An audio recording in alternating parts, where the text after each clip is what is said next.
Oh,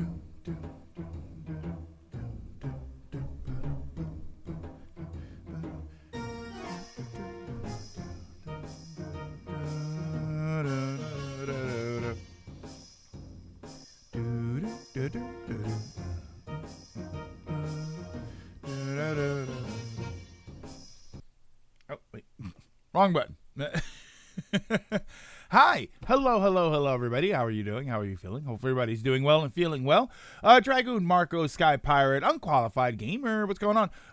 Merc, Kate Source right now with a tier 1 subscriber for 38 months. Thank you so much. Cheers to 38 months. And thank you for the 10 stream streak, Sky Pirate. Flash Monkey, Sentinel, hi. I hope everybody's doing all right. I hope you're having a good day. Early stream again. Yeah. Tomorrow, assuming I'm able to stream. So Sage has his checkup tomorrow. But that's going to be very early. I should be okay to go live early again tomorrow. That'll be the last day for it. The only reason I'm doing it this week is because I'm I'm off work this week. I was actually going to go live again yesterday, but I would have had to start a little bit later, like later than the noon time. And I don't know. I was just sitting down and I was just kind of relaxing and I was kind of decompressing. So I was like, you know what? It's normally a day off. Let's just keep the day off.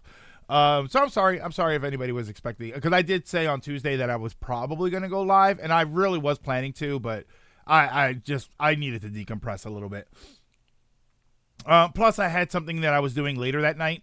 We were recording some stuff, so I wanted to, like, that was going to be at 6. So like yesterday's stream would have been an early stream. It would have ended early anyway, so I figured starting even if it was the normal time starting and then streaming, like it kind of worked out kind of weird. I would have ended up streaming for like an hour.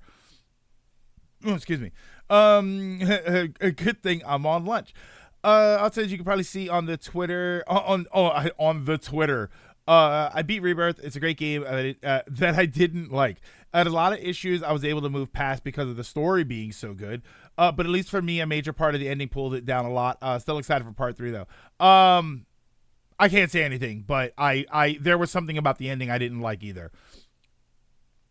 Just stopping in to say hi. Can't really watch while at work. That's okay, Sentinel. It's all right. I appreciate you stopping in to say hi, and you know we're gonna be going for a little while here, so hopefully when you're done, you can pop back in. Can't say I've seen you walk away from the ending and feeling like, Cage, you're kind of right about that, to be honest with you. Can't say I've seen anyone walk away from the ending and feel like they enjoyed the whole thing.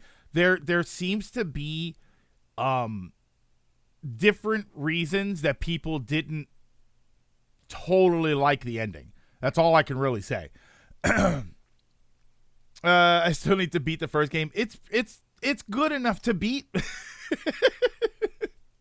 It's comforting to know I'm not the only one to walk there from River like, I didn't, yeah, it's those animes aren't gonna watch themselves after all.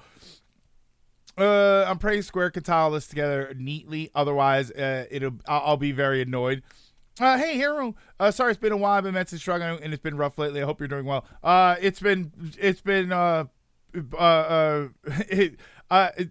been mentally struggling and it's been rough lately. That's how I've been doing. But I hope that things get better for you, and I hope that you're able to, just stay afloat through it all. We don't have to be doing better. We just have to try to not do worse. You know what I mean? I'm trying to fill up as much of the Gen 7 National Pokedex. Marco's test. I got you. Did that not work? Trying to fill up as much of the Gen 7 National Pokedex as I can in preparation for the shutdown of Nintendo 3DS internet services, which will eventually be followed by Pokemon Bank's discontinuation. I'm thinking it might be the same part I did. Yeah, maybe. I like the Sky Pirate. I didn't hate the ending, but it wasn't what I thought it was going to be. Is that fair? Is that a fair assessment? That I didn't particularly hate it. I didn't walk away from the game thinking this is terrible, but I did walk away from the game thinking, I feel like that was built up more than it was, or more than it ended up being. Because of that, I think Remake was better than Rebirth. Because I didn't finish Remake feeling like, wow, I didn't like that very much. Have you been having issues with the mini boss in Biome 2? No, I don't think I got to the mini boss in Biome 2. You're talking about Returnal, yeah. No, I haven't gotten to the mini boss. I only just got to the I want to chat a little bit about that, because Returnal does something that there's something good and then something bad. Hey Cassidy, you've been streaming a lot more consistent. A little bit. I'm trying to be more consistent, but and I've been going earlier this week. That's why. No, the water still. The roof guy came on yesterday. The roof guy showed up yesterday to sort of tack everything down and make sure that it was okay. It was supposed to rain a lot over yesterday and through today, and now it's not really raining much at all, so I can't tell if the fix worked or not. So I have to wait, because there's no point in me getting people out here to fix, like, they're gonna have to tear open the walls and make sure there's no mold or anything. There's no point in having him do that if I'm not entirely sure that the leak has stopped. I know what you mean. My brain takes me down several notches. I had that Princess Peach drink yesterday. It was very sweet. I mostly just want the cup. You know what's crazy, Marcos? The cup was fine. The little topper, that's what I thought was great. When I put the little picture with the heart eyes, it was because of the topper, not even because of the cup. I like parts of the ending, but a major part of it I didn't like. So is the story different from the original? I can't tell you. It's a gamer. I can't. Yes.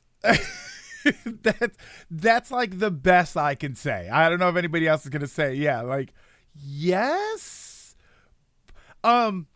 What does he say in The Simpsons? There's a great line in The Simpsons. What does he say? Hold on. I'm trying to think of what it says. It's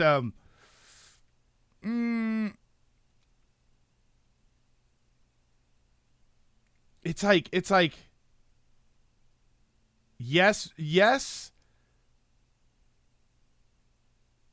with a but, no, or no with a if. Like I forget exact. Oh man, I don't remember the exact line, but it's kind of like that. It's like yes, but, or no, but it's kind of like that.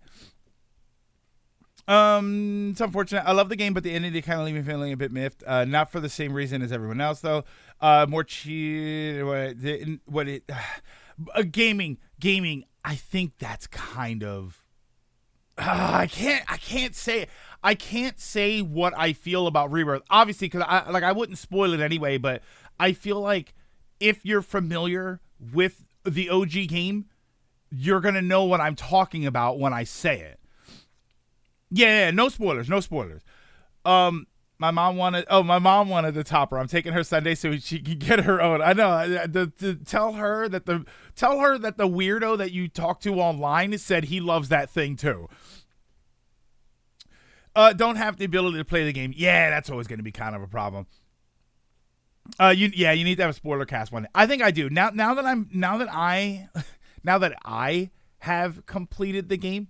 Or to the extent that I'm going to complete the game, I do think we're okay. Like I'm okay to have a spoiler discussion, but yeah, I like I said, I think I mentioned this the other day, and then I'll move on from this. If I were to give the game a number grade, I don't think it's going to be the number grade that everybody thinks it's going to be. That's what I would say. Oh yeah, that's right. That weird bug that you have to like reinstall the whole game. Like that's not really a good thing.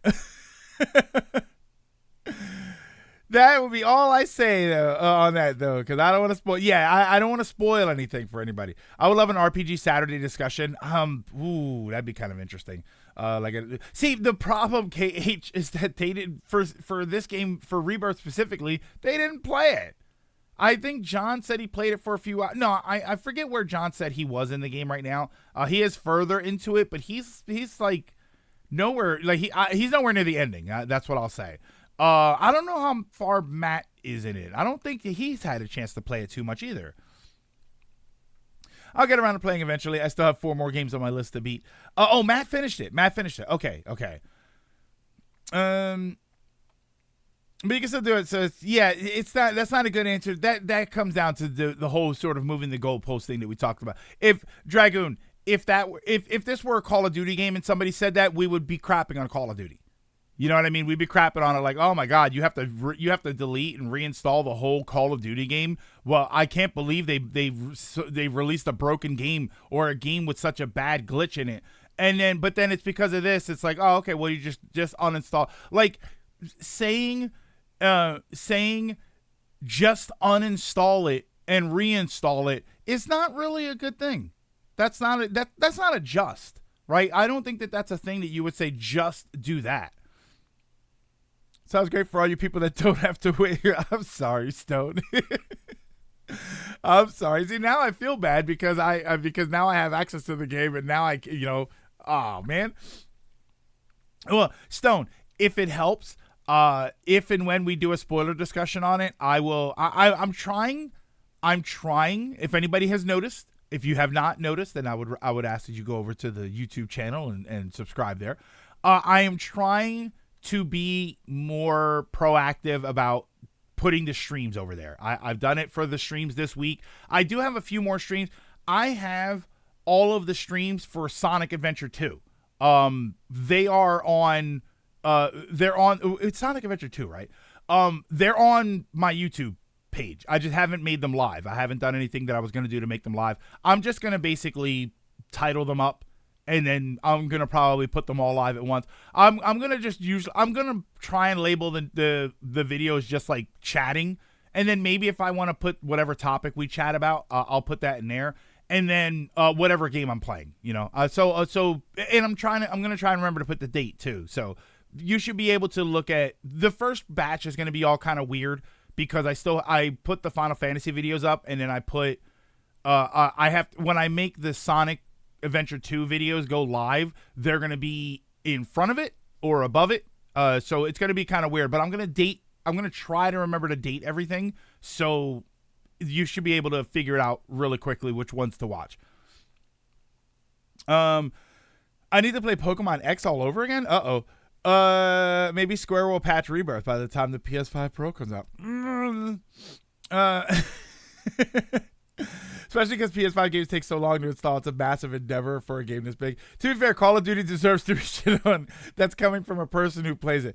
Yeah, I mean, you're not wrong there. Call of Duty probably does deserve to be battered a little bit more just for its reputation and its practices over the years, but the statement still stands. The statement still stands that because let's say this happens with Rebirth 2, right? Remake 3, whatever you want to call it.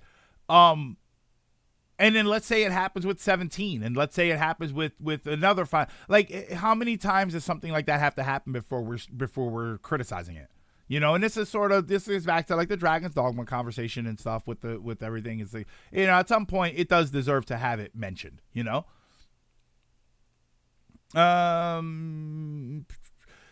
can edit it down to just be the gameplay videos and the just chatting segments and it as its own thing. Can you, Marcos? First of all, I'm a lazy ass. That's why I don't do that. Because what I used to do was download the whole video. I used to download the stream and then cut it into pieces and then put it up on Twitter, on YouTube. But I'm a lazy ass. I wish I could say that there was a better reason for it, but I am who I am. I'm just trying to kind of accept that and work around it. How is the editor on YouTube? Because YouTube doesn't let me edit. And the thing is, on YouTube, I can edit out. I think I can crop things, but I don't want to delete parts of it. I don't want to delete the chatting parts or the gameplay parts. I want to keep it all up there. So I'm just gonna export them as stream archives. It's just easier for me.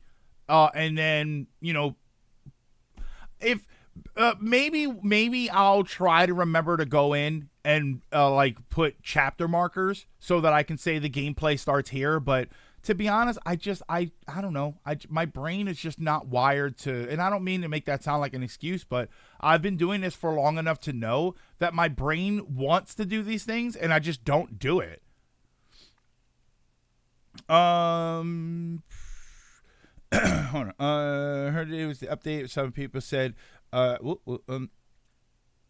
Said they had it before, so who knows? You can post the SA2 videos when we go back to it. So it works. Oh, yeah, so it works to boost the actual stream. That's a good idea. I can put those there. I'm still in the camp that part 3 would be called Reunion. I still say it's going to be called Reunion. A lot of people said that they shouldn't do that because Crisis Core was called Reunion, but I think people will know the difference between Crisis Core Reunion and 7 Reunion. So I think that that's what it's going to be called. And it actually kind of... Okay, I can't say anything. I can't say it. Let's just say Reunion is a bigger deal in this game.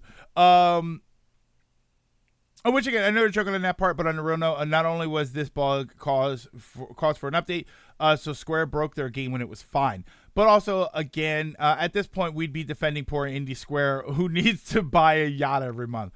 I don't crap on them for like the game breaking, because I know I've seen with other games that when you fix one thing, sometimes it messes something else up. So I don't really crap on them for that. I crap on them for having such a big problem in the first place.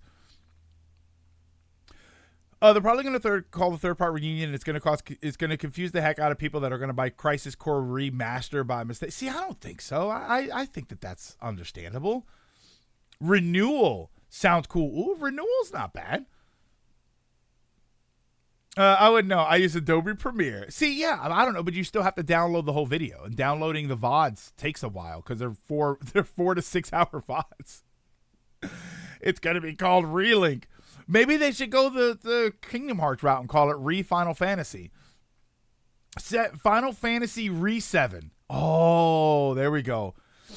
And this part of my issue with 16 and 7 Rebirth Drama. They're good games, but because of the divisiveness around them and Square in general, a lot of the issues kind of go underplayed because, well, you're just mad and it's not the Final Fantasy, you know. And I'm like, most of the issues are directly related to the games. In fact, I mean, we all kind of do that though. I and it happens with a lot of games. And I'm not excusing it. I'm just saying that it happens with a lot of games. I heard somebody talking the other day about Baldur's Gate 3, and you'll appreciate this. And they were talking about Baldur's Gate 3, and they were talking about another game, about how it came out in a broken state, and then they were saying, then they went into the sentence, you know, it's a shame that more games don't get released in better states like games like Baldur's Gate 3, and I'm like, but Baldur's Gate 3 was busted ass at the end, right? It wasn't the third act of that game all busted up, and they released thousands of patch fixes. You know, it's sure they fixed it fast, and I said before when all of that stuff happened that the vast majority of people are probably not going to experience that. You know, if you fix it within the first 2 weeks or even the first month, people were not at that part of the game yet. People hadn't even bought the game yet. So a large percentage of the people, you know, basically anybody who played it after, they're not going to have seen that. And they're going to think, man, this game is perfect. When really, if you played it in the first 2 weeks and you got to the end, you probably had a bunch of issues. So it was just kind of funny. I'm so curious on the spoiler talk. Homecoming. Yeah, I don't think people are that dumb. Marcos. Man, you have not met people. In Pokemon X-Y Pro Tag Room. Oh, it's a Wii U. The gamepad even has a screen. Thanks for teasing me about something I probably can't get. Not really. Y2 Mate has a good download process. It took me about 2 hours to download all your Digimon streams and Zelda BS streams. That's not too bad. That's actually not too bad. I love BG3, but man, it still has major issues. The thing is that the game on the stores is called Crisis Core Final Fantasy 7 Reunion. Yeah, you're right. So calling it 7 Reunion is going to confuse people. Yeah, you're right. I forgot. It's funny because I call it Crisis Core Reunion. And I don't think that if you look it up online, it's not written that way. Someone came into work and thought the Switch was a Wii. I think they'll go with Revival or Revelation. I mean, Revival sounds good. Although, ironically, I feel like Revival would have been a better name for the first game. For the first part, I mean, right? Final Fantasy VII Revival. Hey, Trios. I work in customer service. I know people are dumb. However, I try to believe in the good in people. I don't know. I feel like the good in people is more of a morality thing. I think there are plenty of good people out there that are kind of clueless. Love and Dragons Dogma 2, you interested in it? I want to say yes, but I have to say no. I have I was gifted Dragon's Dogma 1, and I didn't really vibe with it. I thought that it was a very bleak looking game. It felt very uninteresting to me. You know, I was interested in what was happening, sort of, right? With the, what's it called? What's the name? The Arisen. I thought that was kind of clever, and I think the game does a lot of very cool things, but something about the gameplay, I felt it was a little bit slow. You know, it wasn't the game for me. It wasn't. And bear in mind, when I say that Dragon's Dogma didn't feel like it was the game for me, it kind of felt a little bit like Skyrim. And I didn't beat Skyrim. And everybody loves Skyrim. Everybody thinks that Skyrim is the greatest thing ever. But I played it, and I played like 90 hours of it. I played a ton of Skyrim, and I never beat it. And I was just like, I don't feel like playing this. It's the same problem. I found the combat kind of slow. I found the environment bleak. It was drab to look at. Like I wasn't excited. I wasn't interested. I didn't want to explore the world. I don't want to see any more of that. Oh, great. Look, over there is more snow-covered mountain. Oh, well, what about over here? Oh, well, there's some snow-covered mountain over there, too. Like, is there anything else here? Oh, wait. Oh, there's caves. Okay, wait. Oh, I heard that you were listening to some cyberpunk music. So that means you don't mind me blasting I Want to Know by Too Mellow. Is that the first song? What's the very first song? That song is amazing. You're not allowed to have issues with Dragon's Dogma 2. No, I don't know. It's only issue is the DLC. No, you know what? You know what, Dragoon? I know you're joking about that. I'll be honest.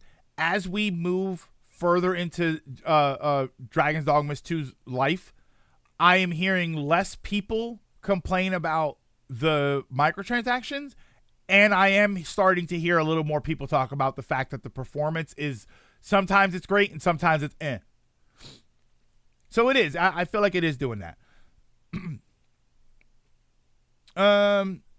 Why is Dogma in there? Oh, I have no idea. I don't even know. To be honest, I'm not entirely sure what that means. And giant spiders. Spiders everywhere. The title screen. I guess that's it. I want to know your name.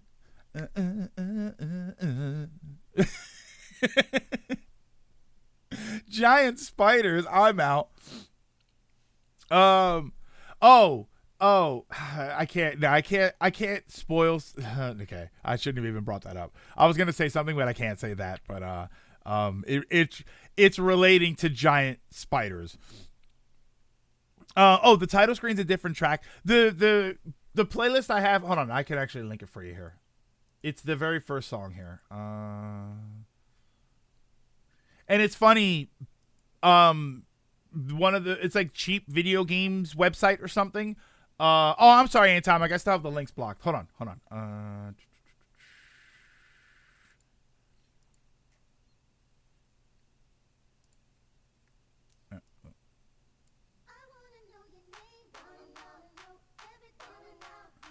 Okay, that's it. I'm not going to take the chance. I know everybody says that you should be able to play this music, but I don't know if they're going to demonetize you when you play the music outside of the game. So I'm just doing that. But I'm going to get a link here. Copy.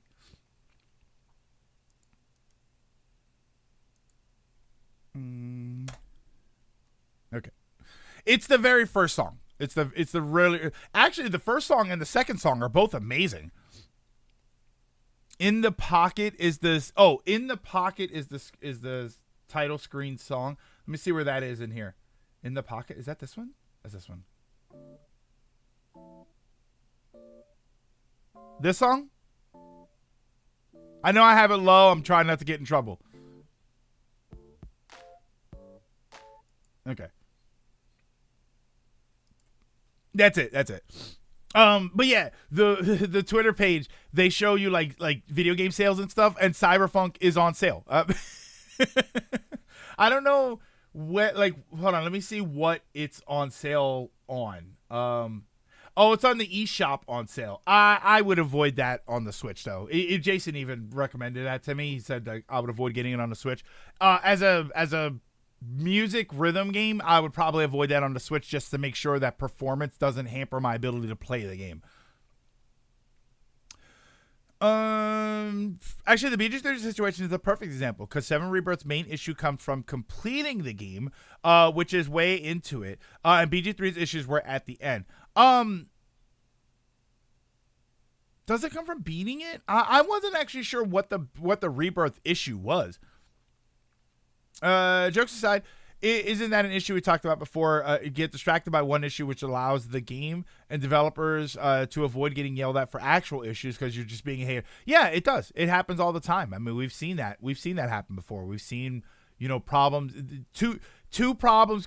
It's Dragon. It's always kind of suspicious when 2 problems come up and only one of them gets a lot of attention, and then it's like, but the other problem is bigger. Oh, it's my weekend. Guess who has to go to work today for another work meeting? They couldn't do that. They couldn't do that online. Have these people not heard of Zoom meetings? BG3 would ending was legit broken, and some stuff wouldn't even trigger because of the bugs. Yeah, like wasn't the problem with BG3 once you got to the 3rd act? It wasn't even the ending itself.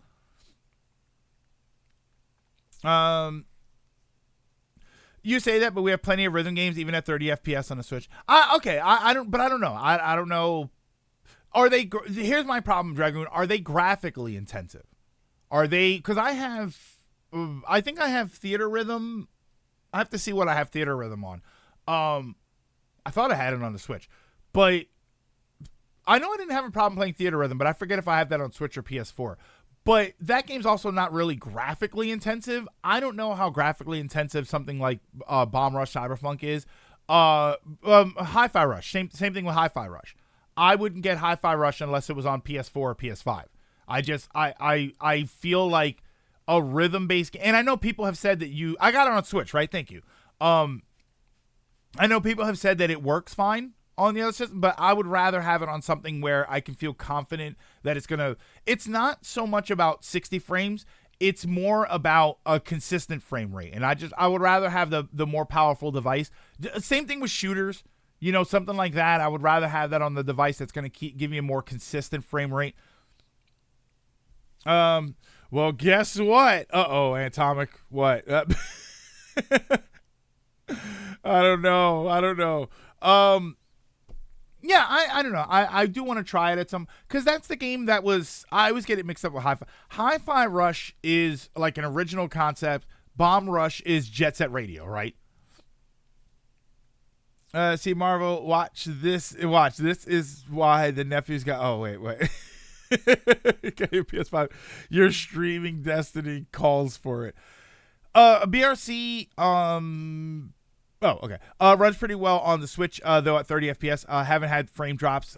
And the frame drops haven't impacted your ability to play the game. That's my concern. It's not really a concern of I want it to look better. I need it to play better, and I'm always worried about something that I say rhythm-based game. What I should say is timing-based game. I think a timing-based game is more difficult on a system where the frame rate might not be super consistent. So that's what my concern is. And I'm probably over exaggerating my concern, or I'm being overly cautious about my concerns, but I'd rather just do that. Hey, homecoming. To be fair, many are consistent. Often the 60 FPS games are more inconsistent and prone to dips. You're not entirely wrong there. Worth mentioning again, it's not impossible to play Hi-Fi Rush with 30 FPS, but it does affect the input, which is essentially for that game. Yeah, that's why I'm like, got Thumper on the Switch, and that plays really good. And I think, and Thumper, I think, is pretty graphically intensive. Any frame rates there theoretically could have been, sure didn't stand out at any point. Can I remind you to remember to drink water? It's better to have one stone in your path than two in your kidney. Have a good day. Thank you so much. I appreciate that. Pepper Grinder and Berserk Boys are great if you want some GBA inspired games. I just saw there was a trailer for Pepper Grinder came out today, didn't it? I think Ant Dude linked the thing about Berserker Boy, but I haven't actually seen it. That's more my sticking point. I think people often overplay the inconsistency of many of these Switch games. Not that doesn't happen, to be fair. You know what? I'm gonna be honest with you. I also have another problem with the Switch, and it's mine specifically. Do you remember when this is such a weird issue? And I think I brought this up. Do you remember when we tried to play the Contra game, the demo Operation Galuga, and it ran like ass? Because I was downloading something in the background. I had a game that I was downloading, and the demo ran like it was unplayable. I had to shut it off and wait for the thing to finish downloading before I could play the demo. I want to say like a week or so ago. I figured I chalked that up to that game being terrible. I've chalked that up to the game being to the demo at least being very poorly optimized. Like a week or two ago, I think it was a little over a week ago. I've been playing. I played Triangle Strategy at work, so I played it tabletop with my controller. I played it at home, and I put it in my Switch, on like my dock, and I played it on TV, and it had a whole bunch of frame dips. It kept like skipping. I was having problems with it, and I'm starting to think like, is it? I don't know if it's like the age of the Switch or something. But it was very weird. I wasn't downloading anything in the background. Nothing was happening. I was noticing a lot of weird frame dips and like stuttering and stuff. And I was thinking like as the Switch gets older, like the actual, my device gets old, because it's a day one Switch. As my device gets older, is it going to start having problems? So now I don't want to overplay the idea of frame issues and input inconsistency on the Switch. I'm more concerned about my specific Switch that I'm starting to notice every once in a while. Oh, that shouldn't be not working well, but it's not working well. I played Bomber's Switch. Safe to say, if I ever got the game, I'm not going to be. See, it's kind of weird. It's like we're getting to this point where some people are starting to have problems, and I think it's related to their individual piece of hardware. Seeing indie games inspired by GBA era is amazing, because that's where I grew up. It is a great era. That was a great console. I think the GBA was a fantastic handheld. Small hot take. I feel like having a choice of two. I'd rather a demo that runs better than the game than a demo that runs worse. I mean, it definitely ran worse. Looks like Operation Galuga is like a 6 out of 10 across the board. Then again, I wasn't buying it. I wasn't buying a new remake for $40.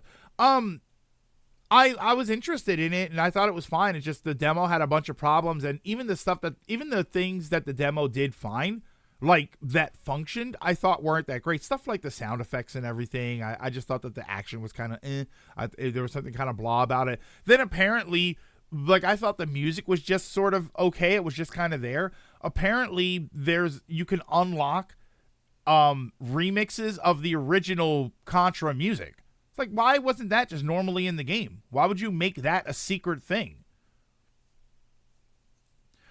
I'd argue that's not the Switch's fault. Often the issue is the developers are doing that and deciding we'll patch it later. WayForward came out and admitted we released the Switch port knowing issues were already are planning to patch. And I see that's kind of crappy though. Maybe, but I have an OLED and I have an OLED and their demo ran just as poorly. Yeah, I mean that Marcos, trust me.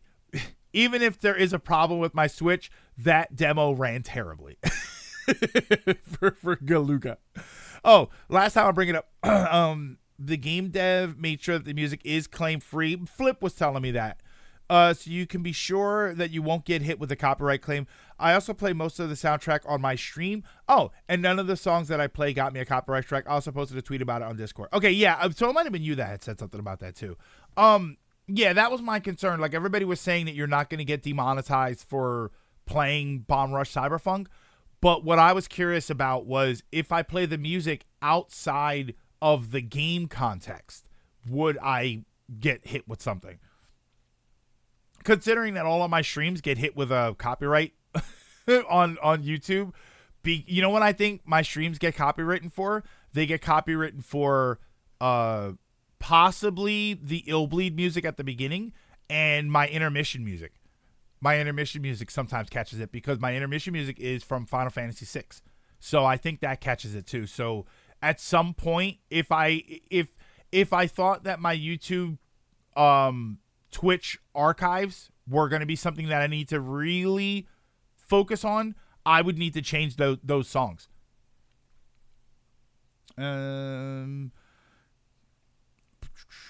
I have problems with the new Contra that go beyond the demo, but I don't feel like ranting. Yeah, I had a lot of when we played it. I don't know if you were here, Marcos. When we played it on stream, I was just like, "This is terrible. Why is this like this?" And it wasn't even just the performance. It was a lot of it was like, "Why is this like this? Why is that like that?" A lot of the new Contras are things.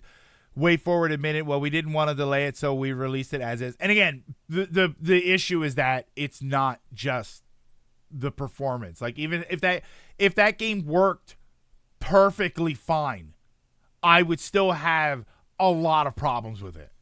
There was a lot wrong with that game. Started retro hunting for GBA and PS2 this year. Both are super fun to find hidden gems for. GBA hidden gems can be kind of expensive. Hi-Fi Rush even has a streamer mode, so that happened. At this point, even if there are exceptions to that rule, after Prince of Persia, Witcher 3, Doom Eternal, Sonic Frontiers, sort of, at this point, I will blame lack of optimization efforts for a bad Switch version of a game. I mean, optimization has been that's starting to become an issue. You know, people would rather ask for a new system, a stronger system, than tell developers to fix their games. The only copyright something I've had happen on my YouTube archive was the final song in 6 by some random. I think that's the same one, Trios. I think that's the same company for me too. It actually shows me who it is, and it's not Square Enix.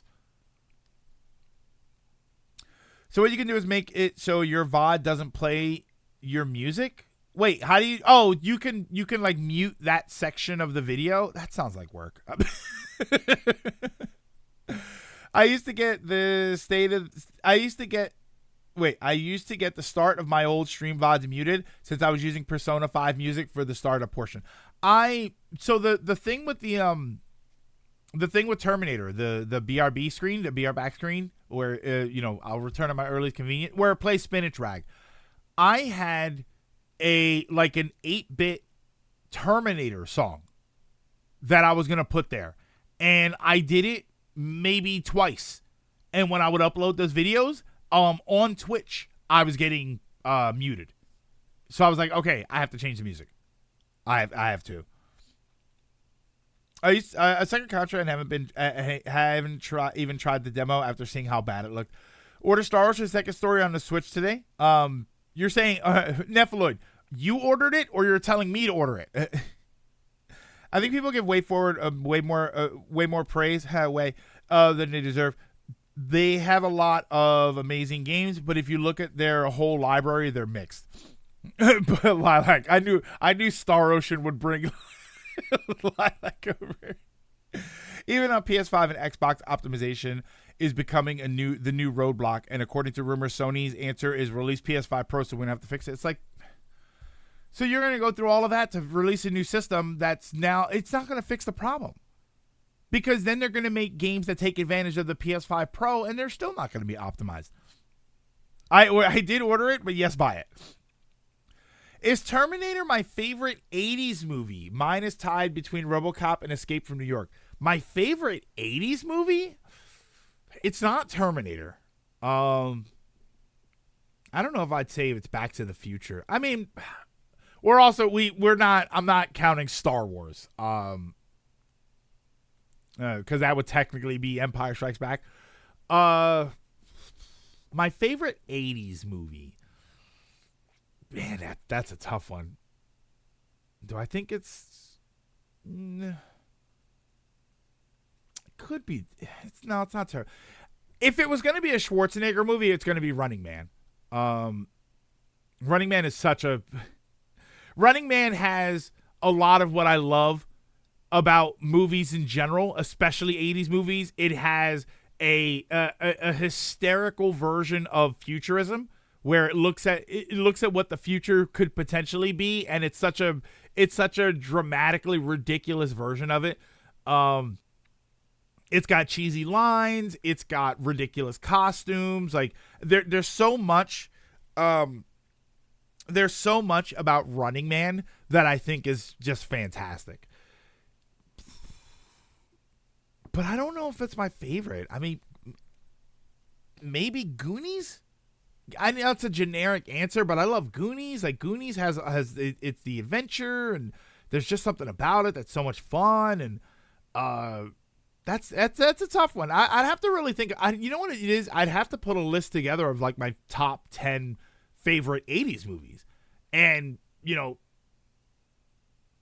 I mean, now you got Goonies, now you got Terminator, now you got Running Man, now you got Back to the Future. I would actually say Back to the Future 1 and 2 as separate. See, no, because I'd have to say 2. I'd have to only pick one, and it would have to be 2.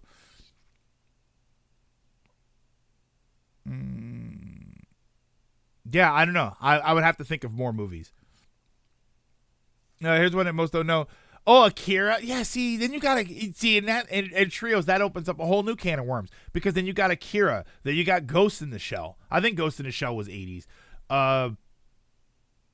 Your Project Echo, right? If we're I feel like anime would have to be a separate category, because there's a bunch of anime that stuff like Golgo 13, right? Classic stuff back then. Like I'd have to have a separate category just for anime. Yeah, and Hero, like Return of the Jedi, that's technically 80s. But if I was going to say Return of the Jedi, I would say Empire, right? Because Empire was 80. Ooh, Commando? The funny part of PS5 Pro rumors, many devs came out saying, why would you do that? You can't even fully use the PS5 yet. The threads were full of people calling them too lazy. And the reason we need a PS5 Pro to fix it. Yeah, see, that's people have their priorities all mixed up. Commando was good. Star Wars was late 70s, or Empire, or Empire was 80, like 80. Star Wars itself was 77. Empire was 80. Jedi was 83. Raiders of the Lost Ark. Right? Raiders of the Lost Ark. Although I think I've always been on this side of the hot take, which is I like Temple of Doom more than I like Raiders of the Lost Ark. I've always been on that side. Alien. No. Alien, I believe, was... Alien, I think, was 79. Aliens, I want to say, was 84. But Alien, I think, was 79. Which is wild.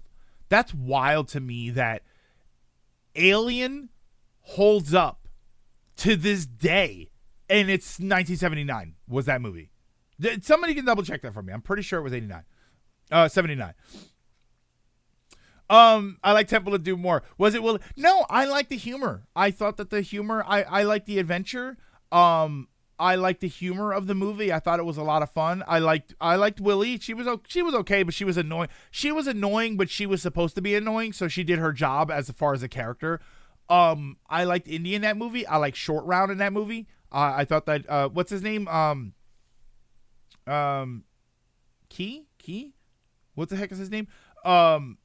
I thought he was great in that movie. Like I like the bad guy. I love the villain.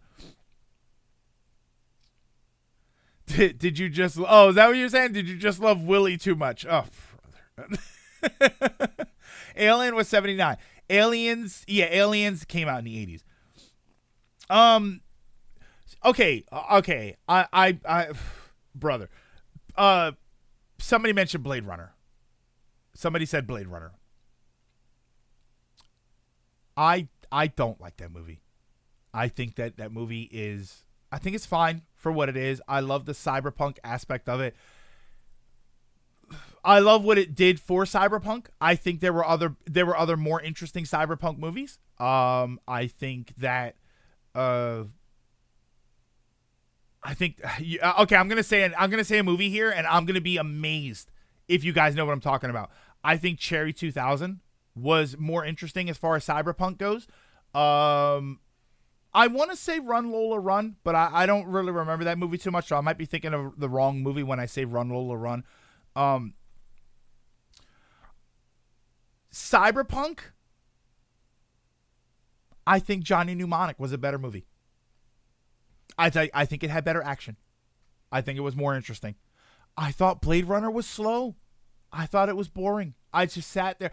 I sat there watching Blade Runner, waiting desperately for something to happen. That's how I felt about it. That's the best way I can explain Blade Runner.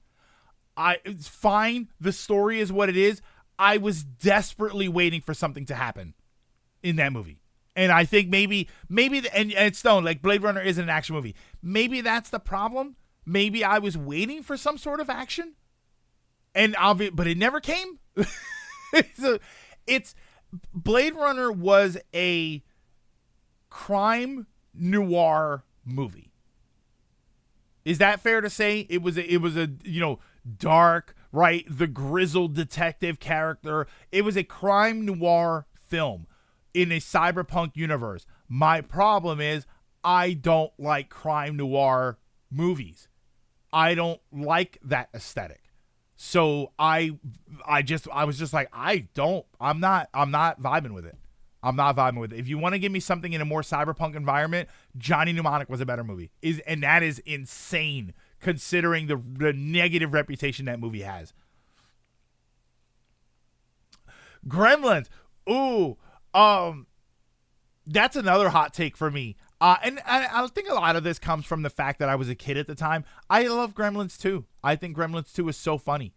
Gremlins 1 was like genuinely scary. Gremlins 1, like not horror movie scary, not like Friday the 13th or anything, but Gremlins 1 was like you're kind of nervous, right? The creatures, the gremlins in the movie were genuinely, oh no, our heroes are in trouble. Gremlins 2 was just ridiculous. The New Batch, I think it was what it was called. It was ridiculous, and I loved it. I love the humor of it. Oh, Die Hard's an 80s movie. Oh, then Die Hard's on the list. Yeah, absolutely. We got to put a list together at some point. Oh, Die Hard. Oh, man, I don't know how I even missed that. Die Hard's like a quintessential 80s movie. 80s action movie. Put it this way. If you need a PS5 Pro to play an Xbox game, I don't think the console's the problem. Using it, what? Okay, okay, wait. You lost me. You lost me with that card. When did Tron come out? Tron was.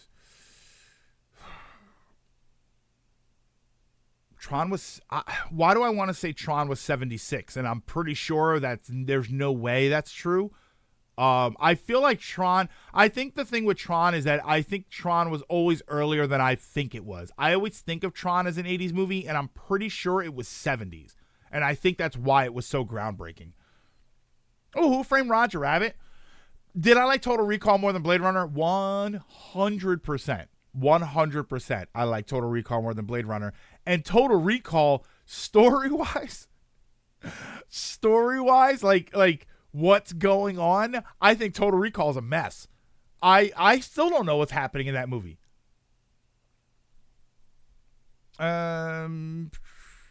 Yeah, what movies came out back then? Rabbit hole. Wait, how do you call yourself a Blade Runner and not be an actual, like, your name is Blade Runner. No one got stabbed and you never ran. What? We did. I was lied to twice.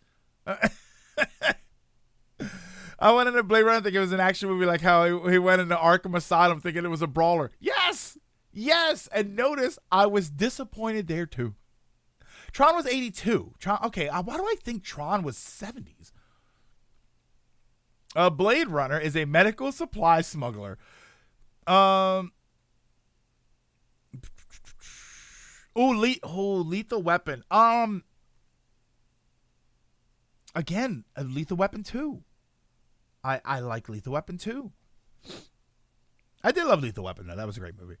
Yeah, Total Recall's a glorious mess. Yeah, July 9th, 82. Yeah, I don't know why. Um, yeah, that's a good question though. I would need to sit down and really put together like my '80s movie list. But yeah, Blade Runner. Blade Runner was always a movie that I thought, yeah, I appreciate what it did, but it just didn't do it for me. Ooh, Planes, Trains, and Automobiles. That's a damn good movie. Um, do I put it at, you know what? You know what? The problem with Planes, Trains, and Automobiles is that I have a strong emotional attachment to that movie. My mom loved that movie, and she loved John Candy. So I have an emotional attachment to that movie. So it's hard for me to look at it objectively. You know, it's hard for me to look at it and not think about the nostalgia that I have for it and the emotional connection that I have to that movie. Was Naked Gun 80s? I thought Naked Gun was 90s. No, I'm making it up. The actual wait. It's actual slang for a back alley smuggler. Is it really? I didn't know that. Spaceballs is an 80s one. See, Spaceballs is 80s? That's crazy. Naked Gun was 88. Wow. And you're saying Batman. Yeah, I mean Batman 89 that's a great movie. I'd argue that Batman 89 is what kicked off superhero movies. I think up until then superhero movies were ridiculous. Right? If you go back and you watch like the 70s Captain America movie and stuff, I think they were absurd. I think Batman 89 was the first time that somebody and you had Superman, but even Superman was kind of looked at in a cheesy way. I think Batman 89 was the first time that people said, "Oh my god, these movies can be amazing." Superman was always kind of like, yeah, it's there. You know, people loved it. I loved it. I loved Superman, Superman 2 specifically. I loved that movie as a kid, and even now, I think I can still watch that movie and enjoy it. Despite the cellophane S, the big plastic S, which is always the most. For all the stupid ass things that Superman did in those movies, the giant plastic S was the one that made the least. Superman had a power in the third movie. It was either the third or fourth movie where he looked at the Great Wall of China and it magically rebuilt, and the plastic S still made less sense in that. Superman reversed the rotation of the Earth to turn back time like Cher, and I still think that the plastic S was a stupider move.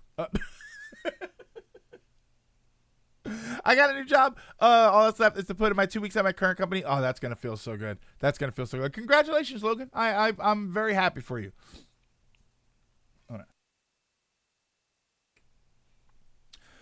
Just take advantage of the floor a bit. I'm with you and Johnny. Iron Man 2. Iron Man 2 is a good movie. It is a good movie. They didn't stop being ridiculous after Batman 89. Let's not forget Batman and Robin exists. I mean, yeah. But before Batman and Robin existed, you also had Batman Returns, which I don't think gets the respect that it deserves. And you had Batman Forever, which was a bit absurd, but that movie was definitely saved by the villains. I think that Jim Carrey and Tommy Lee Jones. Obviously, everybody talks about Jim Carrey in that movie. I think Jim Carrey and Tommy Lee Jones really kind of saved that movie. Everything else in that movie was just ridiculous. Everything else in Batman Forever outside of Riddler and Two-Face was just as ridiculous as anything in Batman and Robin. But because they were so good, we give the movie a pass.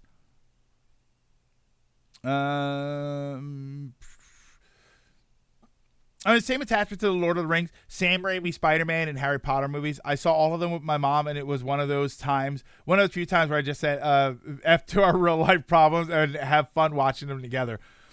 Now I get to go home every day and regularly participate in community. Oh, that's great, Logan. That's great. That's good that your schedule's now going to allow you to be here with us.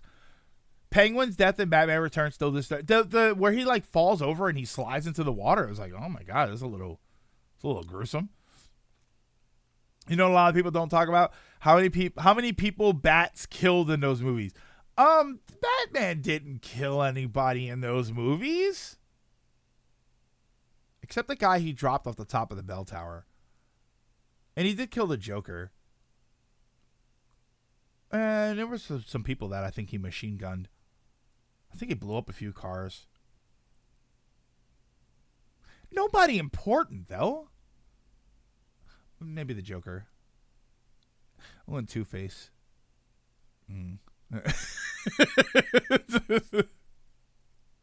Okay, so maybe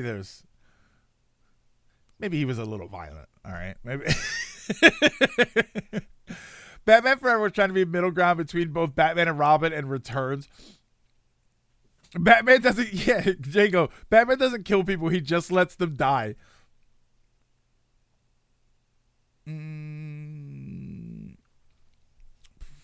He caused Two-Face to fall to his death. He said, you want to get nuts? Come on, let's get nuts. Put a bomb on that one guy in Returns. Oh, yeah, you're right. He did. Yeah, he did kind of kill. Okay, he kind of killed some people. I'm not going to kill you, but that doesn't mean I have to save you. I'm still on the Pete Holmes, the bad man, the one that he doesn't know what killing people means. He's like, shh, he's sleeping. Like, do you not know what death is? Letting people die is a no-no for comic book Batman. The movies relax that part of it. Anytime I'm convinced or wrong in my life, I quote the Penguin.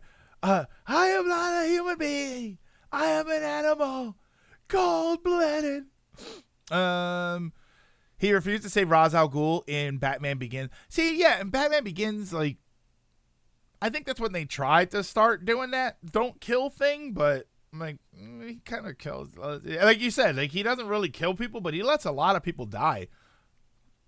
Two-Face was one of those. Technically, it was Two-Face. Yeah, because he threw the coins, right? He threw all the coins up, and he falls to his death. It's like, yeah, but you could have grapple hooked saved him. You know, if you really wanted to, you could have grapple hook saved Two-Face to go to Arkham. And you can't tell me that he doesn't do that. He does it all the time. Normally, one would argue, if you don't save someone, I didn't kill them. But to be fair, Batman also put them. Yeah, like if you threw coins knowing it was going to cause somebody to fall off of a roof and die, you would be in trouble. You would get in trouble for throwing the coins in the first place. You see, Arnold and Danny DeVito's. I saw it. You know what's funny, Stone? I did see that, and I love it because they showed Michael Keaton, and Michael Keaton was like, you know, sort of like a bring it sort of thing. The funny thing is, when I first saw the picture of them on stage, is it wild that I didn't think Batman? When I saw a picture of Schwarzenegger and DeVito on stage, I didn't think Batman. My first thought was twins. Twins was the first thing that came to mind. I didn't think, because they weren't in the same Batman movie. They weren't even in the same Batman universe at that time. They had different Batman. And so that kind of made me laugh, and that was like, oh, I didn't really connect them in that way. I saw twins. Yeah, they weren't in the same bat. Exactly. Let me see here. I'm not going to kill you. This gun will. I don't, Nephiloid, I don't use guns to kill people, just bullets. People started getting pissed off at Batman's ideals. It's one thing, he doesn't have to kill people, but when he's ready to take a bullet for the Joker is where people start going, are you serious right now? I thought of Terminator and Always Sunny.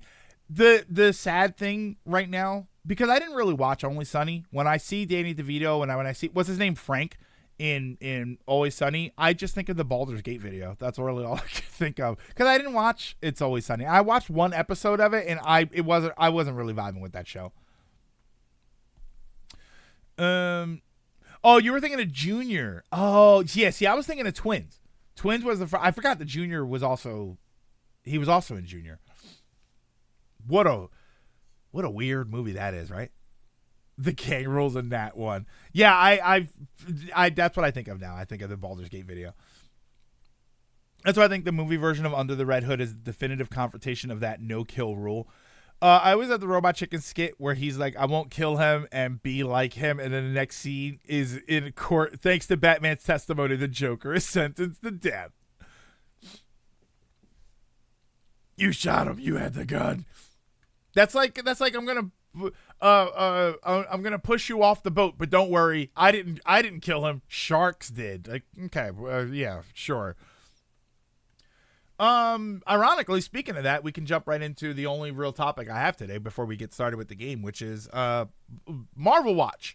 Marvel, what's it called? Marvel Rivals is their hero shooter that they're coming out with. It's going to be, they've released some information on it. It's going to be a free to play game. It's going to be PC only at the start. 18 heroes. I think at the beginning they said that there's going to be 18 heroes that you can pick from, and it's going to be basically Overwatch with Marvel characters. I'm not going to lie. I think that that's a really good idea, and I'm a little surprised that it took so long to do an elaborate hero shooter with Marvel characters. I'd be curious to see how well it does and how much people care about it, but I do think they're going to put some effort into this game. He could have swam. It's like the Arkham game. Batman never kills. He just slams his entire body weight and plated armor gauntlets onto the back of the inmate's head. Or in later ones, like Knight driving head on into them at 180 miles an hour, knocking them unconscious and firing a rapid fire Gatling gun with electrified rubber bullets. Or pile driving criminal face first into a turned on floodlight. Yeah, but Lilac. But you can't prove he killed any of those people, you know? Sharks killed him. Meanwhile, King Shark is down there going, hey, you pushed him into me, all right? I hope it's Overwatch at launch rather than what it became. Yeah, I think it's going to be like early Overwatch. Considering how things are going with Overwatch. Well, I mean, the problem, and that's the problem, is they're calling it Marvel's Overwatch game, and Overwatch has a really bad taste. Overwatch put a really bad taste in everybody's mouth, but that taste came from a lot of bad practices with Overwatch 2. So gameplay wise, I think most people are okay with that as a concept. Yeah, Galacta, is that what her name is? I thought it was Galactica. In fact, you detective mode them, and you have vitals, and it just says unconscious. Remember, well, you guys probably didn't get it. Final Fantasy IV, when we got it as Final Fantasy II, when your characters would die, it said swoon.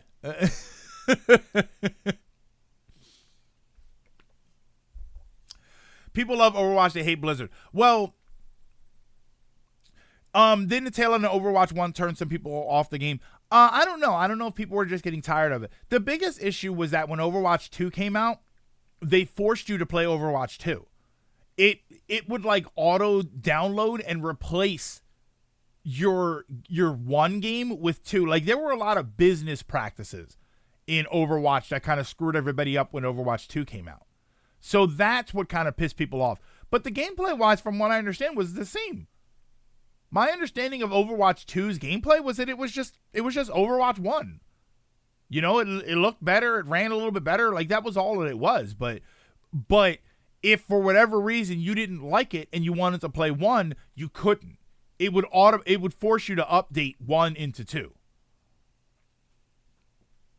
Yeah, they delisted your actual Overwatch 1 game. A series held up by countless amounts of source filmmaker off-brands. Marvel Rivals is being developed by NetEase. They have a track record. Somebody said that the people that are doing the Marvel Rivals game are the ones that did Diablo Infinite. Is that true? Oh, Overwatch 2 ran worse, and it was really 1.5. And then they were supposed to do the single-player mode, which never came. that they delayed forever until they canceled it. A lot of us like Overwatch 2 at first, but a lot of Blizzard shittiness came through and really ran it down. And then the promises that was the whole reason for Overwatch 1 shutting down, like the story mode, have since been scrapped, which is a shame, man. Like I think Overwatch is a good example of a game that could have gone on to be one of the most significant games, especially in esports. Like there were giant Overwatch leagues, and that could have ended up being one of the most significant esports games ever. And the fact that they killed it the way they did with their bad business practices is insane. NetEase made Diablo Immortal, so not a great sign. Okay, so I have a question. The Diablo Immortal people, are they not the ones that said, don't you guys have phones? Didn't that meme come from them? Delisting 1 was part of the terms and conditions. I don't think so. I automatically replacing your game with another version of the game, I don't think is part of the terms of services. More like underwatched. Their greed, like with anything else, it killed it. It killed Overwatch. Oh, that was Blizzard. That was from the Blizzard executive. Okay, all right. It was about that game, though, right? It was about Diablo Immortal, but that was a Blizzard executive that said that. Okay, yeah. Well, my problem there is the association. If people start associating it with that, that's going to be a problem. If they say, "Oh, this is made by the Diablo Immortal," because that's what they're going to do. People are going to do exactly what I just did. Is that they're going to say, it is from the people that brought us Diablo Immortal, and then they're gonna say, you know what's gonna be the comment? Here it is. Don't you guys have PCs? Right? Because the Marvel game is only gonna be on PC at first. That's what they're gonna say. Don't you guys have computers? It's because they're gonna do it. After the guy at Diablo Immortal was out a season. Oh yeah, the out of season. That's right. It was the red shirt guy. Is this out of season April Fool's joke? Oh, don't you guys have phones? Like, don't crap on your don't crap on your fan base like that. What are you doing? And the sad thing is, he wasn't wrong. Most of us have phones, and most of our phones are probably capable of running the game to some capacity. But you still don't crap on your fans. You just because they have phones doesn't mean you're forcing them to use it, especially for a franchise that never really was on mobile. But that's an old issue. Season 10 starting, and they shown of the new. Yeah, I just saw that. I saw what the heck was the hero's name? I just saw that they. It's funny because the Marvel stuff came up and they just announced a new Overwatch hero, and I saw it in passing, and I remembered thinking, wow, when Overwatch was big, I would have heard about this character not even having played the game. And now you're telling me that they're releasing a new hero, I think, today, and I haven't seen anybody talking about it. The biggest concern is that Immortal was so grindy and expensive that gotcha whales thought it was too much. Yeah, so I wonder if that's going to be the issue with something like this game. I mean, they're saying that the game's going to launch with 18 heroes and like a robust roadmap of things to do. So I don't know that it's going to be super microtransaction grindy.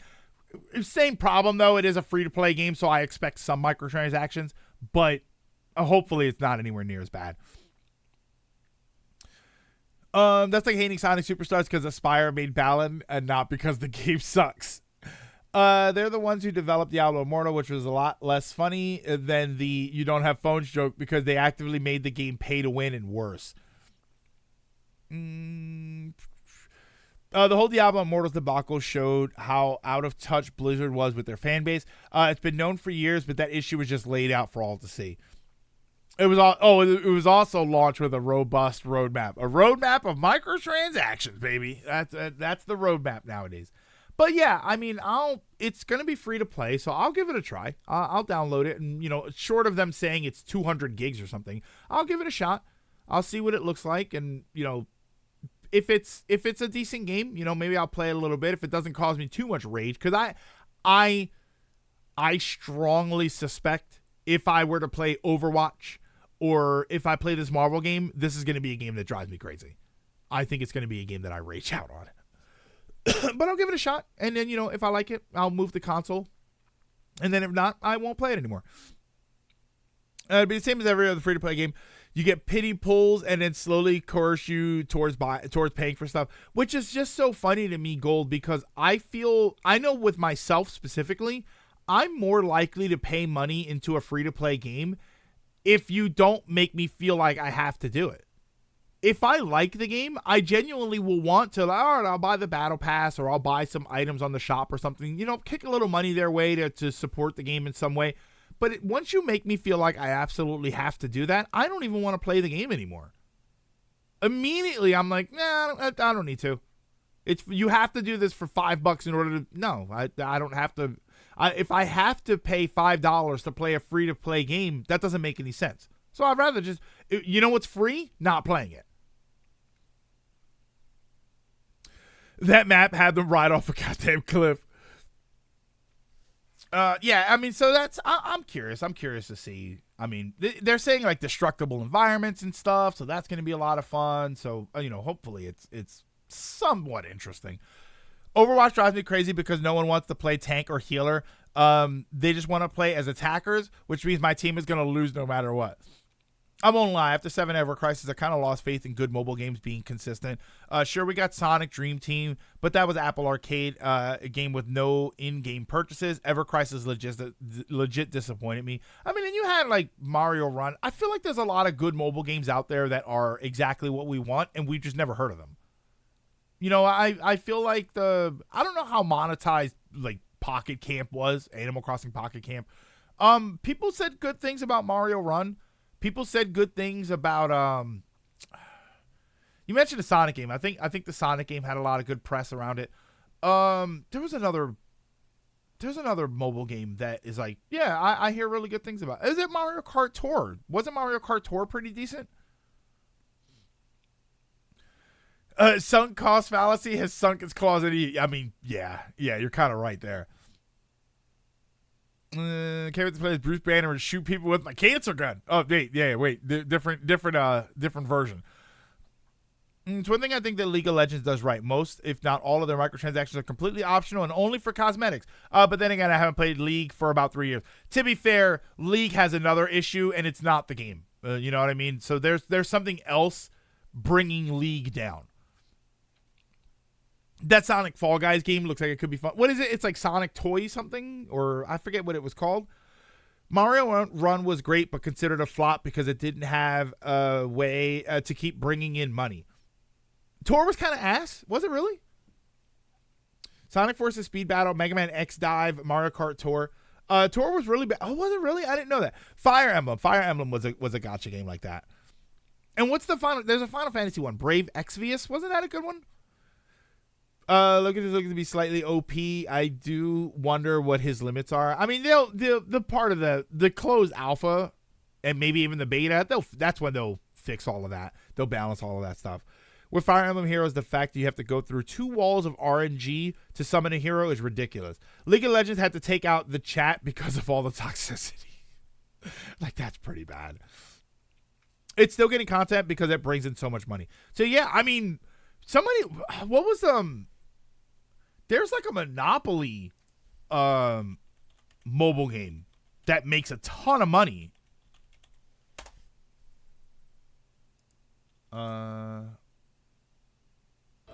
Revenue.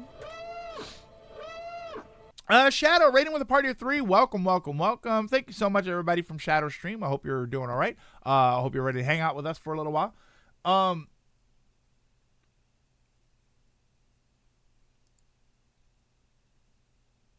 This article is from November of last year. Monopoly generates $1 billion in revenue in 7 months. These mobile games, they make money.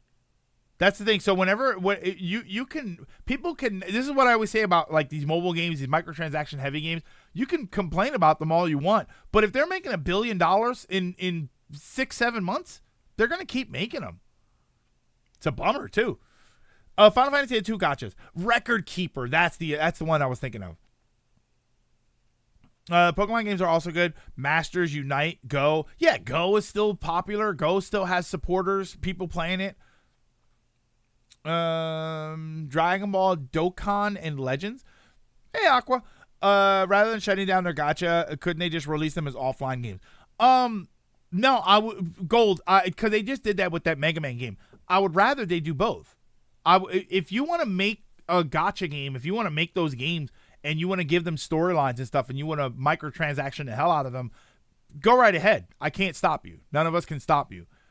But when you're done, when you're going to shut the games down, convert them into a single game, put everything in there, charge $10 for the game. Charge $5 for the game. And then tell everybody, hey, if you've never bought this game before, it's $5. If you have bought this game before, we're converting it into an online game. We'll update your game, and there you go. Do that. I would rather they do that. Some of them make money a lot make some money, then cut off because it turns out most of the money is just getting used to keep the game running. But they're all chasing that. They're all chasing the one. They're all chasing the game that makes them $1 billion. Why do people complain about mobile games if they are not playing them? I don't particularly think people complain about mobile games, Aqua. I think people complain about practices in mobile games because mobile gaming itself is a different kind of market.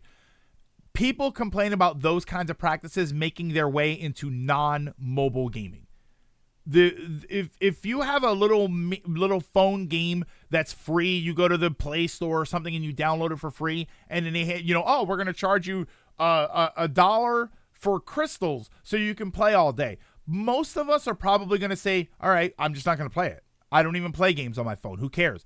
The problem is when the companies see how much money those games make, and then they say, hey, we can do this with our PC games. We can do this with our console games. That's where I think people really have a problem. No one gives a damn that Monopoly made $1 billion.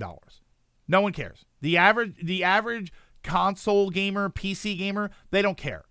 The problem is when you go to buy the latest Marvel game, and then the latest Marvel game hides a bunch of costumes, a bunch of characters, a bunch of moves, story elements. Then they hide that stuff behind a couple of which is what the whole Dragon's Dogma thing was. It's that they try and nickel and dime you, and they try and nickel and dime you for games that are on a platform that used to not be known for that, and now it kind of is.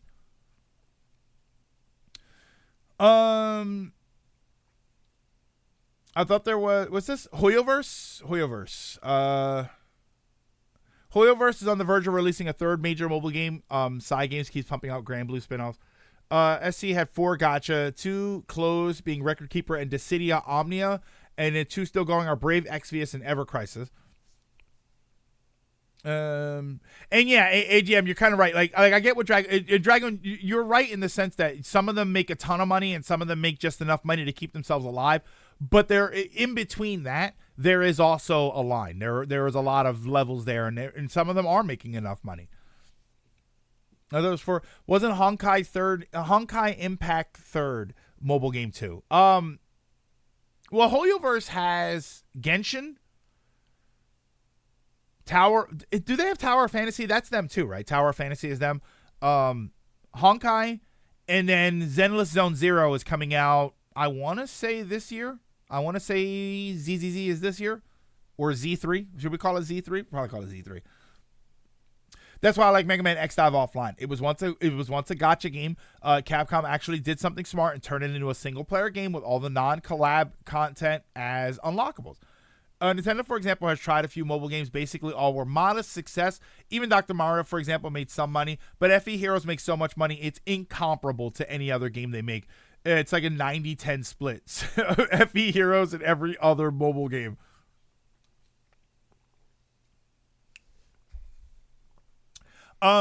Yeah, it's a matter of the practice potentially going too far. Aqua, it's a matter of the practice having already gone too far. It's because then that practice, when they started doing it, that practice then turned into something else. And what did it turn into? Live service games.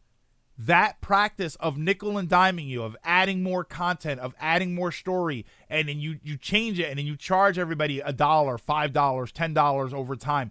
That turned into what we now call live service games. And what live service games are, for the most part, it's just mobile practices in home console games and PC games. That's really kind of what it is. Hoyo versus Honkai Impact, Impact third, Genshin, Star Rail, and they have the new one coming. Tower Fantasy is a different developer. Okay. Yeah, Tower from a different studio. I'm more making a point that we assume a lot of these games are cheap and easy to make. Oh, I don't make the assumption that they're cheap and easy to make. I make the assumption that they are monetizable in a way that offsets what they cost to make. Because a lot of games don't. You know, if you spend $30 million to make a game and you sell it for $70 and people don't like the game, you lose a bunch of money. You know, which I mean, that's like a low budget nowadays.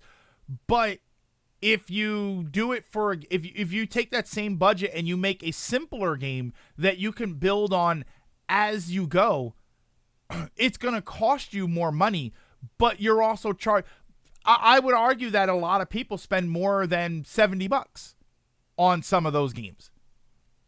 And yeah, you've got the people that just sort of nickel and dime it. They only pay $10 or $20, and you've got the whales that pay hundreds, if not thousands of dollars.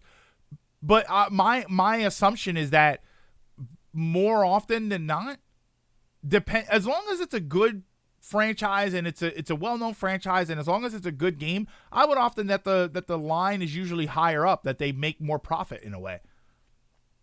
Not to mention with those mobile games, you don't have those microtransaction games. They're usually not physical games, you know. So you don't have all the overhead of making a physical game, of distribution, like all of that stuff that we say digital has the advantage of over physical. You have that with those games on a device that is in billions of people's pockets.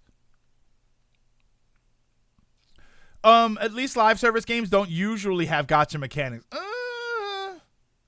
FIFA games are probably one of the few that also, I don't know, because you do have some. You have stuff like CS.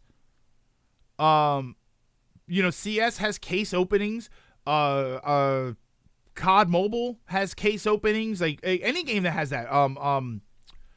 Valorant has case openings. Like those elements are there. I mean, people threw a fit when Battlefront 2 had randomized cases of Mortal Kombat. There was the Mortal Kombat game that was, if you wanted to get everything that was in the Mortal Kombat game, it cost you thousands of dollars or something. Like, they are there, and people do crap on them, but companies keep trying it. CS opening, like CS cases, there are streams. There are tons of streams where they just they spend thousands of dollars and they just open cases all day. Or mobile games where they open, or like card games where they open packs and stuff. I'd say free-to-play games started the whole live service thing back on the PS3, which I missed the PS3, so I didn't really experience it then. I know a friend who was complaining about that commercial being everywhere. Wait, which one? Which commercial? They seem similar to the loot box issue I've heard about long ago, as well as the issue people had with how the extra story content was handled in P3 by Atlas. They're related issues. It's the same thing. Whether you're talking about microtransactions in mobile games or in console games and PC games, whether you're talking about releasing, incomplete games or just more content later, it's all about the same thing, which is monetizing a game far after its release. Sure, when a game comes out, it's on sale for years. It's available to purchase for years. But if you buy a game 5 years after that game is made, that game is still that game. It's always going to be that game. If you adopt a game early that is microtransaction heavy, that game is going to evolve as you play it. And that evolution is what some people want. And that's the thing, is that you can complain about it all you want, but realistically, people love that. It keeps the game more alive. It feels more, the game feels more active when it's actively changing. Started with MMOs in a way. Yeah, you're not wrong. You're not wrong. MMOs, the only difference is MMOs have a monthly subscription service, which is nowadays I would consider a bit more atrocious. It's kind of, we've talked about that before. We've talked about how mobile gaming is basically live service gaming. My point is more, As we've seen, especially on console, tons of these live service games have been massively unprofitable. And often many of the mobile games doing the same thing have a lifespan of about a year, and then they quietly die off because the devs can't afford to keep the game running, or they took their money and ran. We have tons of interviews and examples of this issue. It's why Sony canceled a bunch of manned live service games. And you still think that it's a profitable idea because it's got to, they're playing the lottery. When you make a mobile game, when you make a live service game, you're playing the lottery. You're hoping that it hits big. You're hoping that you get Fortnite numbers. I still love City. Do you put stuff like City? Is City of Heroes still going? Oh my God, City of Heroes is old school, right? That's got to be 20-something years old. I don't think it's that old, but Tekken Revolution, I forget the name of the Soul Calibur game.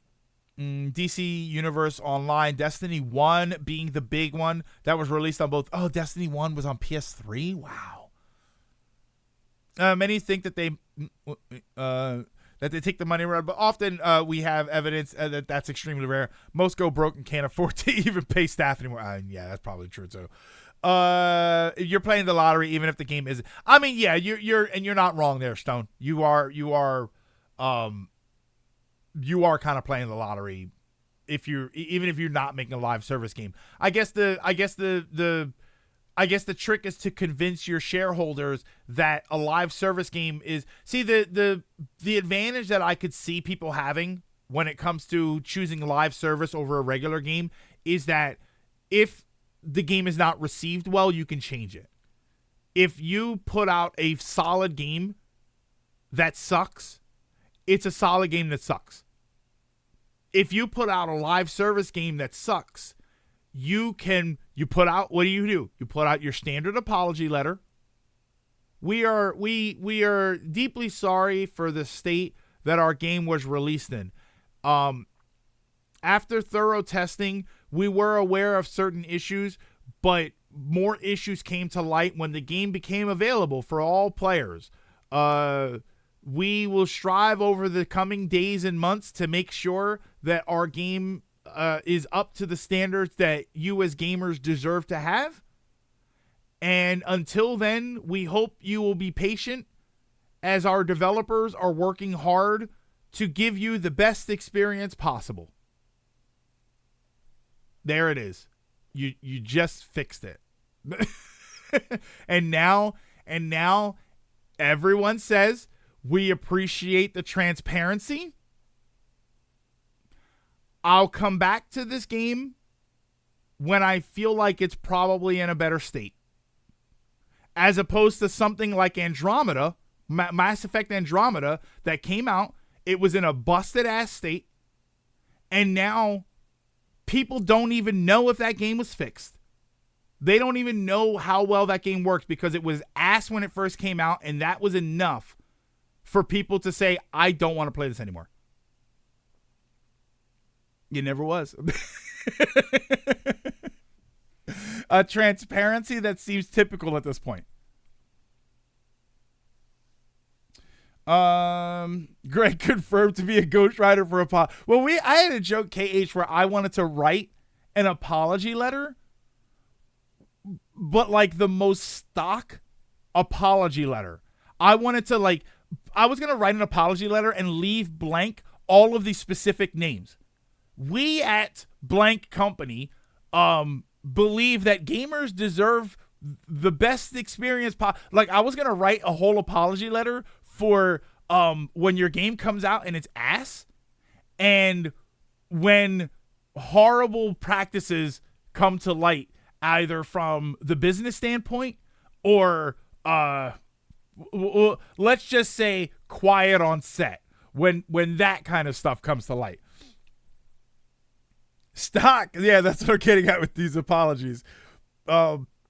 Is this good for the player? Hey, Flip. Oh, no, CT. We were talking. I was just talking about we were just talking about like live service games and how, you know, games come out in a particular state and then they just apologize for it. Yeah. How sad is it that you read enough apology letters that you can basically write? I can write that off the top. I did that off the top of my head. How insane was that I just wrote that paragraph statement off the top of my head, and it sounds, I'm probably patting myself on the back for this one. I feel like that sounds like every apology letter I've read in the past 5 years from a company. What about apologies? What about apologies for when a game is good? It works. Gold. Go back and play that clip. If your game is good, but what'd you say? But technically broken, that apology still worked for that. Because notice, what I said in that apology doesn't actually name any specifics. It just says we apologize for the state of our game.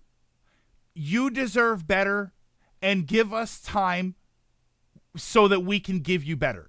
That's literally all it says. And then you, the reader, fill in the blanks on whatever you think was wrong with the game. If I wrote that letter about Sonic Frontiers, you would immediately say they're going to fix the pop-in. They're going to add more things in the world. They're going to fix this and they're going to fix that. You yourself would add in whatever you think was broken with that game. Dragon's Dogma 2. If you read that letter from Capcom about Dragon's Dogma 2, you would assume they're going to optimize the game so that it runs better. They're going to fix any glitches or bugs, and they're going to probably do something about the microtransactions.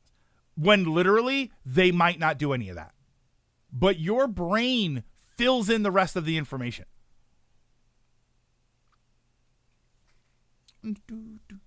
Back from PAX East. How's everyone doing? I'm doing okay. How are you doing? At this point, game companies making public apologies is their way of telling the audiences to F off and not actually do anything.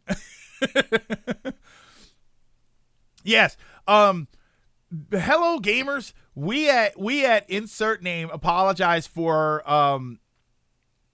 the no. You don't even have to insert reason for the state of our game. Instead of insert reason, it could just be for the issues. For the issues that have come to our attention recently regarding whatever game. This doesn't reflect our continued desire to give you, the players, what they deserve. We plan in the meantime. It'll be meantime. You don't even need to specify that one. Coming days, weeks and months. In the coming weeks and months, to address these issues and continue to provide better clarity in the future. Yeah, I'm telling you, and in your brain to just fill in the rest. They're adding drop out of the 2D section button. Yeah, they're removing the spinning wheel from the Stardust or whatever the hell it was. What was it called? Starlight segment or something? Posted the PAX East comp. Okay, that's what that was here. Okay, I saw that pop up there. Can we make an indie game and then release an apology letter for making a game and work? Wait, can we make an indie game and the release an apology letter for making a? Oh, okay. Do you want to make an indie game and then apologize for it working?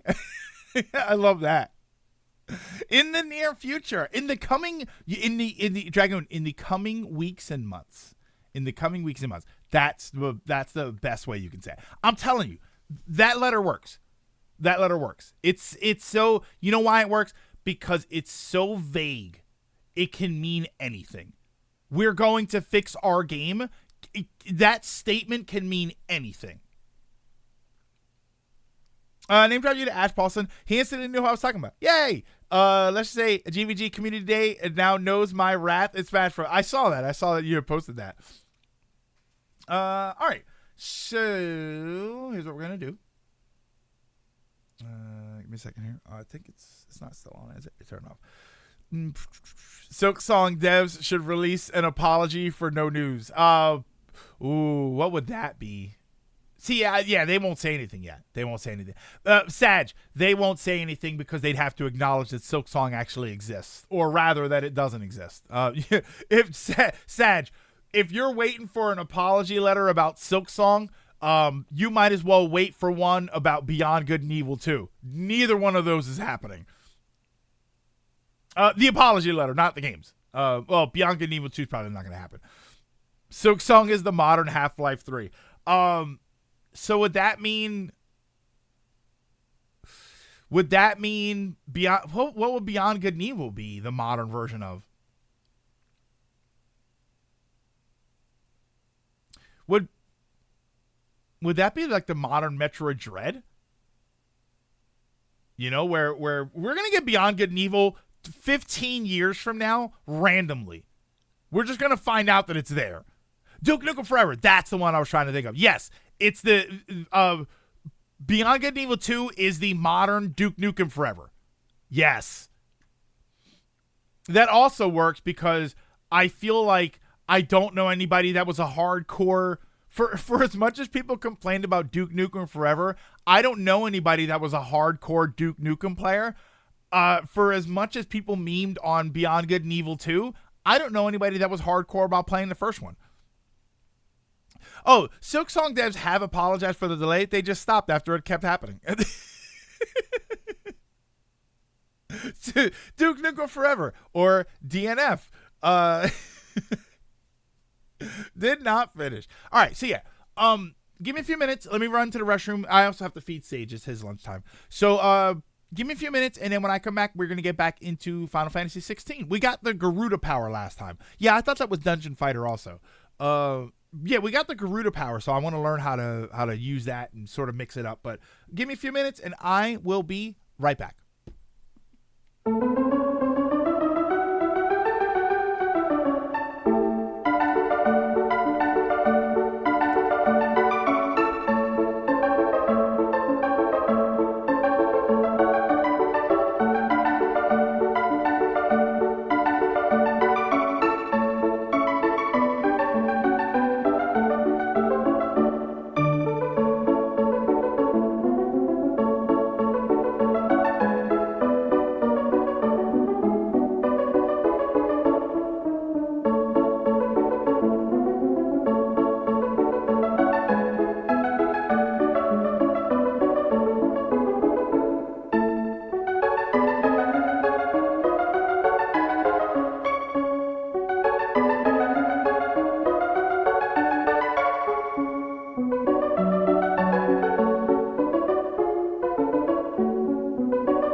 think we should be good to go.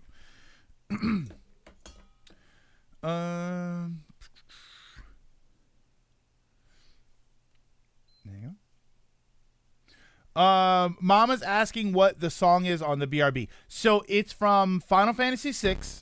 What the hell was that noise? Hang on. It's from Final Fantasy VI. It's called Spinach Rag.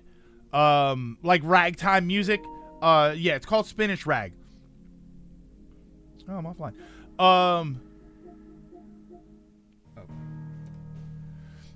Yeah, that's like the intermission music. It plays a couple of times during the game.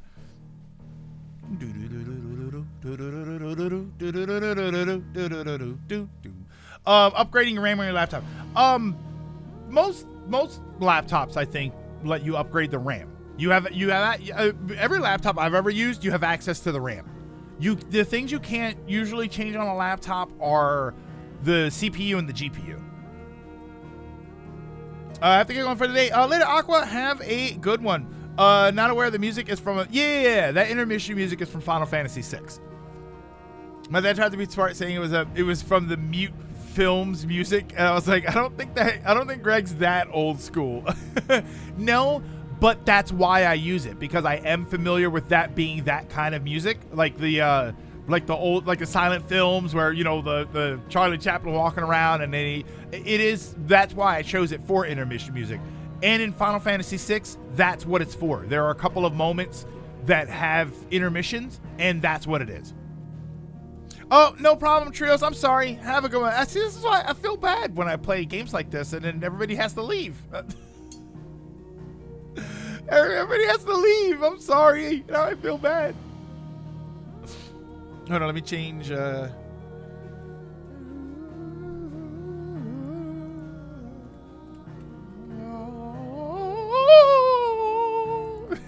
we go.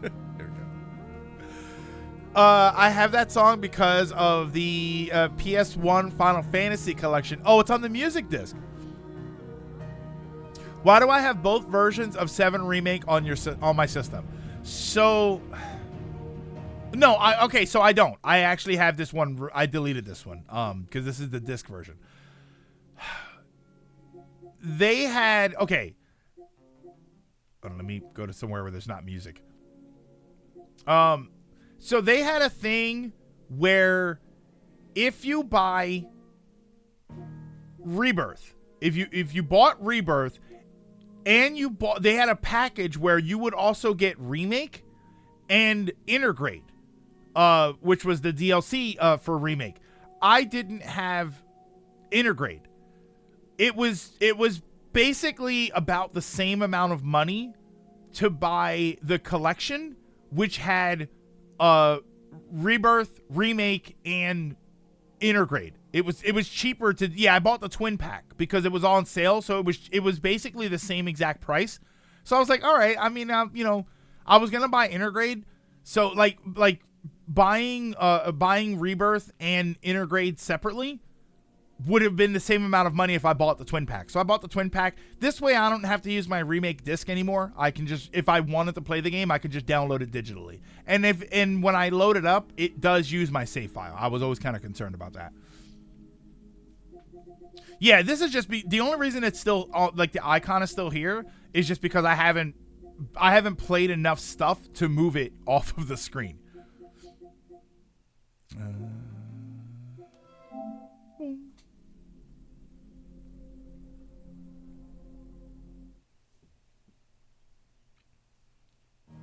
Now I got the song in my head. I wanna know your name.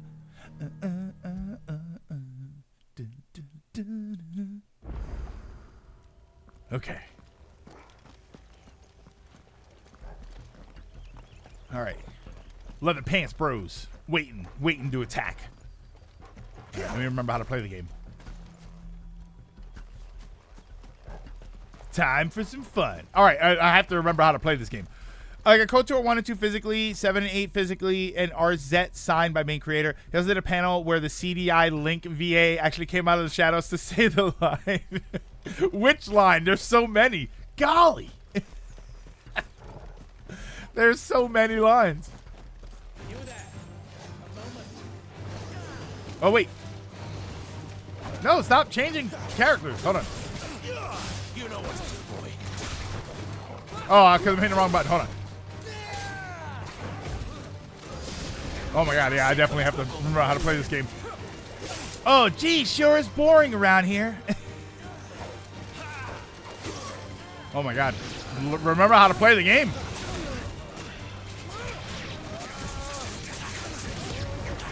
Hit him.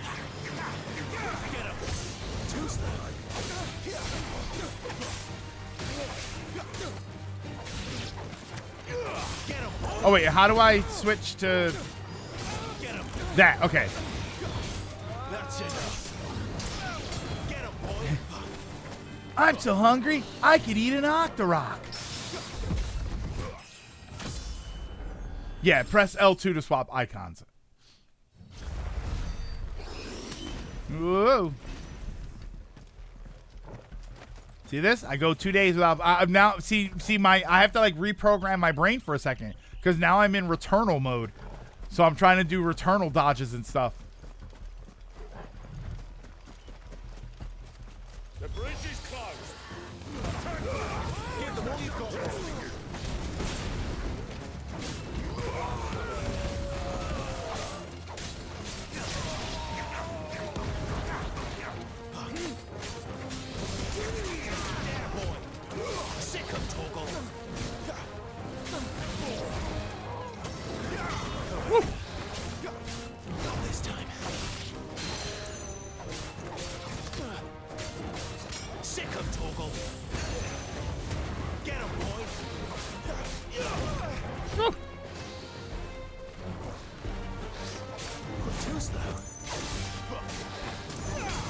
Whoa! Oh no! Get him, boy. Sick of Toggle. Come on! Oh, he's got the big health bar. Wait a minute. Ow! Oh wait, what did they What did that do? Hold on. Oh, that was like an air sort of thing? Okay. Oh, that's like to go for chases up in the air.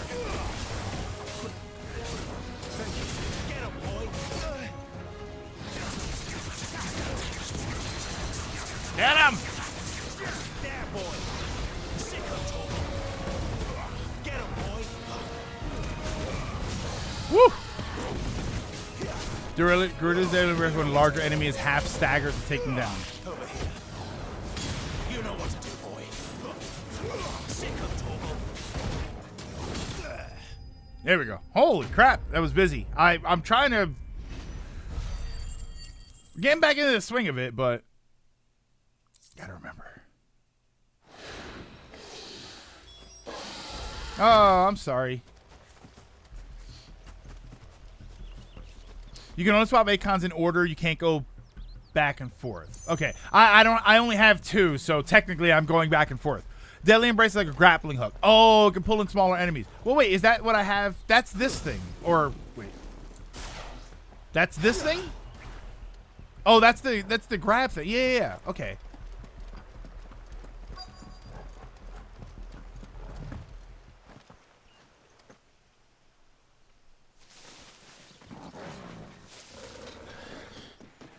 Oh, it's only me. Damn it, Gav. Are you trying to get yourself killed? It's not me who's been playing with fire. You don't do things by halves, do you? What the? This way. Wait, did we know that was supposed to be on fire or something?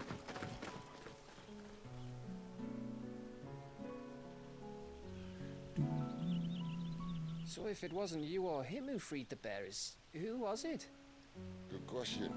Someone who didn't have their hands full fighting. Oh, that's right, because they went to go and try and free the bearers, but Ifrit guy What matters is they're torched safe. everybody. Something they wouldn't be. Had it not been Hi, for buddy. you, Gav. Just doing my job, like. So, What about his dominant? You think she's seeing anybody? And after we were so close. Oh, that dominant. Okay. Well, I can track him. Why would you? Sid Or not the told Barry. us He about was the after the family. dominant, yeah. Lost me own to Imperial Steel. Sometimes vengeance is the only thing that keeps you going. He said me own, not my own. Thank you. Go safely, brothers. I reckon he likes you. How so? Has he seen anybody?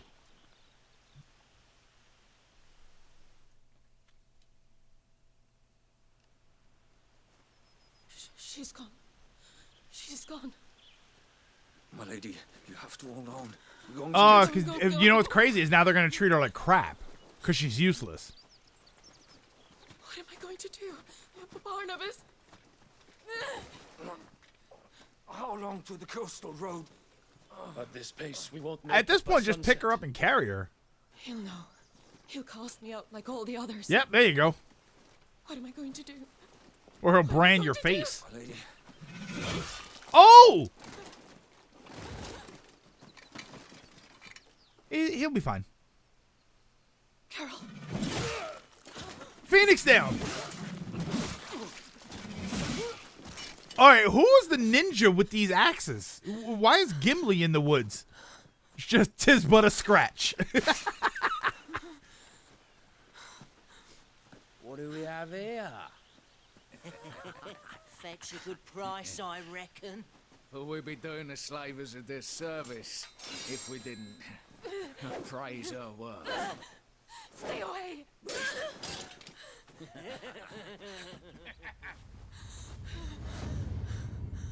No, brother, here we go. At least in this game, it kind of makes sense. Oh, here's the backstory where I'm supposed to be sympathetic to her. Phoenix down! Phoenix down! Oh, wait, yeah, there's no more Phoenix downs. Because Phoenix is down. Can't hurt you anymore.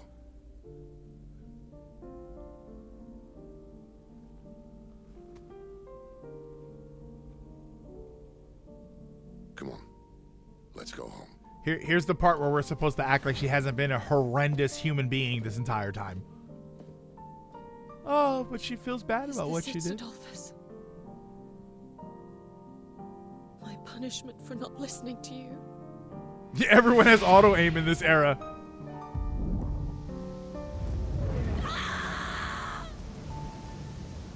This wretched world.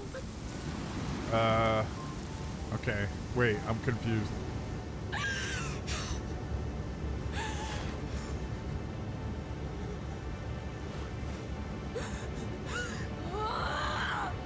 Deserves to die. It all deserves to die. Die, die. Uh-oh, wait a minute. Hold on. She's got Garuda eyes. Wait, what's happening? Where are the people?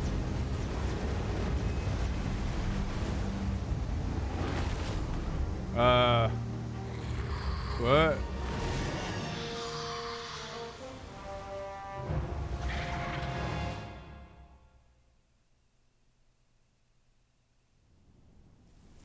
What? You've seen Attack on Titan, yes. I've seen the first season. Sid, Do you feel it too? Garuda. It's Game of Thrones, Final Fantasy 16. flames. Da-na-na-na-na-na-na.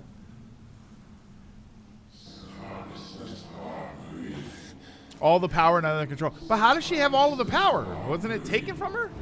Or like most of it was? She's drawn in too much ether. She can't control it.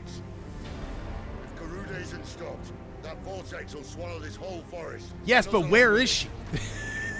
I'll stop her. You'll stop her. I heard it again.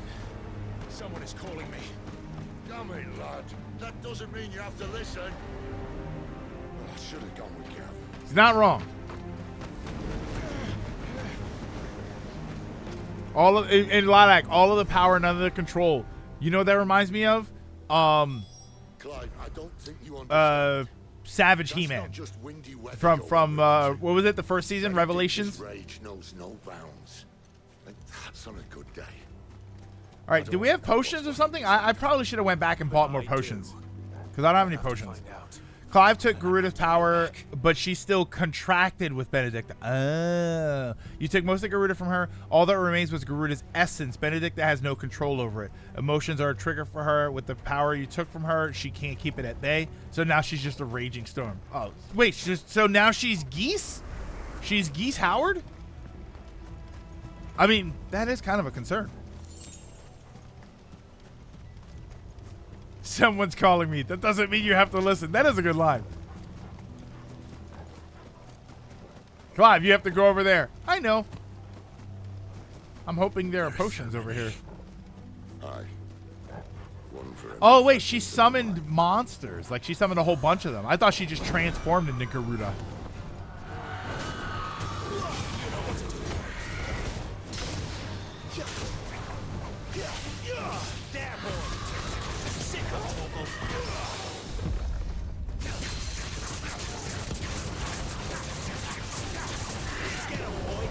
Oh, wait, you could do that right in the middle.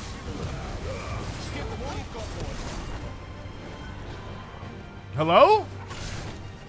What was that about? Oh, I wasn't. Okay, I was holding the button.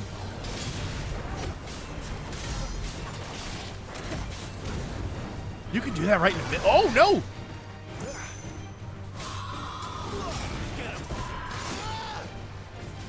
All right, fine. I was trying to save that.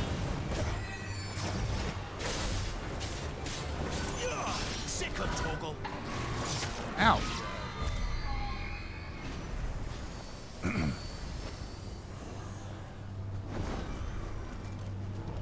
Remember, the only call you need to answer all the time is Mother Nature. You can go back to the hub to stop. Can I? This game feels like it locks you out sometimes. Can you just tell? See, you can't. That's inaccessible. Will it let me fast travel back? I'll just have to run back. That's the problem. Here, right? Is that where I'm going?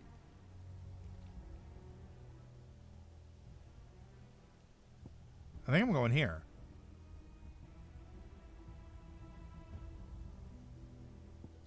This is part of the reason icons are treated differently than bears. Well, dominants are treated differently than bears because they temper the summons. But as we saw Joshua and now Benedicta, if you push too hard in the wrong way, you can snap. Press options. Oh wait, hold on. Oh, okay. You're saying do this. So I want to go to Lost Wing, right?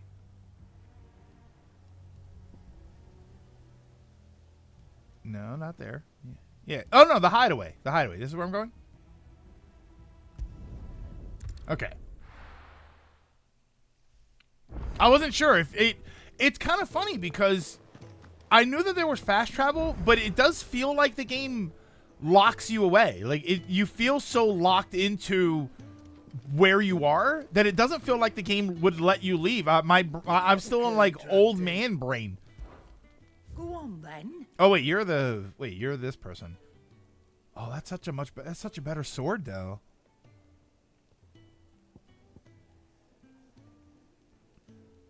I think I want to buy that. You really do just get better swords. Like I don't think I've upgraded any of my stuff. You just get better ones. It'd better all be here. Oh, check the blacksmith before buying weapons. I probably should have checked first. Hold on. So let me do this. You'll not find a better price than that. You're rubbing me blind, you know. It'd better all be here. Yeah, see, it says it's better to do that. What about these? See, like that's a little bit better, but it's like Hyrule Castle and Breath of the Wild. Going in or out feels wrong since you're supposed to go there as your last thing to do. Like, yeah, like, oh, we can just we need to go and we need to stop the dominant. We're running out of time. We can fast travel back halfway around the world though. So wait, where's the blacksmith back there? As you beat bosses, they usually give you material to make a new sword. Oh, okay. I see I'm busy here. What do you want? All right, so you can upgrade that, craft Oh, that's to craft them. Oh, okay. So I had enough materials. I could have just made that sword. Oh, wait. That's like... Oh, look at that. So that is kind of a waste then. Bastard sword +1. So I want to make that, right?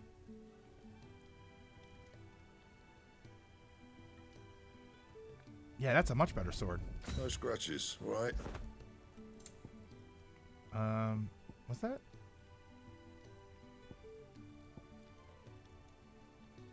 Doesn't show me. Yeah, compare gear. Hold on. Oh, yeah. See, that's much better. Not bad, if I do say so myself. Oh, no. Oh, crap. Did I make that? I did. I made it, but I didn't equip it. Oh, reinforce. I'm really not paying attention here. Oh, look. And then I can... Oh, okay. All right, I see. Ah, damn it. So I did waste that. Oh, so I could actually make it even more powerful. I'm going to try that. Yeah, that should do you.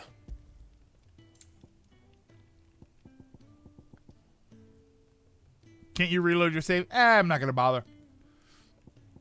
I'll learn my lesson. I'll accept my punishment and learn my lesson. Plus, I don't really think that this game is going to punish me for not having enough resources. What are my resources there? See, Traveler's Band, Gnarled, Scale, and Sharp Fang. Yes, I'll do that. You can thank me later. That it? Fine. Yeah, you never heard of that, AGM? You never heard of that as a weapon? The Bastard Sword? That's not even a new thing. Yeah, you'll have more money. We talked about this the other day. You feel like you're not going to have a hard time with money because your inventory is relatively limited. Like, your equipment is limited, right? I don't need to worry about a sword and a shield and armor and a helmet and boots and gloves. Like, I don't need to worry about all that stuff. But then the items, I can't overstock on items. I'm only allowed to have 4 potions and 3 high potions. So that's why I bought all the items first. And then I was I didn't have any more space. So I was supposed to check this too? Hall of Virtue. Oh, that's the... Wait, this is the VR thing. I don't want to do that.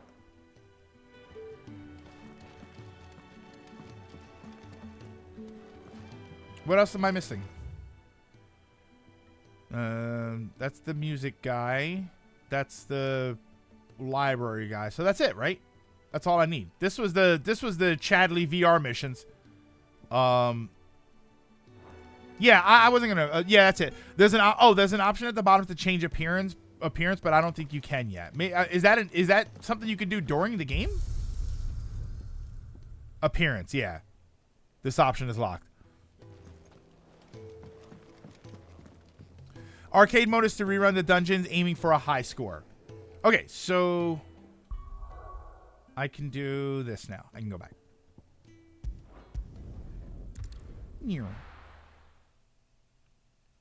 The VR missions. Okay, the only difference is I start back here. Oh, wait, they put me... Interesting. It resets all the items in the area?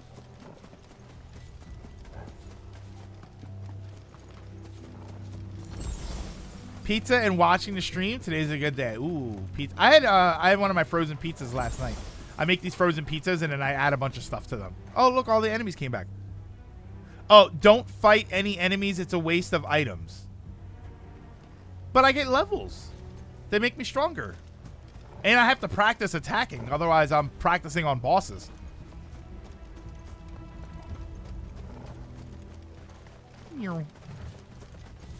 Yeah, and the first 2 items were potions. I could have just fast traveled back to the beginning and got more items. Oh, levels make you marginally stronger. Oh, no. So levels don't really make you that much stronger. So, uh-oh. Wait a minute. So you're saying that getting into battles is just a waste of resources because you don't get anything of significant value out of the battles. Is this Final Fantasy Sticker Star? Ooh. I mean, these guys I might have to fight. Oh, yeah, I have to fight these guys.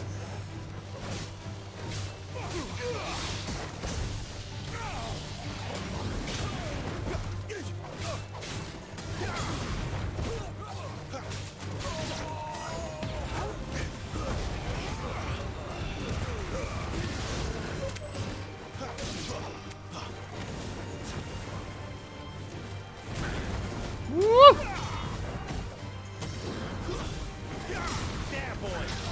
You get AP for leveling up your skills. Oh, okay. So you do get something.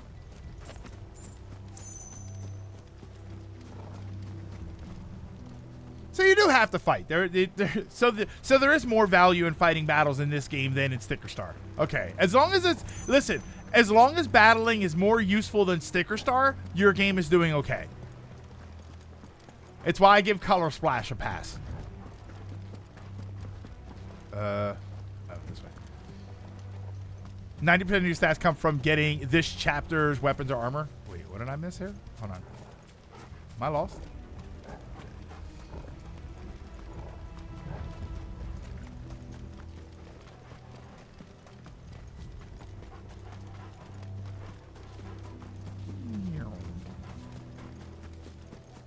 Clive, ride the dog in the battle. Wouldn't that be easier? Friend of mine grinded this area for AP to increase his skills. I mean, yeah, this doesn't seem like a bad area to do that with. A lot of these, like these monsters. Let's see how many of these monsters give us.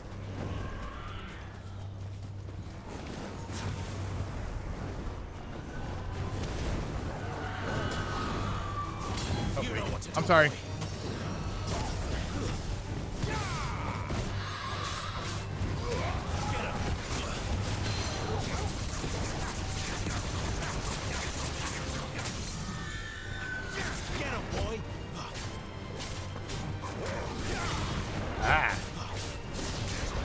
Oh, that's an airborne one. Okay, I don't want to do that first.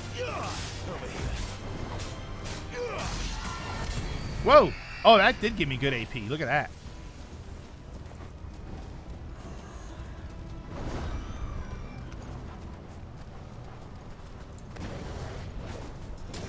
This won't be easy. Get him, boy. You know what to do, boy. Get him. Oh no!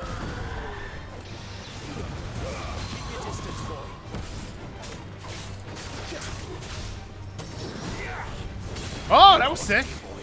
Oh, was that like a special animation for using it on an airborne monster?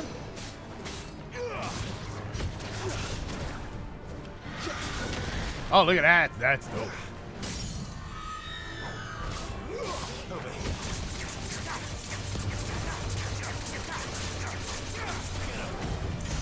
Woo! That's kind of cool. Oh, that was a half stagger animation. Okay. The icon attack enhancing accessories are useful to have equipped too. Wait, what? Icon attack enhancing accessories? Is that something that might not be something that might be something I haven't gotten yet?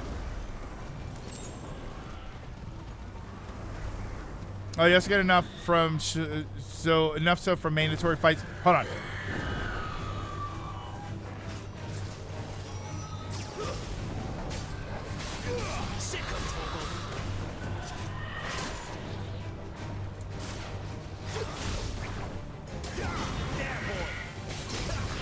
Woo!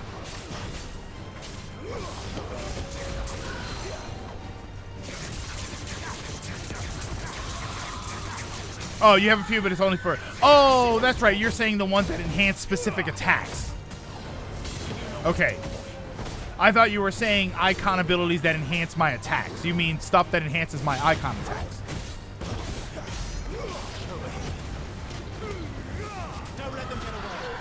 Oh. Good job, Torgal. Torgal got that one. Yeah, okay. Yeah, I had the thing that was like, oh, enhance the spinning the spinning fire thing.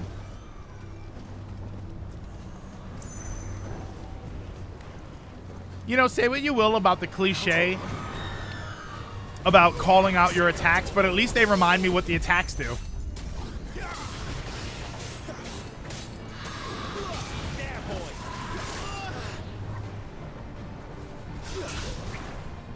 Isn't that the thing I'm supposed to be using? You know what to do. Do I have any accessory slots open? Let me take a look. I don't think so.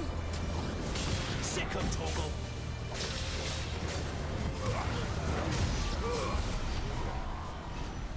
Let me take a look. I don't think so.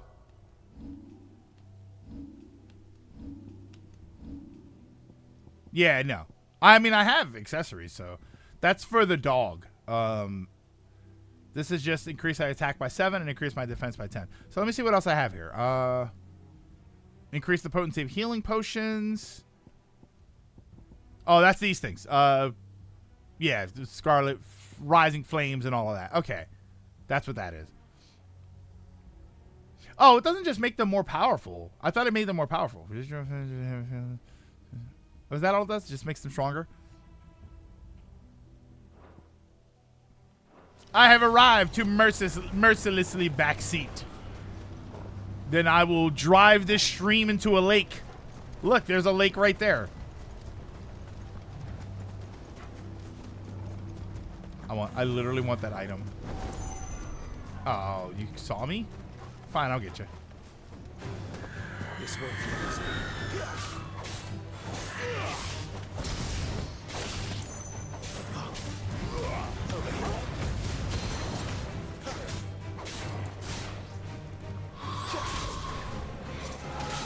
Ow. Yeah, I thought that was supposed to bring monsters closer to me. You know what to do.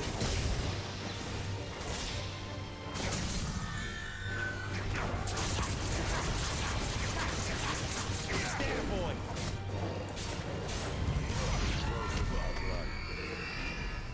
I just want whatever that is on the ground over there.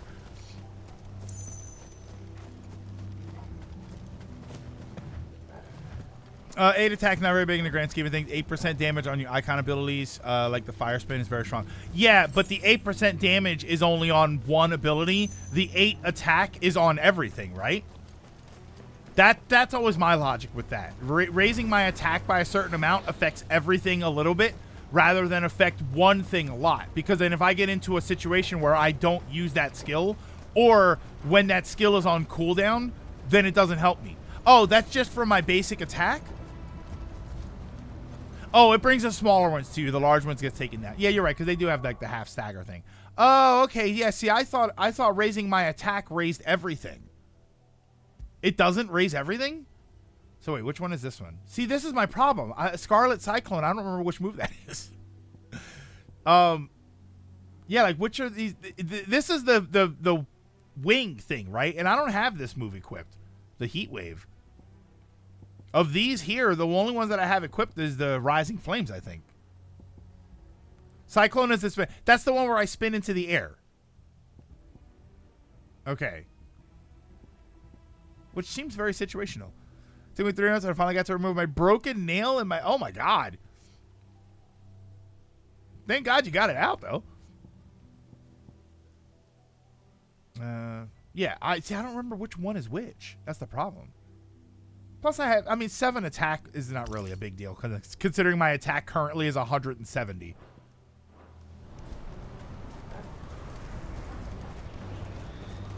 Yeah, Rising Flames is the uppercut. Which I feel like I use a lot. I feel like the uppercut is the one that I'm using the most.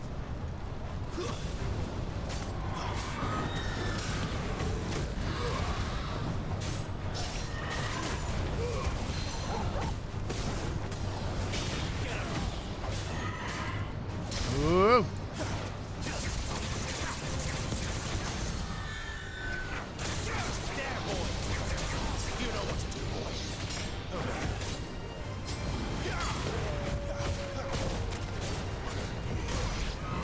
If you look at stagger meter on the bosses and large enemies, there's a line in the middle. Yeah, that's what I was saying. Like, because I had like the half stagger thing that should have indicated that it was a stronger than usual monster. If you want to hit a lot of dudes, Cyclone. If you want to hit one guy really hard, boost uppercut. Which I usually focus. I'll be honest with you. Other than crowd control, I usually opt to hit one monster a lot because I figure as long as I'm trying to kill, like, let's say there are 5 people there. As long as I'm trying to kill 5 people evenly, I constantly have to deal with 5 different people attacking me. If I kill one person really fast, I'm quicker to get to the point where I only have 4 enemies to deal with and 3 enemies to deal with. So I usually do that. I usually focus on single, unless it's, like I said, like crowd control where they're weak enough, or there's just so many. Like MMOs, for instance, like Final Fantasy, if there's a group of 10, I'm gonna AoE them because I'm gonna do more damage that way. But if there's 3, I'm probably just gonna single target them.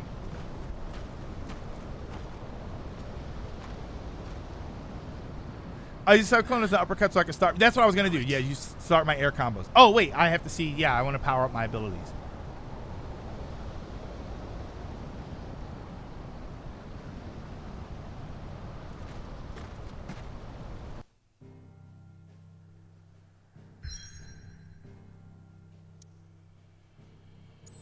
She's transformed. She's playing that new Contra game. No, that's she's Garuda, not Galuga. Yeah, I think we're good. We still have all the potions, so.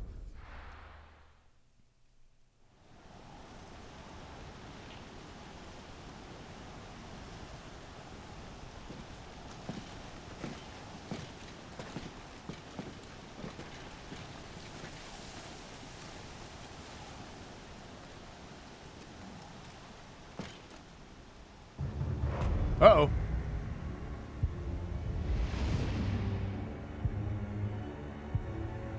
Oh my god. It's Alpha No. Wait! Clive. Was that? The dominant. The man who killed my brother.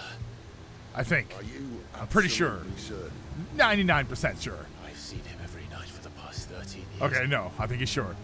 Watched as the flames of his icon took Joshua. Now!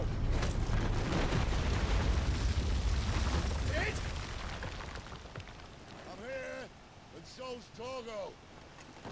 So I have a weird question. About us. You've been waiting for this. Go! Sid!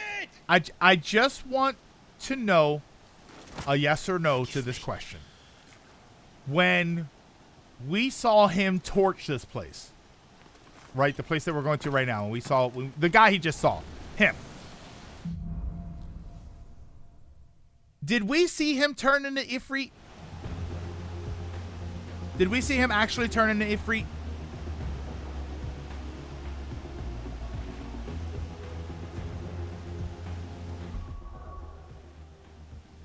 We did not see him turn into Ifrit. We did not. That's Joshua, isn't it? It's gonna be Joshua. It's not. That's not Ifrit. That's gonna be Joshua. Where did he go? That's what you're gonna find out. You're gonna find out Joshua didn't die. All right, here we go. Come on, let's go. Oh my God! What the hell? Oh, it's her. That's what we're gonna find out. Don't say anything. Don't say yes or no. Just yes. That's my theory right now. I love theory crafting.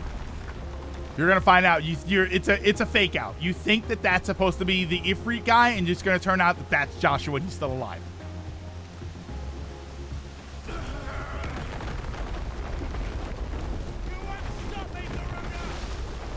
We didn't see a body. I'm trying not to look at chat just in case. We didn't see a body. That's always my theory.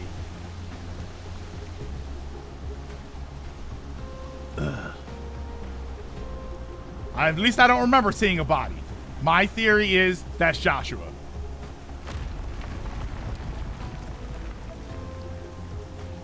And he's in a hole now.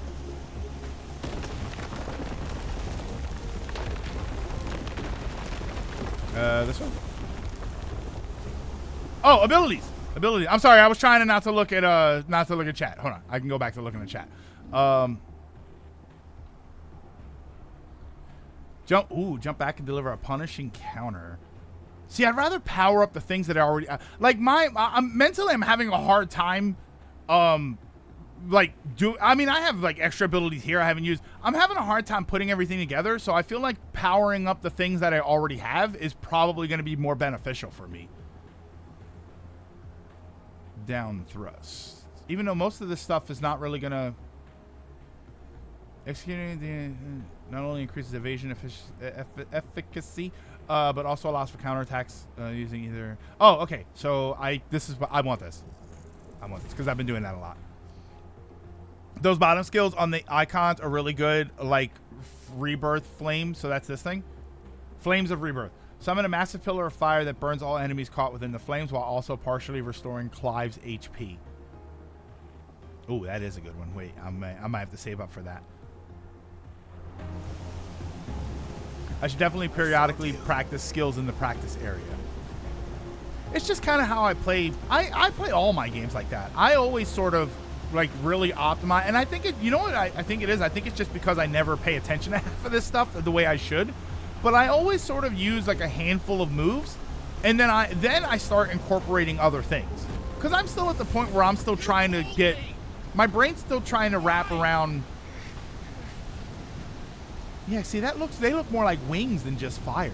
That's gonna be Joshua, isn't it? The lower abilities in the icons are basically the summon's main attack in the other games. Oh, okay, I see what you mean. I thought he was gonna lift his hood up and show me the red hair. Or is he just a red herring? Oh, wait. I have to do stuff.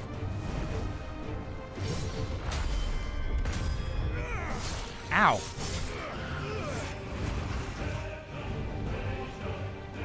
Flames of Rebirth and AoE to hit multiple enemies no matter what.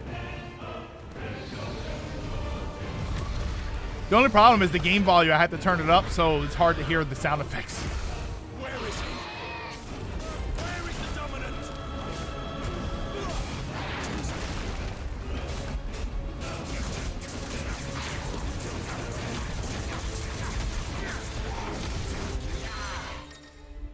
What? Larger enemies will become partially staggered when they will gain... Wait.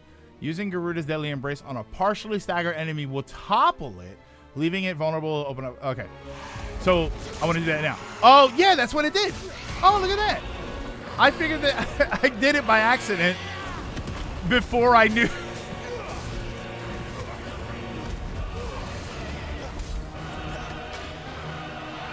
Ow.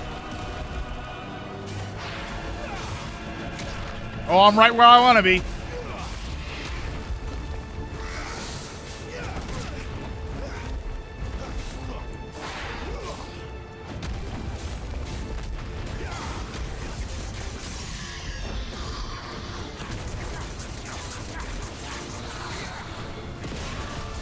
So wait, so that Garuda thing where I grab when they're half staggered or whatever, that's for every enemy?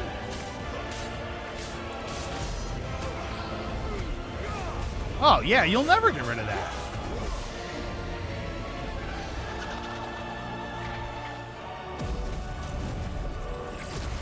Oh, well, for large enemies. For large bosses, I mean. Yeah, that's the best way to say it. Aerial Rave! Should I be attacking her? No, not this time? Okay, Clive said not. I was going to attack her, but Clive said not this time.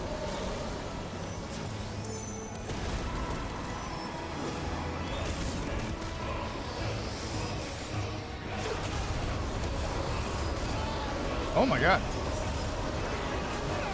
Am I supposed to be doing something here? I guess that was just to avoid. Ah, damn it.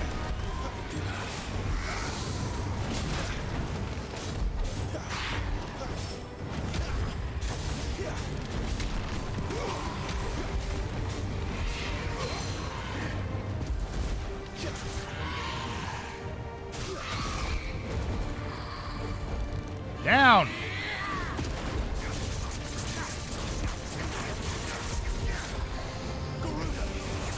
Oh, I didn't mean to do that. Damn it.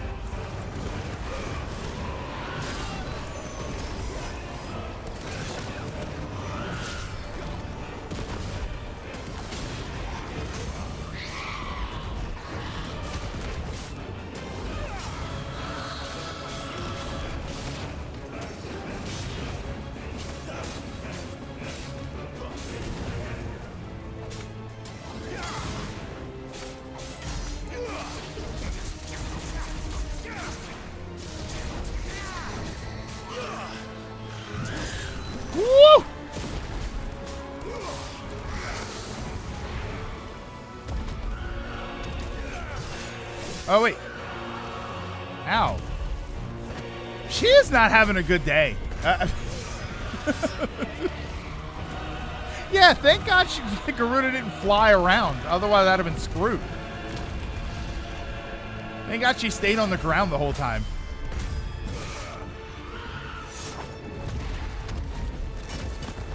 Yeah, she is not having the best day.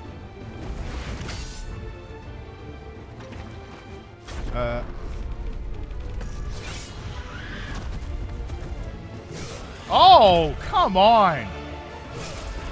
Oh my God.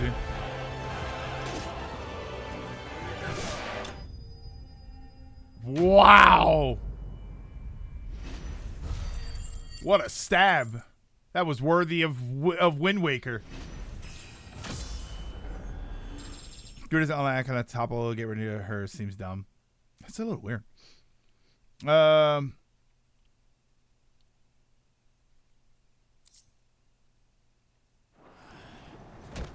Oh. Oh, we don't see a body. There you go. Oh wait, no, wait, maybe we do. Nope, we don't see a body. She's coming back.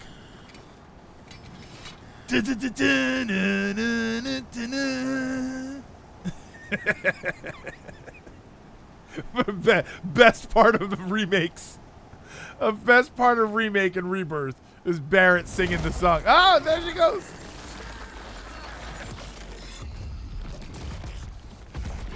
Technically, the fall killed her.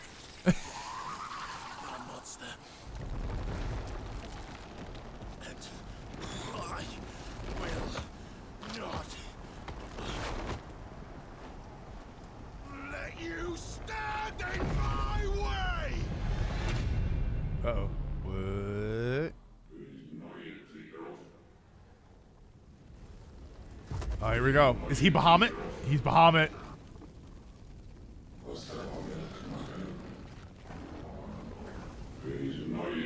Or Ifrit. No, wait, what?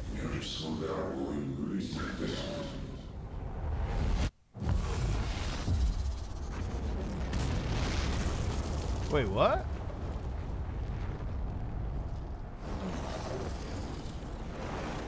I thought when Ifrit, no, the Ifrit, well, when Ifrit attacked, he was there. We saw Clive see Ifrit. We saw they were in the same room together.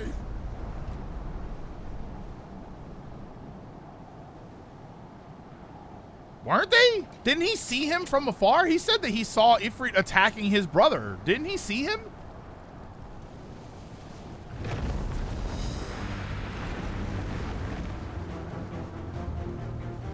No, we saw Clive see it, but we never saw Clive. No, I thought we saw Clive seeing it from the third person.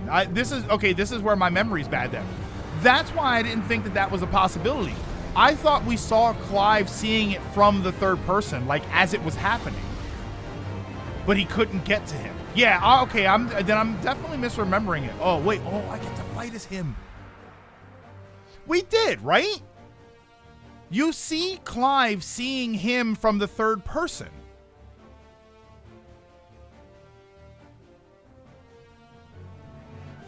Melee, range, and evade.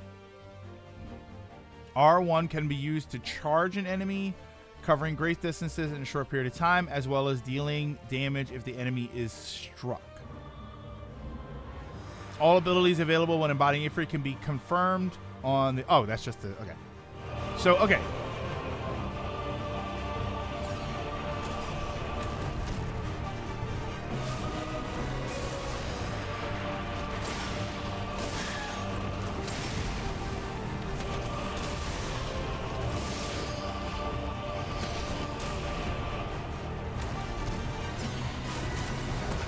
Woo!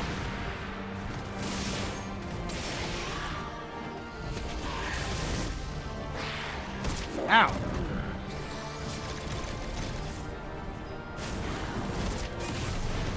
Sick. Look at the big numbers. I like seeing big numbers. Oh.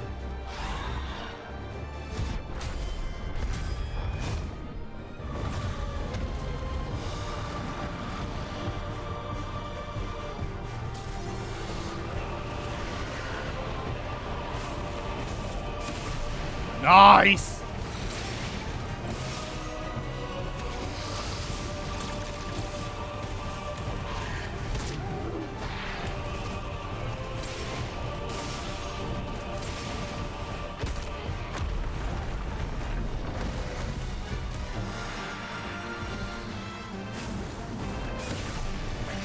Ow. Come on. Use a potion. Skyfall, isn't that a James Bond movie?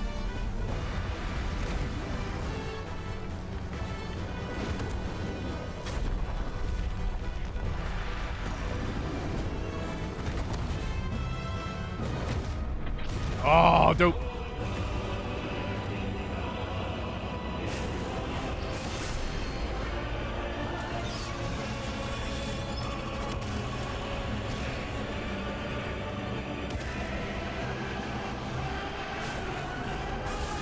Oh, why? What?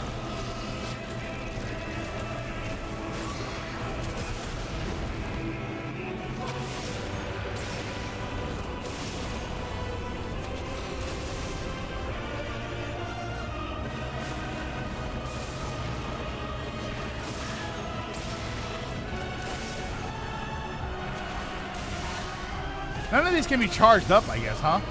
Whoa. That was sick how I jumped back into the trees and then the trees caught fire.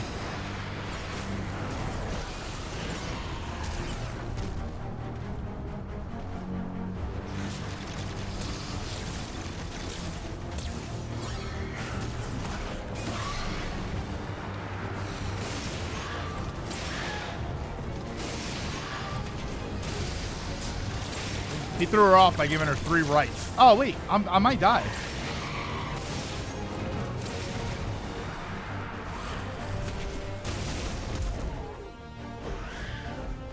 I might lose this.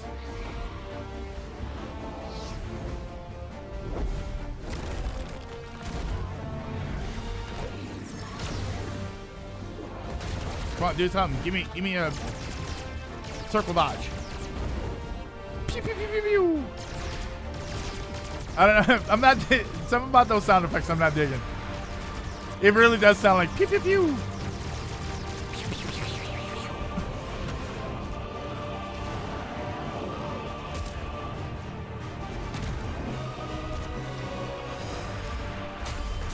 Oh, I was hitting square. I didn't realize it was going to be a quick time event.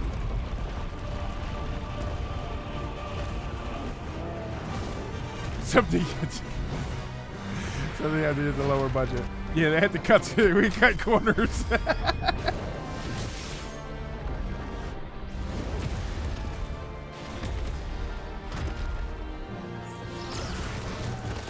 Oh no! I'm unarmed.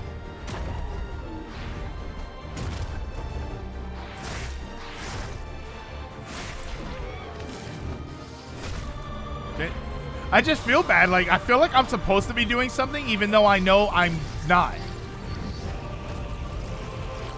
Whoa, that was kind of cool. Visually, that was awesome.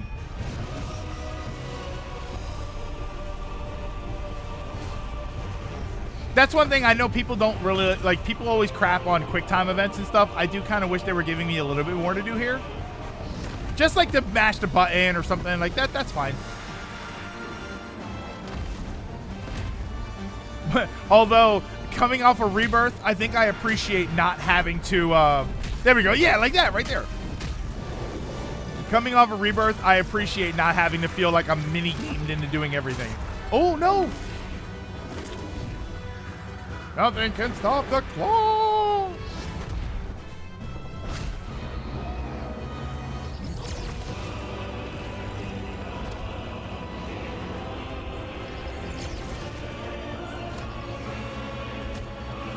All right, now make out with her. She's still kind of hot. I mean, technically, so are you. Oh, is he gonna rip her wings off? Oh, rip her wings off.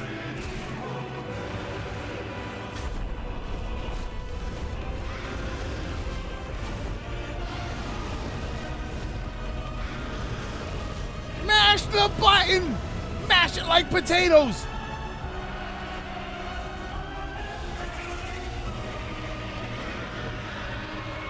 Oh, wow. That's a sick screenshot right there. Dude, sick burn. Oh, dude, fried chicken. Oh my God, fried chicken sounds good now. I'm sorry, I wasn't reading any comments. Hold on. Before I press the button. Yeah, I want this game now. These fights are so flashy. You're not misremembering, but notice the angle he was watching was from Impossible. No, then I am misremembering because I feel like it was like he was out and he was looking and he was seeing it. I think, yeah, I am kind of misremembering it then. Yeah, okay. So I am kind of misremembering that. All right, so no. Give me a minute. Let me run to the restroom, and then when I come back, when I come back, it's time for chicken.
I'm surprised you didn't know because the advertising did not keep it a secret at all. Oh, about the Ifrit thing? Did it not? I didn't watch too much of the advertising. I remember the original trailer. The only thing I remember about the original trailer was the blood getting splattered on the kid's face. That's why when it happened in the game, I was kind of waiting for it to happen. And I figured it would be early. Yeah, that was really all I remember. I didn't pay too much attention to it because I kind of wanted to. I knew eventually I was going to play this game. So I was like, okay, I'm going to wait and see. No, they did not. Not at all.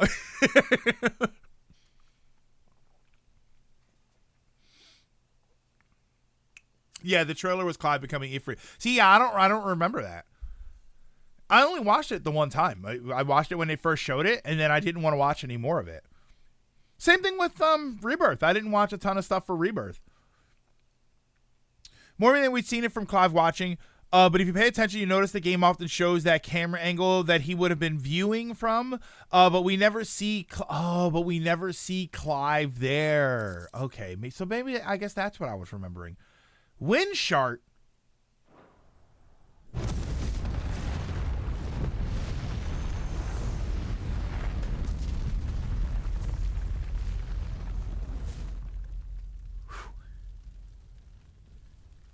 Oh, wait, I had to give it to Helldivers.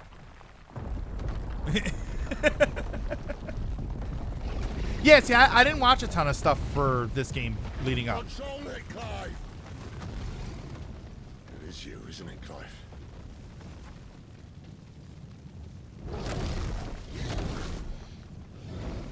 Stop this, now! Go on, do it. Turn into Ramu.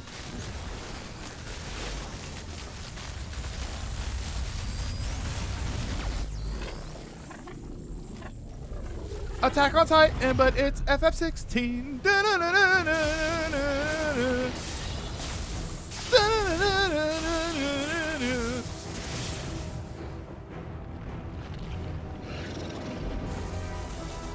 Yes. Oh, wait. Oh, look at him. Oh, dude, that's basically me. He's got long hair and a beard. That's pretty much me.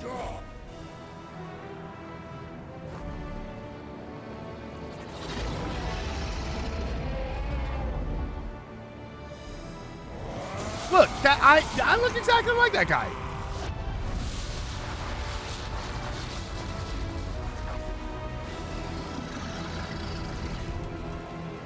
That's me if I use 6 double A's.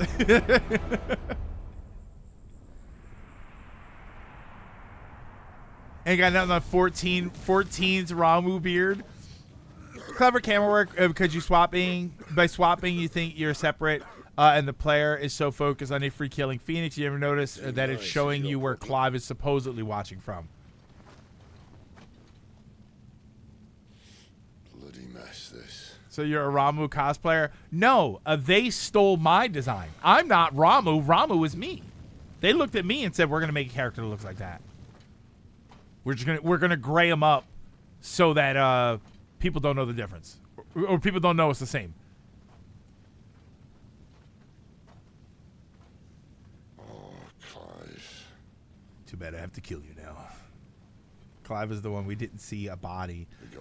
We saw Joshua returning to Phoenix. We didn't see Clive during.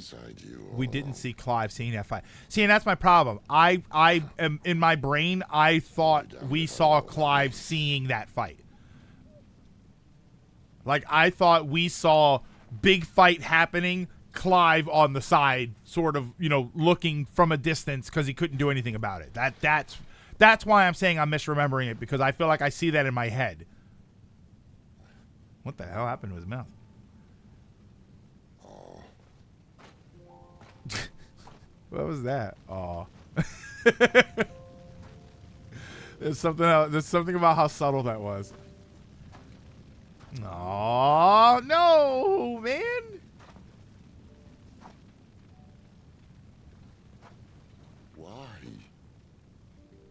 Why did you have to listen to him? Banner. This can't be what you wanted. Well, clearly not, but maybe she's alive. Use a potion. Hey, chill, bro. Okay.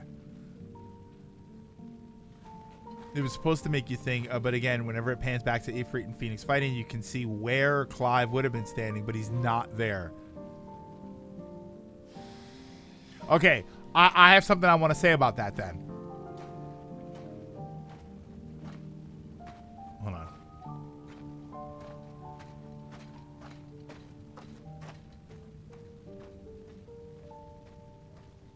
I'm looking.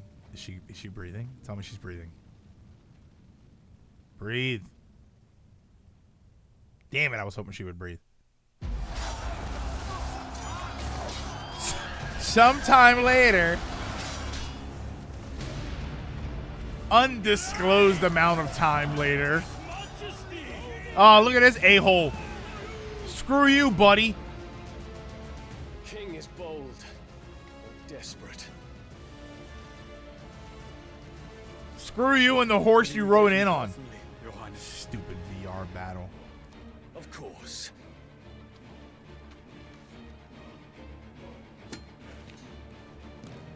Griegel's breath fill your wings.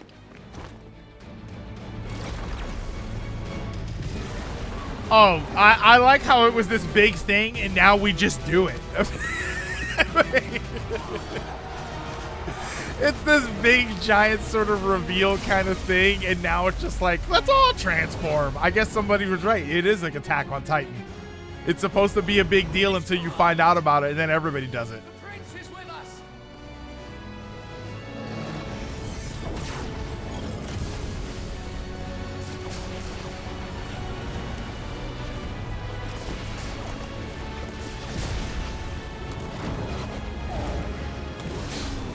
They started by showing Shiva and Titan fighting. Well, but just the summons, not someone transforming into them, right? Did they show somebody transforming into them? I have a terrible memory, by the way. clearly I have a horrible memory.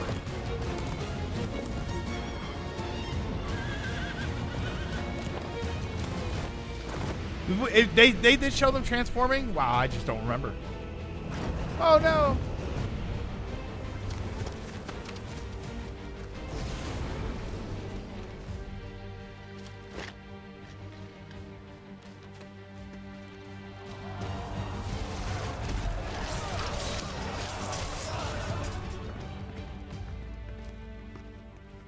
Imagine cheering for your summon and their attack just nukes you and all your allies.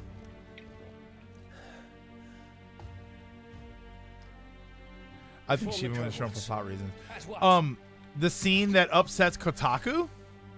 Isn't that the company that just makes game guides? These guys were never too. Yeah. Big thing for Garuda. She lost control, and Ifrit was the reveal for Clive.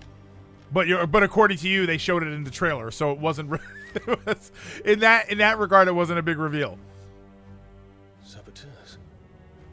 Their attacks are frequent and widespread, even in the holy capital. The capital. The Bahamut design looks scrawny. The wings look really thin, but I think it still looks dope though. The city guard strengthened. We can expect no reinforcements. Okay. That is of no matter. The Emperor's safety is paramount. Yeah, why did it upset Kotaku? I shall deal with our enemies here. Yeah, didn't they make an announcement like they're not going to make news anymore? They're going to do game guides? Which, by the way, if you've ever gone to a website like Kotaku for game guides or IGN or something, it's terrible. It's loaded with ads and a whole bunch of crap that you don't need. I can't tell you how many times I've searched something to like a guide for something, and I end up going to Reddit. Because you go to those websites and they're so loaded, they're so bogged down with crap.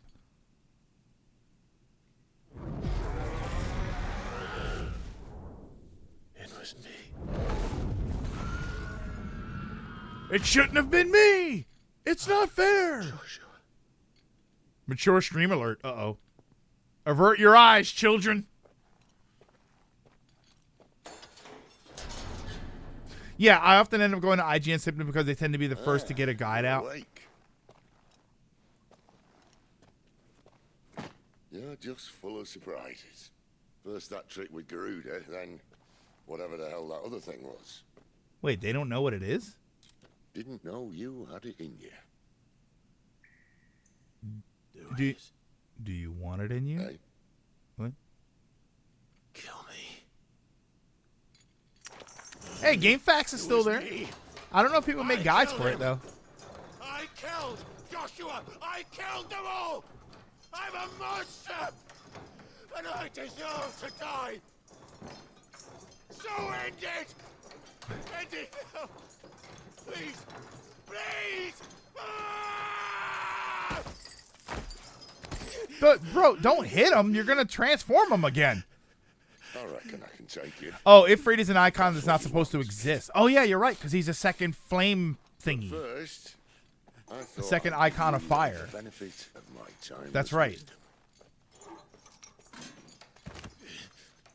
It seems to me, you see, that since you're still breathing, you might as well make yourself useful.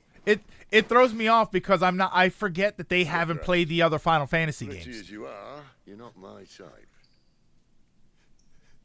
It's like when in Star Wars no one realizes the Empire's evil and you realize it's because they haven't seen Star Wars. People did, hey, look, it's Cheeks. Yes. I feel bad for him though. That does kind of suck. Like he just found out that he killed his brother and like torched a bunch of people. Which puts more credence to the idea that if that was an Ifrit, then that is Joshua. Which would explain why Ifrit didn't kill Joshua that night. So many butts. He's Eren Yeager. Hope he doesn't come to the conclusion that genocide is the answer. What are you going to do now?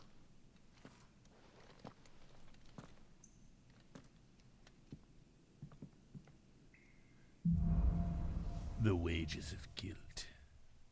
I wonder if everybody knows. There are certain times during the game that side quests will become temporarily unavailable until progress has been made through the main scenario. At such times, quest givers will be indicated with a locked exclamation mark. Okay. May as well hear what he has to say. When Joshua killed the people, he free transformed after Joshua fried everyone. Clive only killed the Lord Commander. I still killed enough. Don't go making me throw you back in there now, eh? Okay. That's true. He didn't kill that many people. But he killed his brother. That's enough.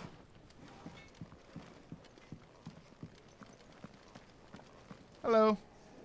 Yes? What? If you're gonna buy something, be quick about it.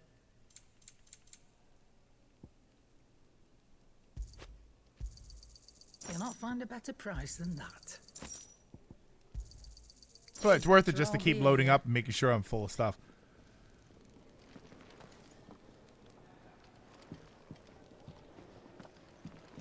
What's that? Go to the upper floor canteen?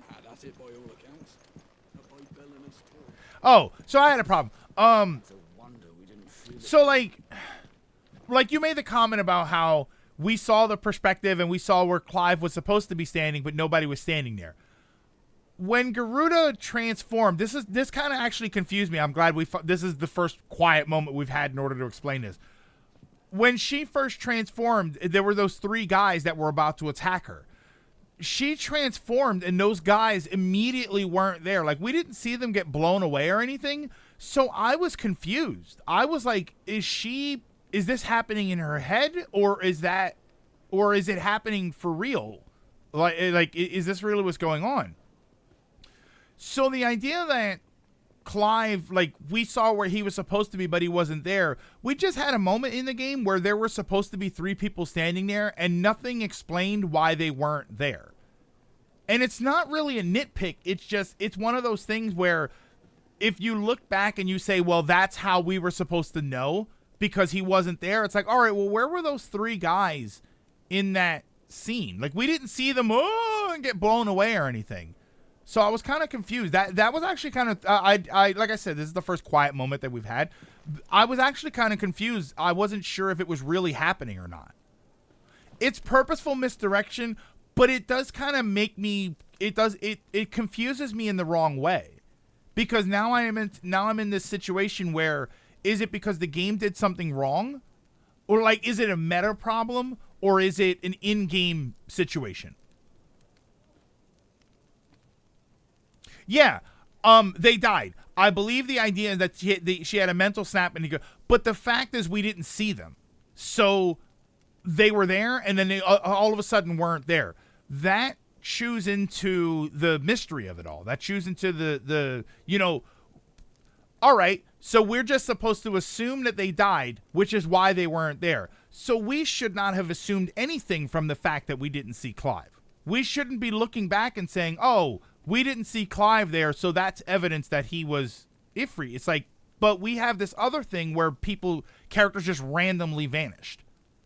And that's what kind of throws me off with stuff like that. It's just little things. It's little glimpses outside of the world that kind of take me out of it. It was specifically the way they showed it. But they didn't specifically show what happened to those guys. And that's my concern. All right, so wait. So this is where I'm going? Where's the canteen? What are you saying is the canteen? This is the Fat Chocobo. Is that here? Is there something called the canteen that I'm supposed to be headed towards? Reservoirs, bunker, sit, solar, furrows. Oh, the Fat Chocobo is the canteen. Okay. They call it the canteen, not the Fat Chocobo. I literally thought the place was called the Fat Chocobo. Okay. Yeah, no, I know what a canteen is, but but you're calling it the canteen. Just say the Fat Chocobo. All right, so who am I talking to, by the way? You told me to come here. And to be fair, a canteen is a water container. We saw Clive with the other guy, and when Ifrit exploded, we only saw the guy get blown away while Clive vanished. So, but then what happened to the guys? Like, we didn't see what happened. That's my only concern. Yeah, I think Fat Chocobo would be a great name for a pub. Who am I talking to here? Oh, I am talking to the Fat Chocobo guy.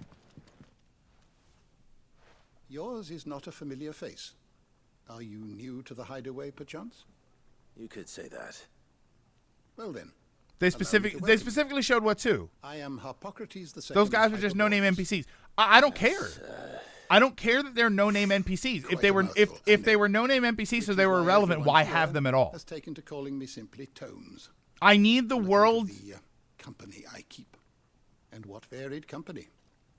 I'm a collector, you see, not of bijou and baubles, but of stories. The history and culture of these isles have ever been a source of endless fascination to me. But alas, my days of wandering the realm in search of new tales are far behind me. And so I've taken to sharing that which I've gathered with all who might listen. Perhaps you would care to listen. Yeah, I need the world to be consistent. Otherwise, inconsistencies kind of shatter the illusion.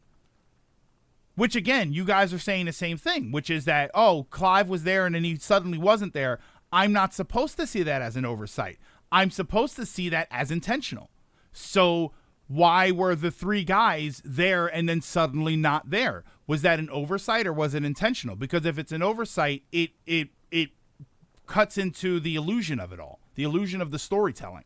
That's why I'm not giving the game crap for it. It's just like, I'm not gonna lower my score for it or anything. It's just that's the sort of thing where I'm supposed to. I had this problem with Remake, where I don't know if I can say this about Remake. Like, I don't know if I'm spoiling something. It's not really a spoiler, but Remake sets up something in the story that it also breaks its own rules in the same game. Particularly with the Whispers. The Whispers are related to something, to some aspect of the storytelling, but the game also breaks its own rules in that. So when am I supposed to accept it as part of the story, and when am I supposed to accept it as this feels like an oversight? That's what I have a problem with when it comes to storytelling like this. That's extreme. We do the same thing with TV shows and movies and stuff. When we see these inconsistencies, it's hard to not see the inconsistencies as something that breaks up the story. Because now we're like, well, wait, that doesn't make any sense. Oh, I'm trying to work out what three guys I'm talking about. When Garuda, when Benedicta was about to get when she transformed into Garuda, she was about to be attacked by three guys. When she started transforming, those guys just weren't there. I was thinking that the Garuda transformation was happening in her head because all of a sudden the three guys just weren't there. They didn't get blown away. She didn't kill them or anything. They just suddenly weren't there anymore. And that sort of, that was like, I don't understand what's happening. So the idea that they just vanished and Clive just vanished, but only one of those times meant something is what was throwing me off. No, was there an animation where she threw them? Because I did not see that. Don't forget, Clive was having headaches when the hooded guy showed up. We get an overview of the castle and Ifrit appears. The Lord Commander that Clive was with gets disintegrated for being too close to Ifrit. Oh, yeah, I did remember that. I remember that the one guy got annihilated.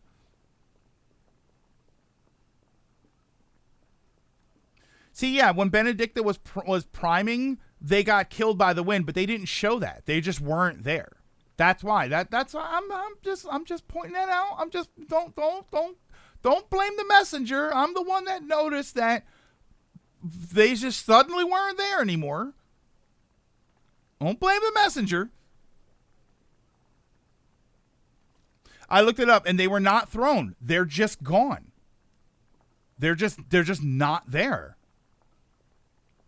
What was I talking to? Somebody, Sentinel, I think Sentinel told me to come here. Why am I talking to this guy?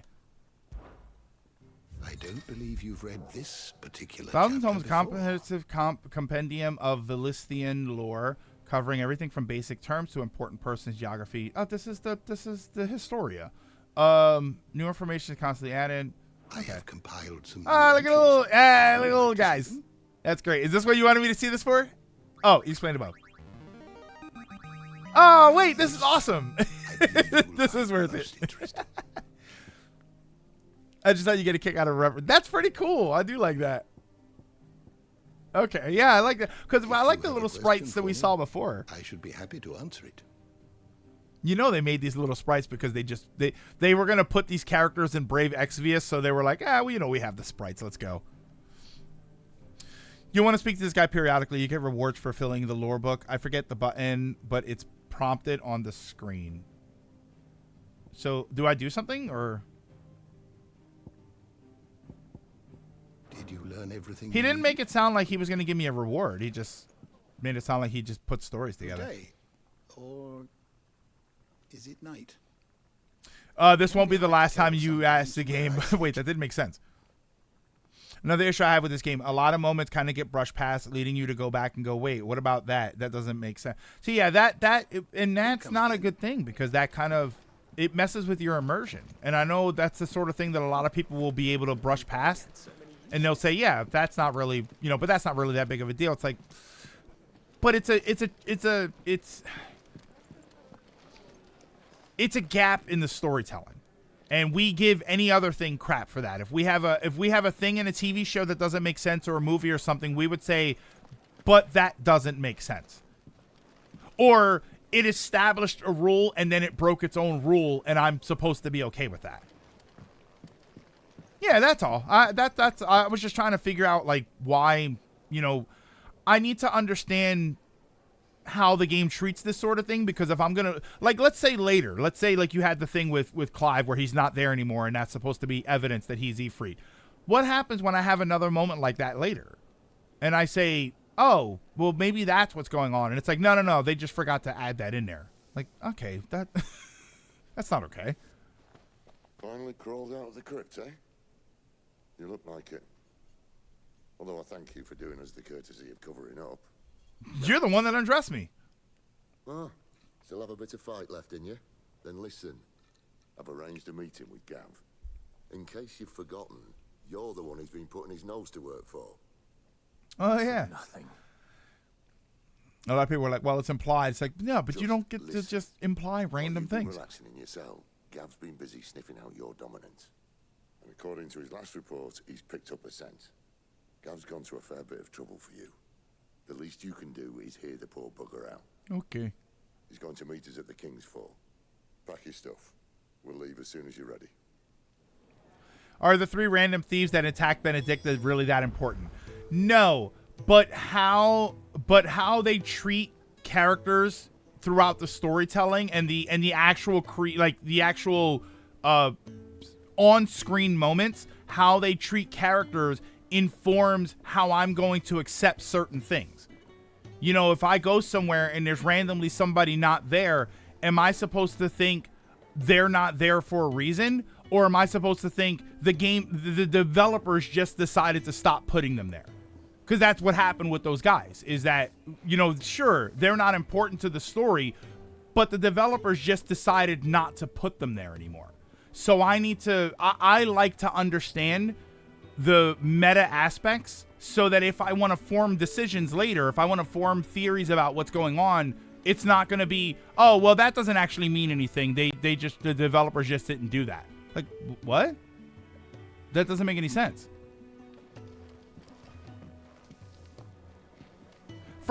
I'll give you a good example.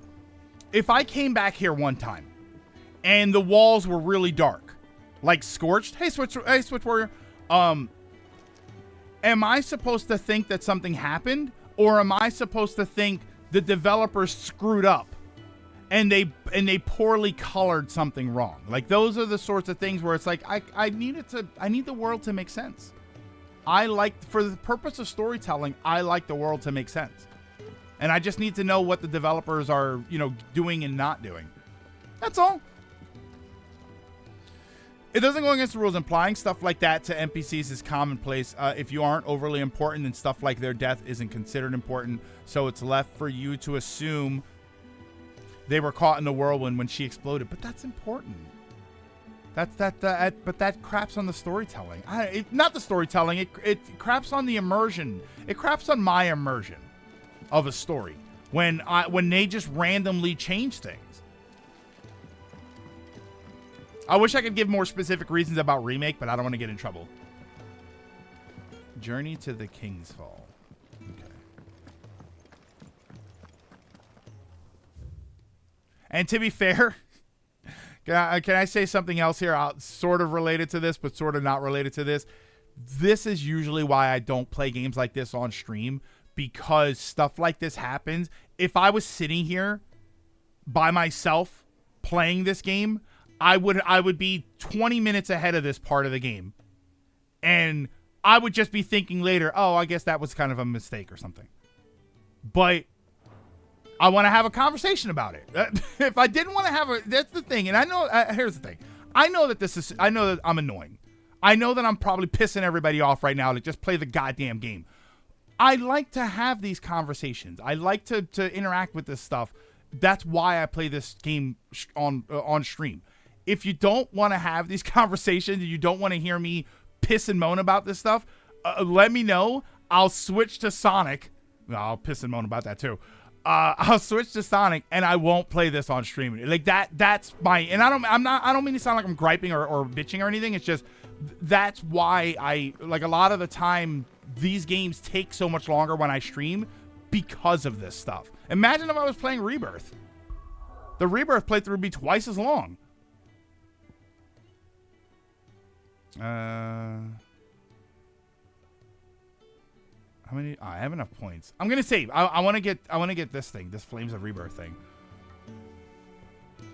But yeah, but now I'm like, why did that happen? We wouldn't be regulars for literally years. Thank you. I do appreciate that. With Clive, I never thought about that moment at all. And the moment with Clive, I accept it as an isolated incident, in part because he's the main perspective character. Which with Clive being at ground zero of Ifrit exploding and surviving while everyone was barbecued implies something more to look into. Like, I guess, but upon rewatching the scene, it shows them reaching for her. Yeah, the wind starts approaching and then suddenly they're gone. Immediately they're gone. Trust me, I noticed. That's why I'm confused. So I'm leaving. I got enough potions. I'm not going to buy more items. Keep seeing that chocobo and thinking I'm going the wrong way. You can just walk out? Yeah.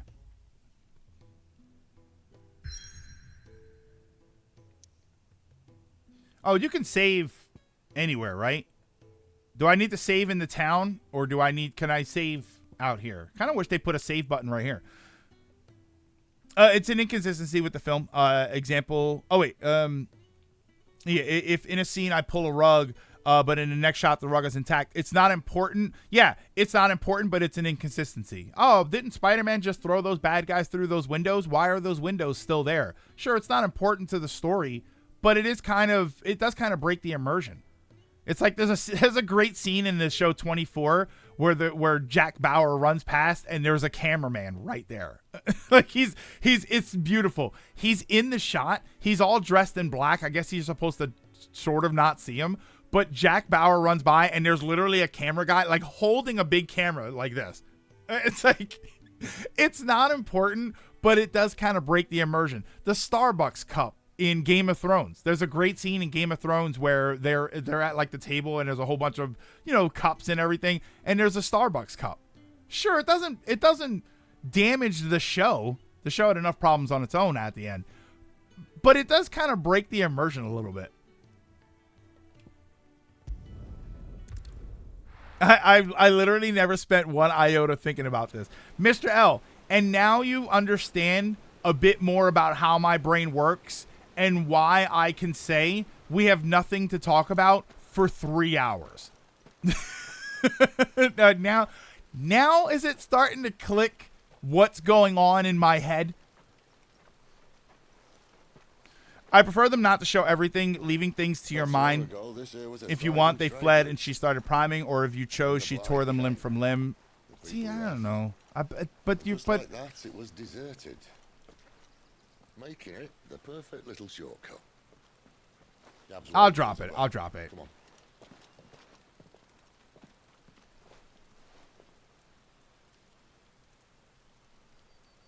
Yeah, like how do you? I like that you're like, oh, we forgive you. He doesn't forgive himself though. You think he's just fine? Don't. Please think about it, Clive. The rumors all point to.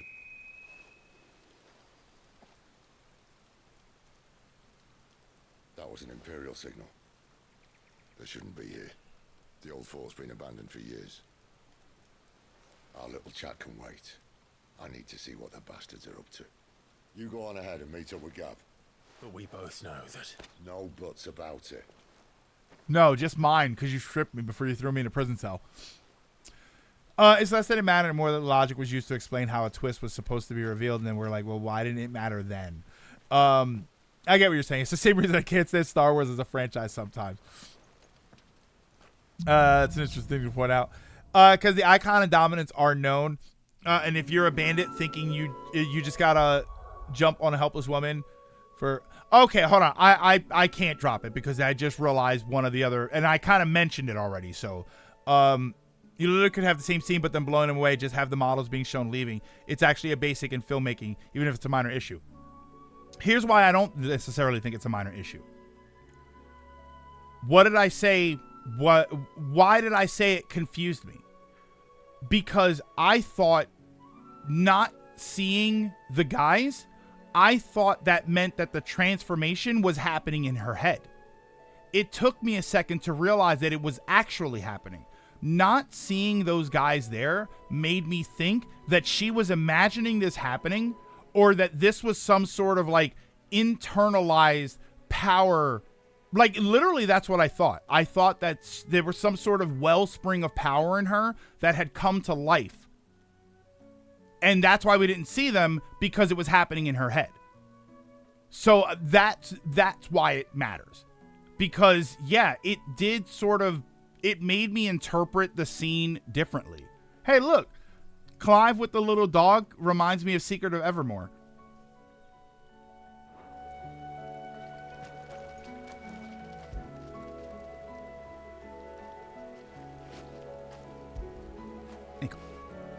That's why you have people in charge of checking those things when making scenes. That's why you have people whose entire job is nitpicking. See, maybe I would do a good job doing that. Maybe I'd be a good nitpicker at the job. Sid stripped him. It had nothing to do with the massive firestorm. He was dead center. And Sentinel. It had nothing to do with the massive firestorm he was dead in the center of. But he was fully clothed when he was down, right? I'm the dominance of fire. We sent Gav on a wild goose chase. When it was all done, wasn't he fully clothed? That might be the same issue, actually. Hey, Ronan, you missed the whole thing. The other thing, a great example of the thing I pointed out before, when we don't see it as an issue, it can sometimes be hard to understand why others may pause on it, and can be very stubborn about it. But in reality, it's just more fascinating to consider why and how often that can happen. Sid stripped them. They made sure he had nothing on him when they chained him up. When it was all over, like when he wasn't Ifrit anymore, he was still clothed. It was Sid unclothed him. Spiders. And when we see Benedictus' corpse still had clothes in flashback after the fight, he's still clothed and taken by his mother. Can you pet? Yeah, you can pet the dog. Yeah, watch. After it. Well, you can do that, and then sometimes he pets him and sometimes he gives him a treat. Yeah, priming doesn't like damage their clothes. It doesn't make them naked or anything. More killing.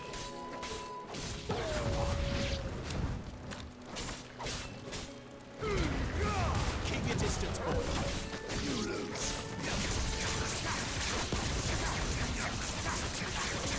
There, boy.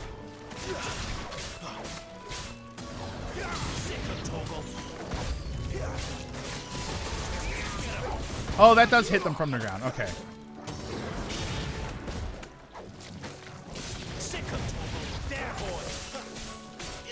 Yeah, I love when games let you do stuff like that. You can pet the... I think there's a cat, too, that you can pet.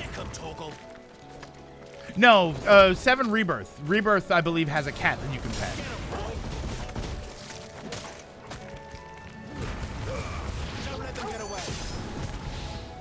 Oh, I missed him with that? Damn.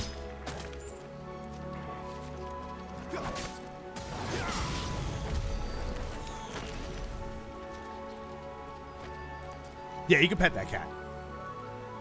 The beta boy. I didn't notice you said that. I didn't notice you said that. That's good. Meow. Okay.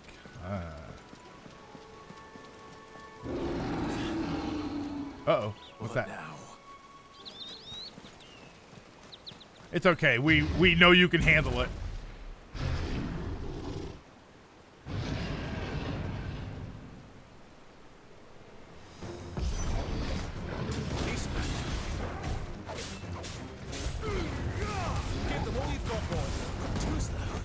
Woo!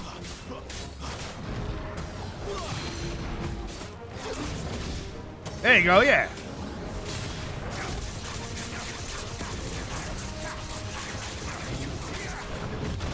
Ow! Oh, he hit me through that.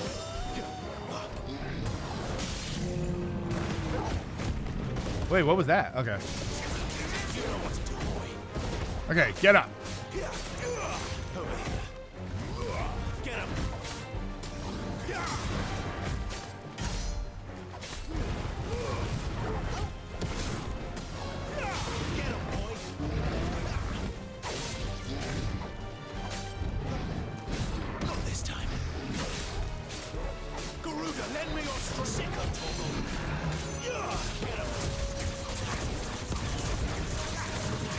Oh, damn it.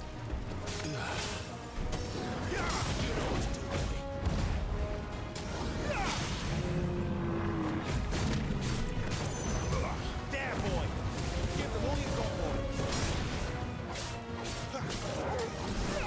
You know what to do, boy.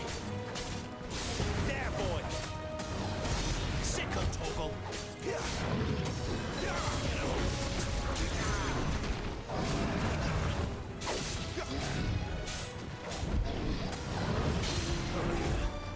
Oh, that like, oh no. There you go. Whoa.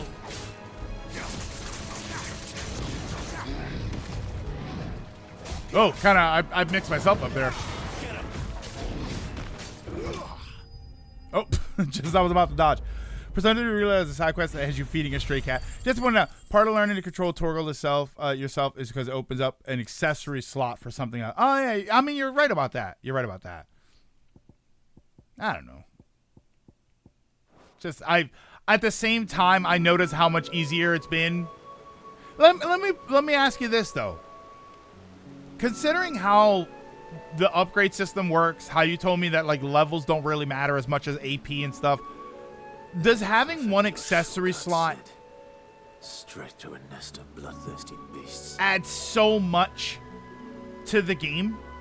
You know, considering I had an attack up item and it was basically useless because of the low stat that it had. Like, for me personally, not having to focus on that mechanic is probably more important than the accessory slot.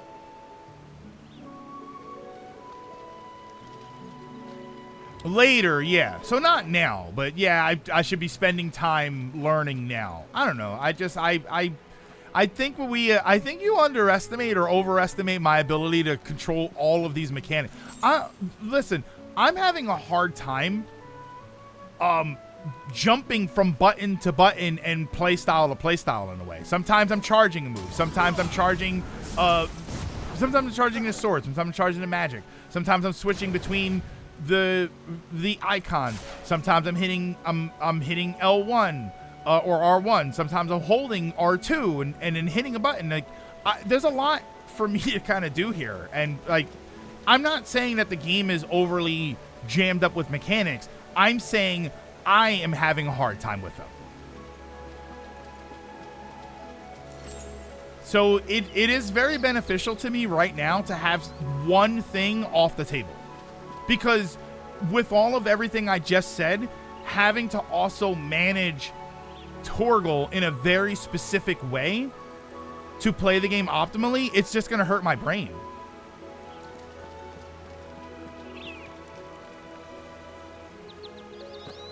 Yeah, how can I have a hard time? It's just a one-button game. I used to lie, like I used to crap on people for that when I played WoW, and I played an arcane mage for anybody that plays WoW. And back in the day, arcane mages, everybody would joke like, "Oh, it's like a two-button rotation."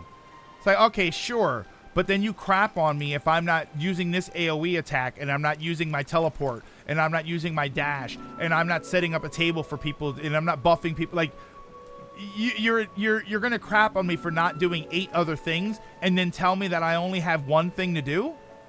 Come on, man.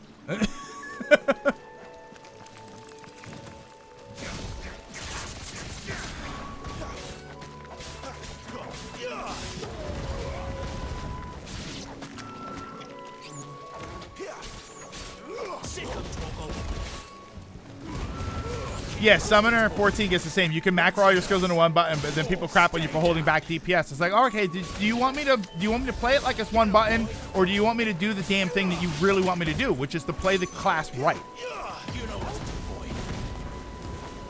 Over here. Get him. Garuda, lend me your strength. Sick of Torgal. Over here.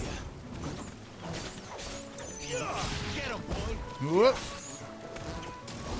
Get him. Give them all. Well, that was very flashy, Clive, but it missed. Sick of Torgal. Clive, by the way, you should probably target one thing specifically.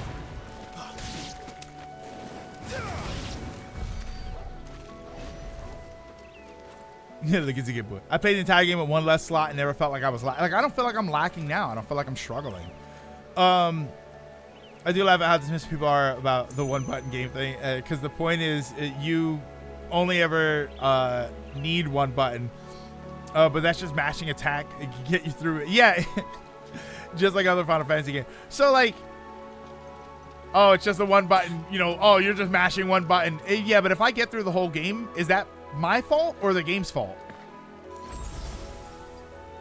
At least in Balan, people crapped on the game and they said the game sucks because it's a one button game.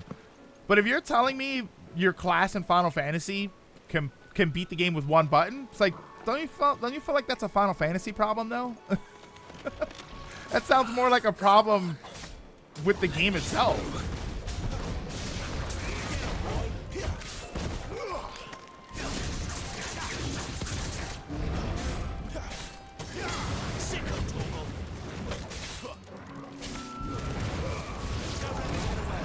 Ah, damn it. I thought I got that one.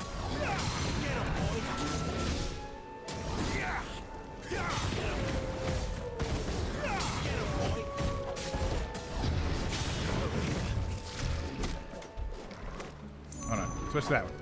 Get the spider out of here.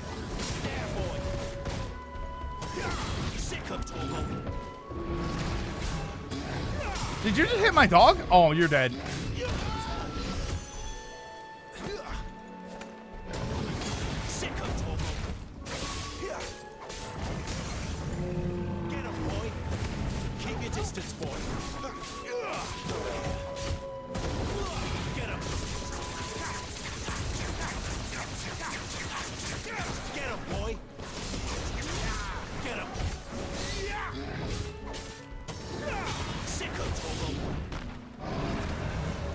Woo! That always looks good, man. Dodging, like a quick dodge, and then you jump back with something. That always looks good.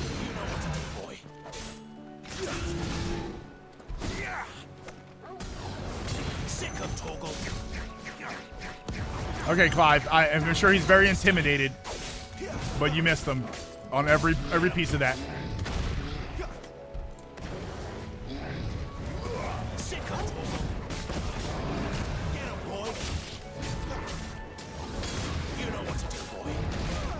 Oh, he hit me.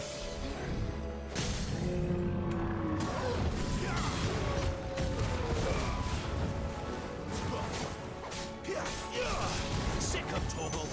Get him.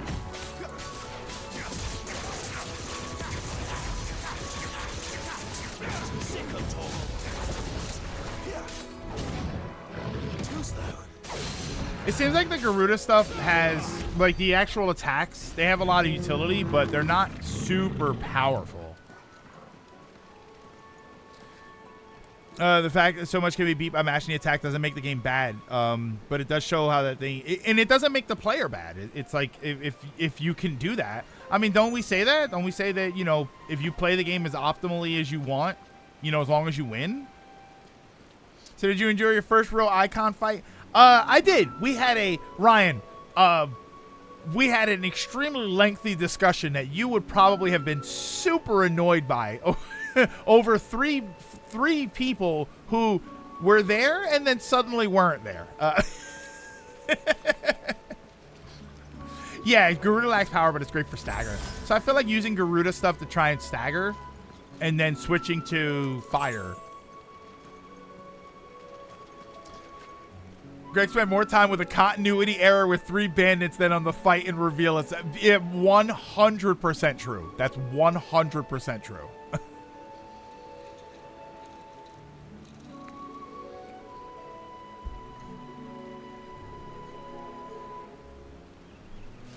Here, hold on.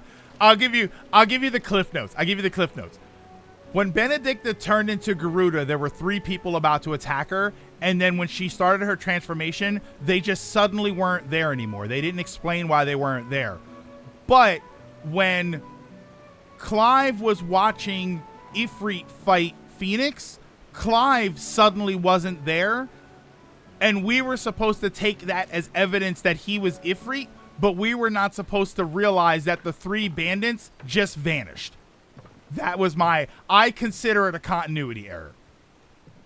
There you go. Done. And that was a good 30 minutes.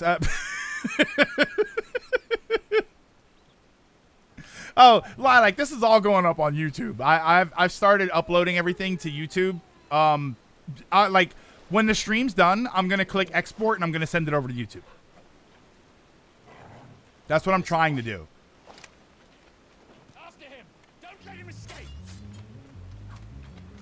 Play it how you want. No, you're playing it wrong. Oh, wait! Go get him! If he dies, I'm probably not going to care. Who goes there? This one's a deserter. Take his head. Out of my way. I'm going to see my mother. You made your choice. Hey, look, I remember to attack the wizard guy first. Yeah, boy. That's enough. Okay, Clive, come on.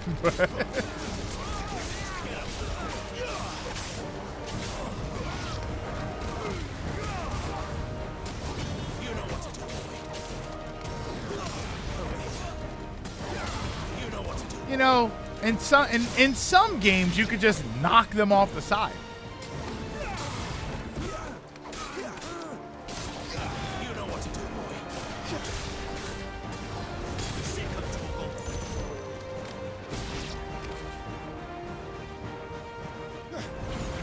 Whoa!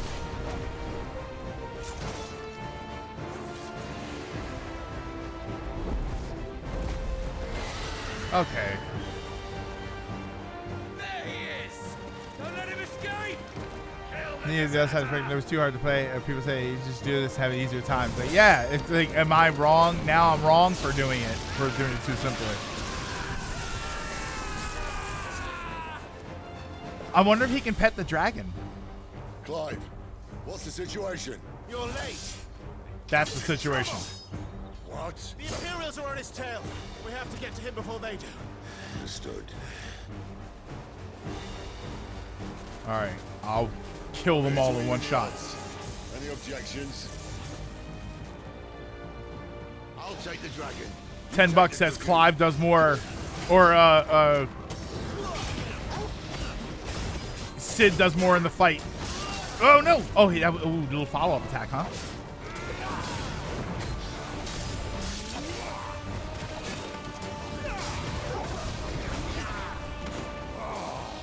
Die, you bastard! I think that hurt me more than it hurt him. Sorry, lads. Don't know how much help I'm gonna be here.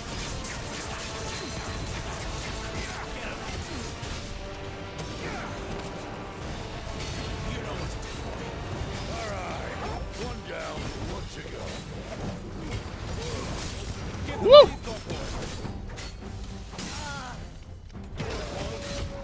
Yeah, get over here, Sid. He's wearing metal.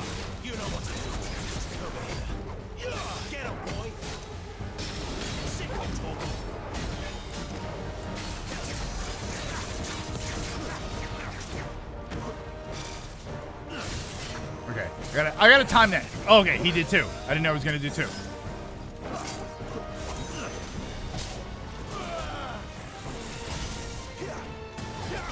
Okay, I understand. He does three.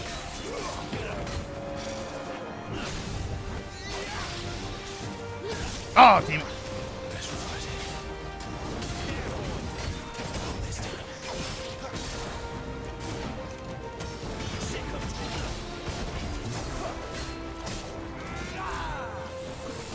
Damn it! I'm trying to get the timing. I want it to look cool.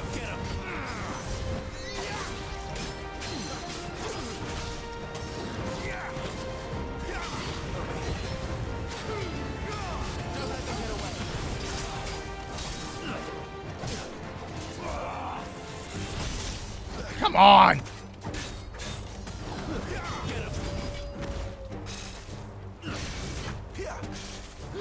Oh, that one was faster. Oh, you jerk.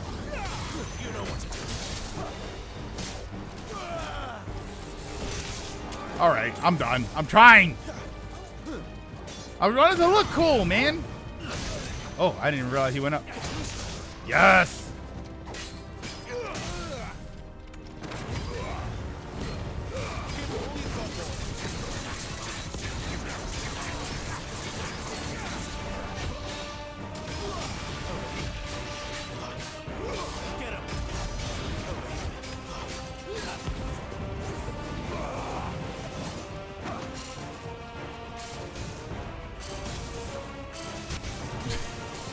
Just sort of dashing around.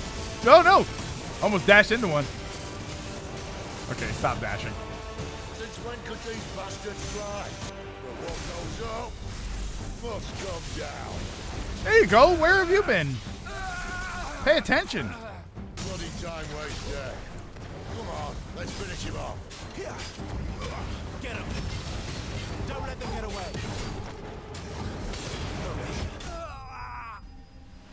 Pissy boss mode activated.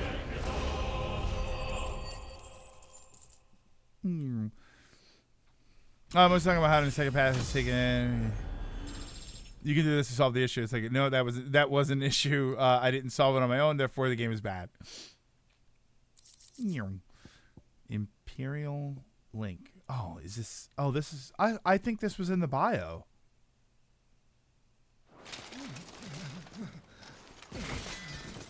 There you go. He's wearing all metal. How did electrocuting him not work? Come on. I'm tired.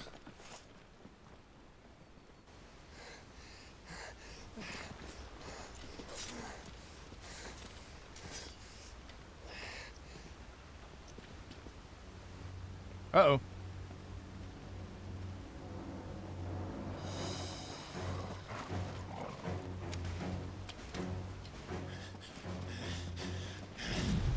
Shit!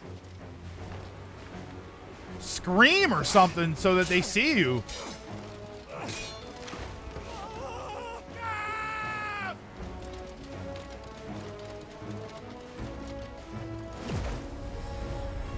There you go, just zap them.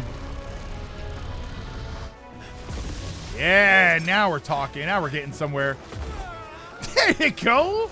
Yeah. Doing the old Isildur 1-2. Cast them into the fire. Clive! Give me your hand! Oh, Okay. But my arm hurts.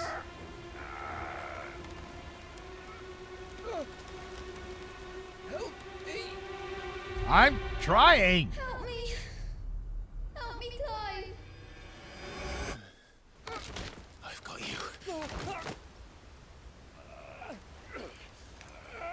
And that's the power of Ifrit. Or, you know, I've reached 6 inches further. Issue.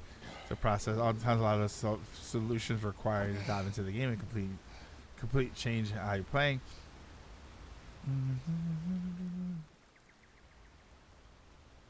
Yeah. Yeah, you're kind of right about that.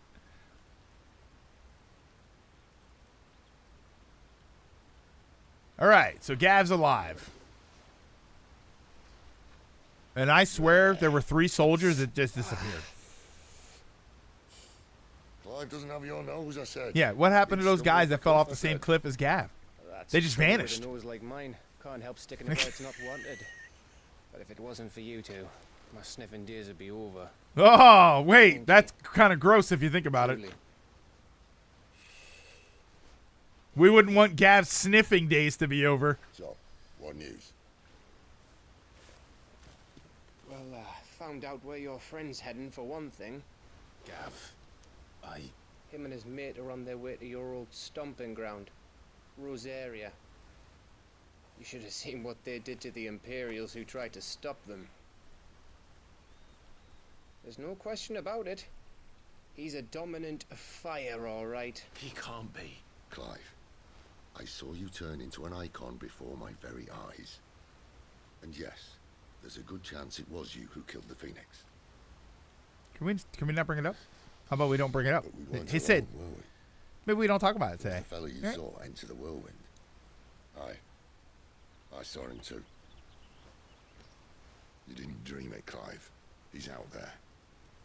But who is he? Don't ask me. I think you know.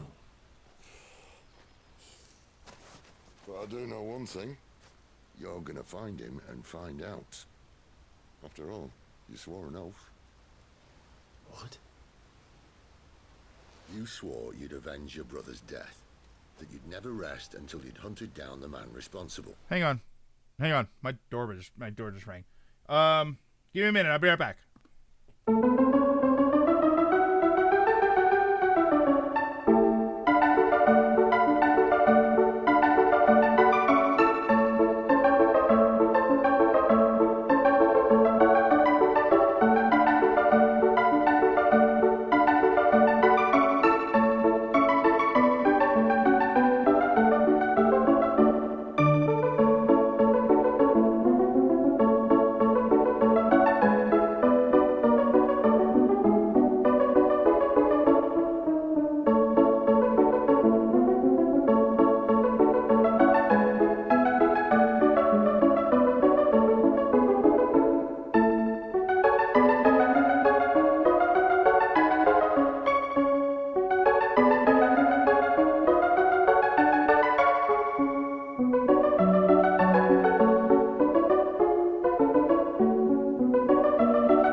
Sorry about that. This is one of the only Final Fantasy games people can't bitch about the English translation not being faithful for. Wait, what do you mean? Why?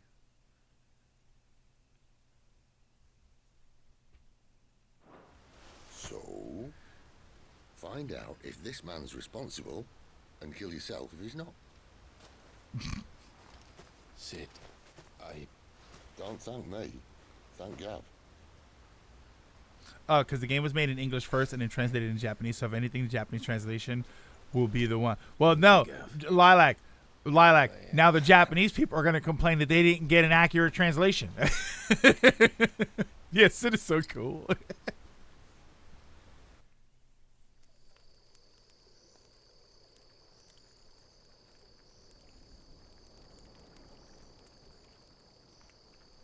No birds returning this year.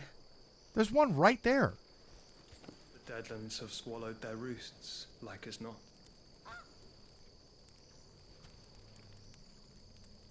We're running out of time. That's very blatantly him. We'll be in Rosaria in a day or two.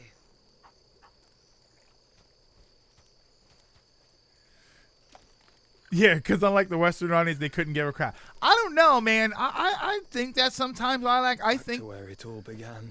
Sometimes at the Japanese market, it's like, oh, they're probably much more calm and collected than we are. But there are some stories that come out of,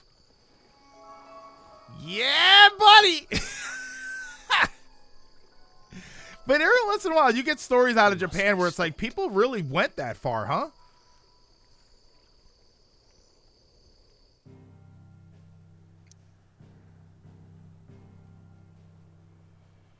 Look at that. Look at that. Look at that thing I figured out. My brain is huge. Okay, so oh, that's interesting. You can kind of it didn't actually lock that area off.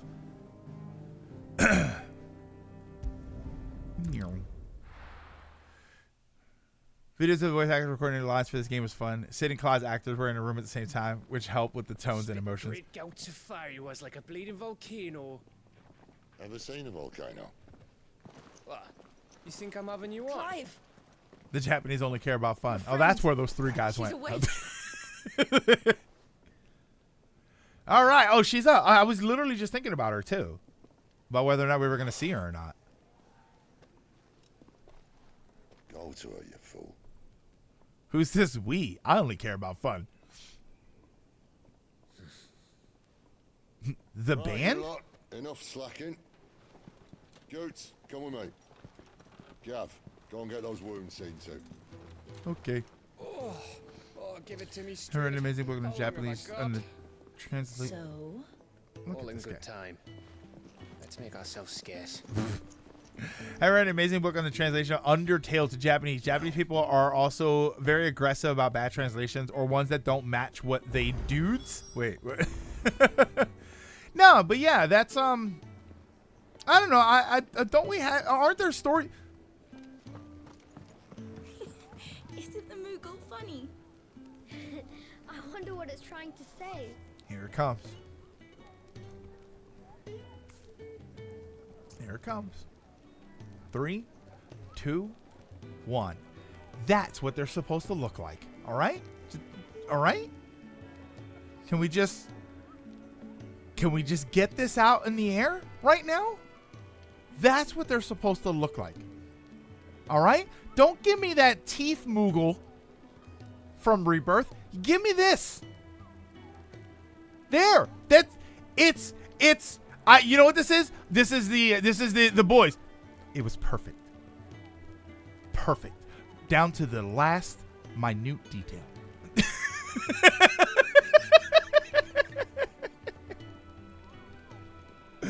There it is. There it is. The perfect Moogle. They even have a Moogle. I've never seen one in the flesh. Well, here I am, so drink it in. I'm sure it said in my father's bestiary that they live deep in the forest, and that they never reveal themselves to humans.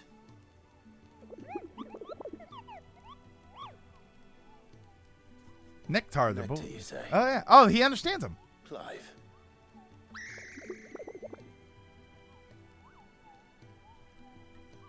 So it would If you didn't know he understood you, why were you talking? Finally. Look, I don't need them to speak English. That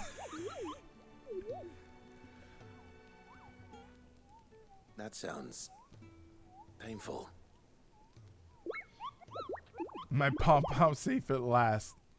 Ah, he's so happy. Now say something of value. It was just the teeth. You want proof? No one bitched about the Moogle and remake, and when we saw the teeth and rebirth, that it was only when we saw the teeth and rebirth that people cared. I didn't really. I don't know. They should look like this. All right, sure. All right, you want to call me some sort of Moogle racist? Fine. All Moogles should look alike. He was a bootgle? Wait, why can't you hug this little guy? Oh, he has nothing to say, though. Like, just that. I wasn't sure if he did something yet. I guess he'll do something later. Moogle racist. I guess not speciesist. Yeah, it's Sonic all over again. No, Ronan. I think, because there are people that defend the Rebirth Moogles. I think Teeth Sonic was universally not liked. And what do you want? I don't know anybody that said I would have been happy if Teeth Sonic looked like that in the movie. I think every single person said absolutely not. Going purse weighing you down. I hated the Moogle House quests in Rebirth, especially as the game went on. I put it on easy for those. I did the easy mode. I couldn't be bothered. You'll not find a better price than that. You're rubbing me blind, you know. Yeah, I was like, this is fine. It's funny. It's cute. It's quirky. It's the put it this way. I'd rather play those Moogle games in Rebirth than the Moogle arcade game in OG7. I thought that was when you feed him the nuts and everything. I thought that was come on, man. I did it for my 15 GP or whatever you got from it, and then that was it. Yeah, I didn't have too much of a problem with them. They were kind of annoying, but Before someone does themselves a mischief. You got 7 to run on a new 3DS? I hear it's surprisingly easy. All right, I don't even want to do anything else. I want to go see What's-Her-Face because she's awesome.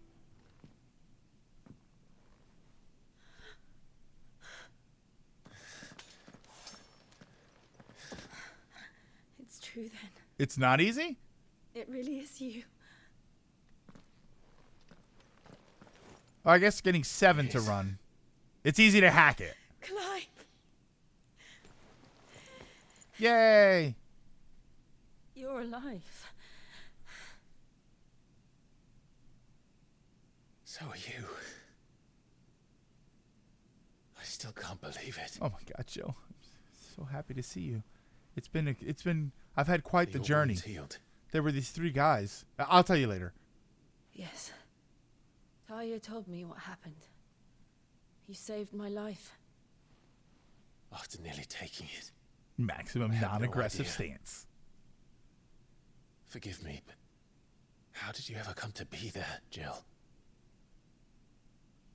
Fighting for them. The Iron Blood.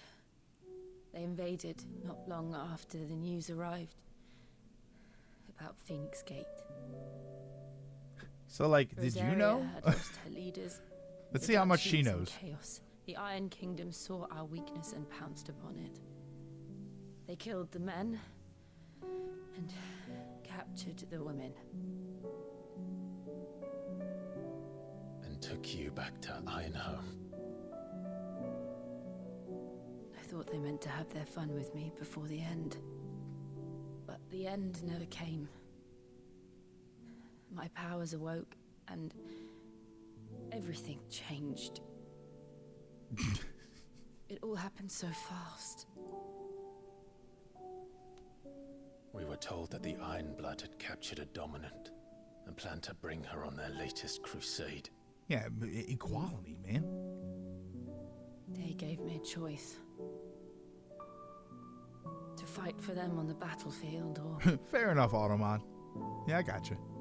see my countrywomen slaughtered. And they call us dominants. What? Oh, yeah. So, listen. It's kind of a lot to tell you. Clive? What happened at Phoenix Gate? Well, Clive explains everything. It was me. Oh, I killed Joshua. Why did they like? I guess he explained everything, but like it went in seamlessly. I know you. You wouldn't do that. I happened. It's the truth.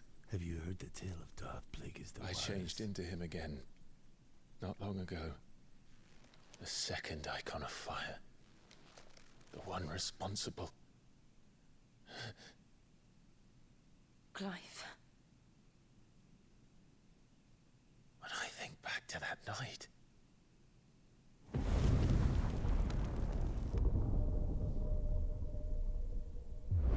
I didn't hear him explain anything. Continuity issue. Man, he spoke to me. See, the fade out was necessary there. What did he say?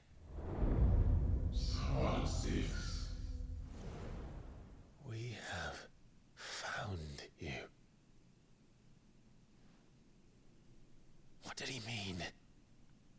Clive, we should go back there to Phoenix. I don't Gate. think he was talking to Clive, I though. need to I know think it what was really talking to happened. Ifrit. And so do you. You need to know for certain. And if what you told me is true, and you did what you said you did, then we will face it together. Okay. Jill,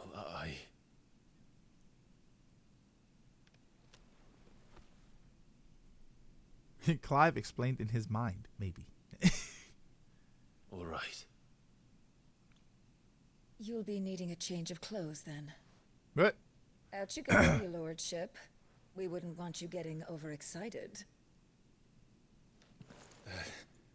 Sorry. I'll see you soon then, Clive. And you're awake, but are you okay to travel? I should be ready too. We've a long journey ahead of us.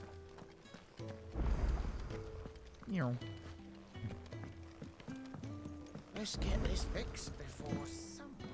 I'm a murderer. Isn't the Moogle funny? I can leave whenever you're ready. I wonder what it's trying to say. I wonder what I'm trying to say, Kupo. What do you want? To say farewell. We're leaving. Good decision. Better that than buried out there in the black. You've got a lot to thank that girl for, you know. I know. And I will. Now, what do you really want? We both know you don't come here for conversation. Yo, I'll tell you what I want, what I really want. Okay. Whoa, Gaia Blade. Okay, so wait. So before I do that, I should go to the blacksmith because he can probably Off you make go, that then. stuff for me. Because I bought items, right? And best of luck. I should probably say thank you to Gav too. Hold on. Well, let's go to the blacksmith guy first. Make it quick. So, what'll it be? Stormcry. That sounds awesome. Wait, but that's so much better. All right. Okay. So help me out here. What if I make this I mean, this sounds so cool. I might as well just make it, right? Not bad, if I do say so myself. You want Stormcry for something later, but I can't power it up. So this is still the better option.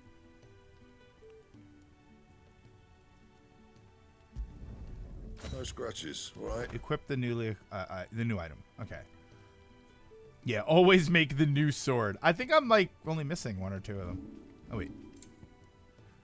Oh wait, because then I can reinforce stuff. So that's what I have here. So I can do that, and that takes it to 160.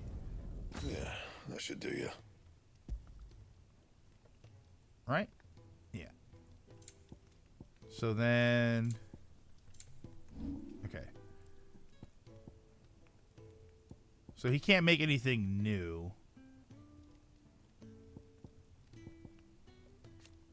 Oh, damn. What a great piece of equipment that is. All right, so let me do this. See if I can power up my stuff here. Oh, man, that's awesome. Yeah. My best work, but it'll do. And what do I have? Traveler's Band.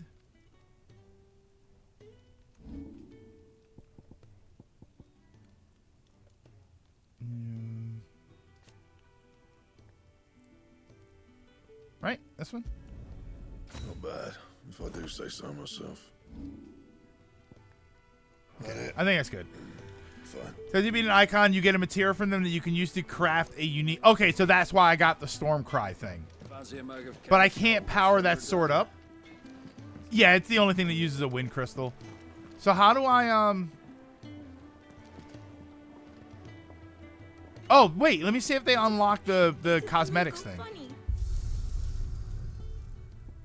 Nah, it's still... Okay.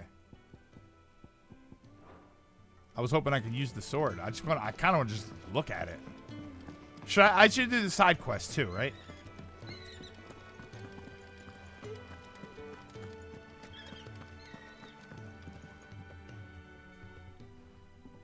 You, newcomer. Yes. I need help. Yeah, I equip it to look at it. It's my assistant. She left to gather soil, and I've seen nothing of her since. I cannot concentrate one whit for fear of what might have happened. Please, I beg of you, will you go and check? I have to know. All right, I'll go. All right, I'll go. Marvelous. Thank you. You'll be rewarded for your time, of course. I saw someone say it's not a bad thing. Whereabouts is she? Gotan's Bales. It's on the outskirts of Lostwing. Not the safest place for an unaccompanied bearer, perhaps. Oh, this is a legit go somewhere quest. Now go, and do not linger. Why? It may already be too late. All right, then why did you add that last part of the sentence on?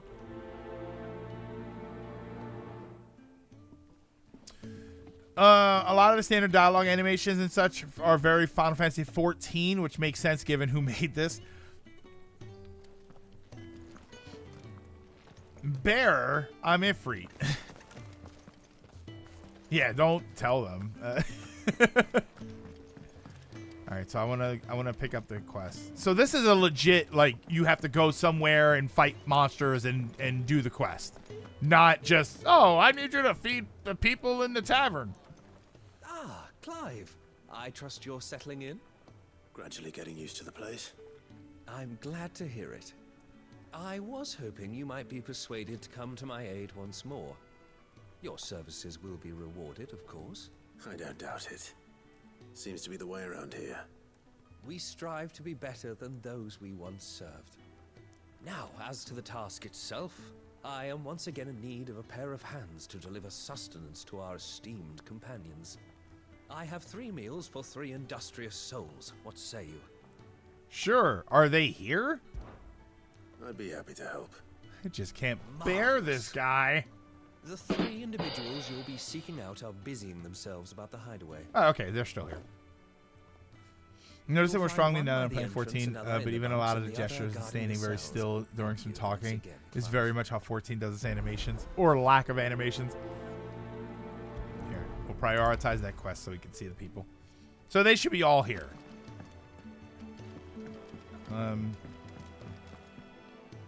Okay, so those yellow exclamation marks, that's what I'm looking for. We just don't have enough teams to follow every lead. Oh wait, hold on. I want to see what that sword looks like. Kind of wish you could just. Is there a button to just look at it? Oh, that's wait. Oh yeah, that's the sword that isn't that the sword that she had? No, it looks almost like the sword that Bahamut guy had. It's a very Final Fantasy sword. All right, but I'm not gonna keep that on. Do that. Oh wait, what? Oh.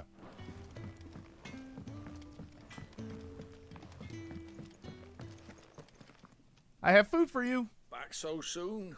Fancied another kip in the cells, did you? Oh, not a sword. It looks like his spear. His spear. He thought you might be hungry.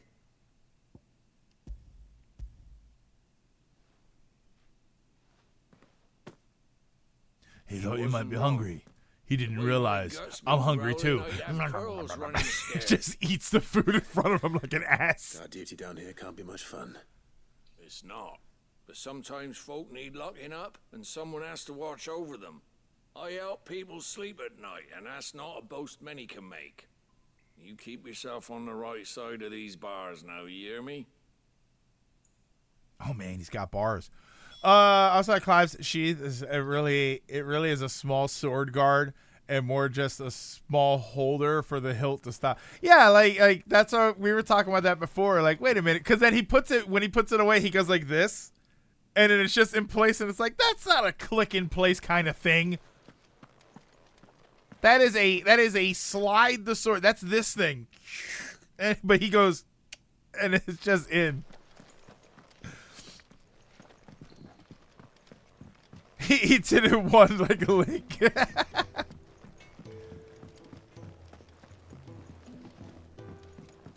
The chef thought you might be hungry. What he didn't realize is that I'm so hungry I could eat an octorok. Oh, what I wouldn't give for some wild Mickey berries. You know what's funny? I'm making these sort of stupid voice line things. I understand more than ever why it's funny to listen to Ben Starr say lines. Like the whole Mario thing, like that was already funny. And now that I'm playing the game and I'm sort of emulating the made up lines, it's like, yeah, I kind of get why that's funny.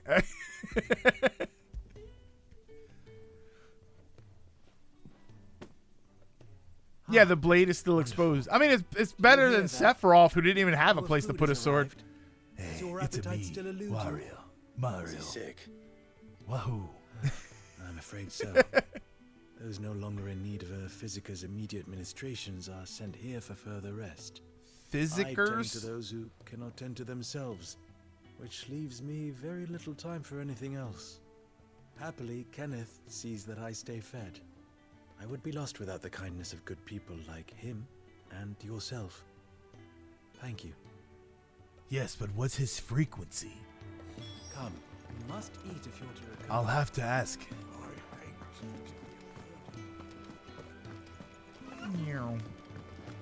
We're looking at half a dozen, maybe more. Their bunks are made up. I can leave whenever you're ready. I'm running around in what's it called? The hideaway, looking for Koopas. Something smells good. For me, I hope. It is. I can't wait for Clive in the next Dissidia game to bounce off all the wacky Final Fantasy characters. They should have given him a voice in Rebirth.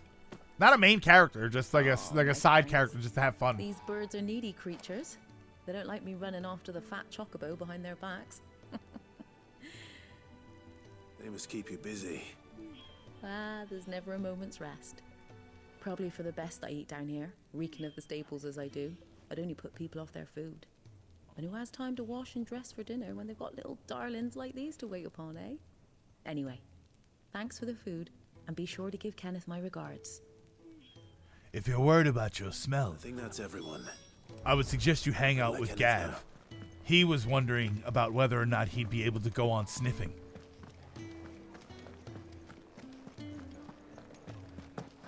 I don't get it either, but you know, Gav is Gav, you know. We all love Gav around here. Back. All done? Wonderful. Here, your reward, as promised. Okay. It's just another bowl of food. The hideaway's quite something. Everyone has their place. A fact we are proud of, believe me. I'm glad you've witnessed it for yourself.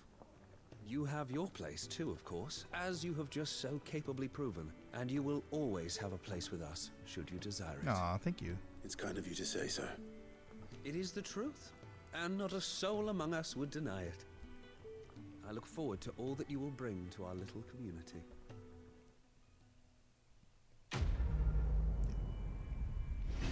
Quest complete.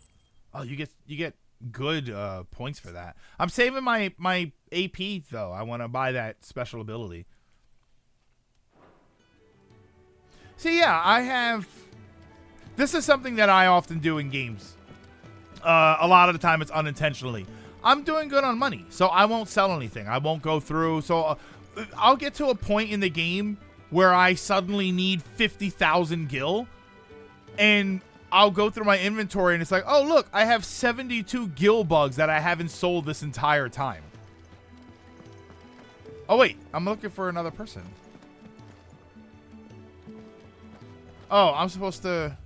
No, not there. I think that's the only other quest, right? Yeah. Yeah, I had so many bugs by endgame. Like, because you don't need them. You don't need to sell them. Oh, see, there you go. That's good. Just tell me straight up where they are. Don't make me search the entire time. Love it.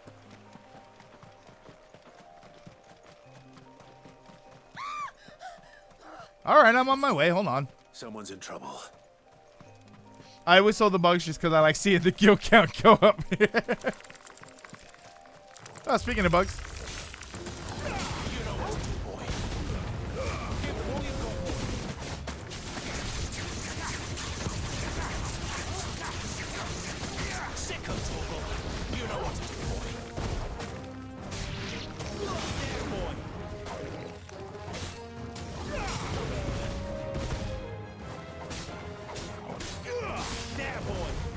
Oh, I missed it. Oh, hold on. My angle's a little bad here. There we go.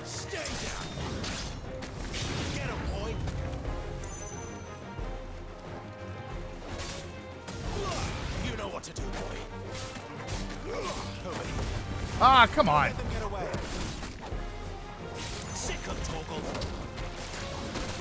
Ow. One thing that I mentioned this before that keeps happening is whenever there's a change in the enemies, even though I'm still in combat, it unlocks, like it stops tracking an enemy. So then I start realizing that I'm missing, and then I think, oh, okay, it didn't auto target something else. Oh, I knew I wanted to mention this something to you guys. It's still very early. There's a chance that I'm not going to be... It would have been worse if you hadn't come along. Like, I'm going to go to too many games, but it'll probably be for a day or two. And, like, I'll go up and then come back home and then go up and come back home. There's a chance that I'm not going to be staying there. I don't think I have a hotel at all. I don't think any of us do, to be honest with you. I'm not really sure. I noticed that. But this soil's not going to collect itself. Then what if I gathered it for you? You could head back to the hideaway. Just exactly what sort of dirt is it that you need? What I need is soil. But I'd be a fool to refuse your help after what just happened.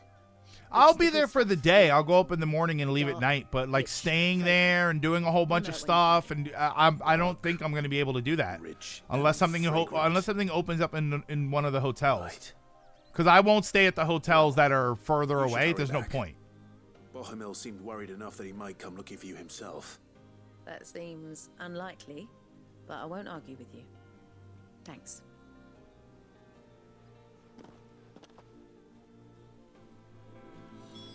Soil then.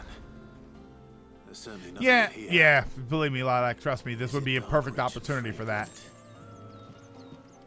Oh, collect soil from the vineyard. Here, down there. They call it dirt. Planet dirt. Oh, I'm sorry. I didn't mean to set the vineyard on fire. Yeah, so Thursday, because Friday. The Friday of the convention, I'm off work that day. So I'll probably go up really early. The thing is, on Friday, the convention opens at 2. And then it closes at 7. So if I'm not staying there, there's not really a ton of point to me going on Friday.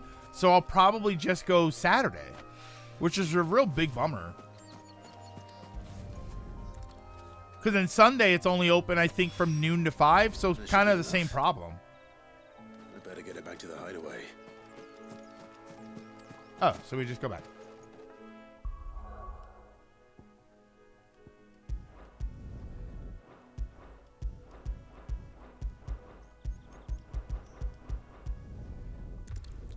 Remix. Just a little remix on the map there. All right. Yeah, it's still early. I wanted to sort of get that out there just to, I don't know why. It doesn't really matter. It literally doesn't pertain to anything that we're talking about. But I just, yeah, I was kind of bummed out.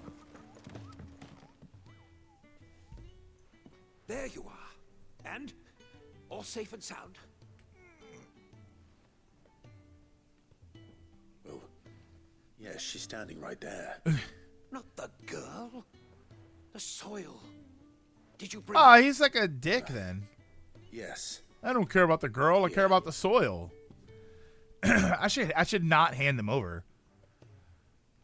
We Mach 14 for its name, given a franchise 16 installment. Yeah, we did. Yeah, we did get one last story. I mean, you know, we got 2 never-ending story movies.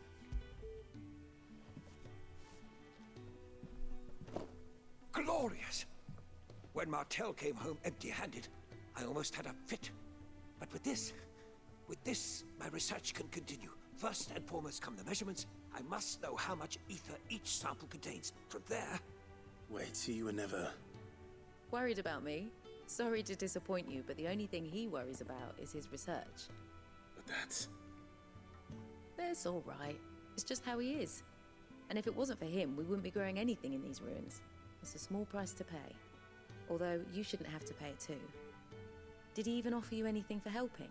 Ugh. Here. I know it's not much, but it's something. Lionel Hutz sued over the name of those movies. This is the most sensational case since my suit against the movie Never Ending Story. I wish I could offer you some... Yeah, how many Final Destination films are there? How are we not there yet? We'll grow something worth eating one of these days, and when we do, you'll have first pick. We can't eat that apple? I mean, it looks fine.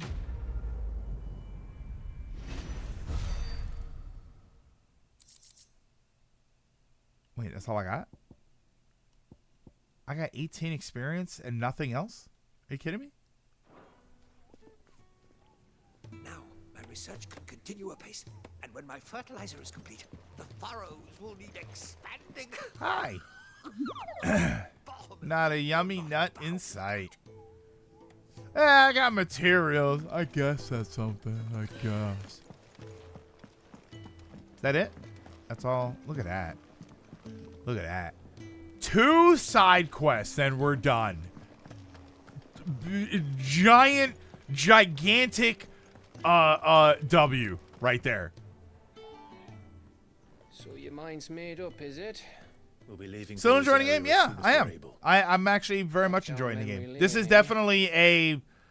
I'm happy I'm playing it, but if I wasn't playing it, I would also be just playing it nonstop. Not since the Imperials moved in. First sign of trouble, you make straight for Martha's Rest and ask for the landlady. She's a friend of the vocal decision cause. with the Moogle as a cute Tell her one. you I were like Sid, it. And she'll help you out. You can't read the subtitles? It won't just be 2 per chapter. I'll be lost without you. No. Yeah, I'm just doing my job. Oh, they are. Yes. Yes. Shipped. Immediately shipped. Take care. All right. I mean, Gav's hot for him. Craphead goodbyes. Where's Sid when you need him? My regards when he gets back. I will. Oh, this is happening. I wonder if there's any artwork.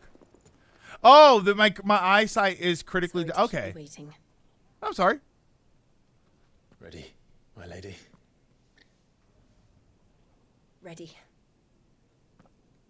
Her outfit is phenomenal. That was one thing I remembered in a lot of the pictures and stuff that I had seen. I just remember thinking, she looks like it's such an awesome character. That was why I had asked you guys before. Like, people don't like her. I remember when the game was first out, and people were like, "Oh yeah, Jill, kind of this or that," or I don't know where it was that they didn't like her. I think I had asked you guys about it before, but like, you know, like it. I was worried that she was a terrible character, like she was mean or something. But just from a visual standpoint, I think she looks incredible.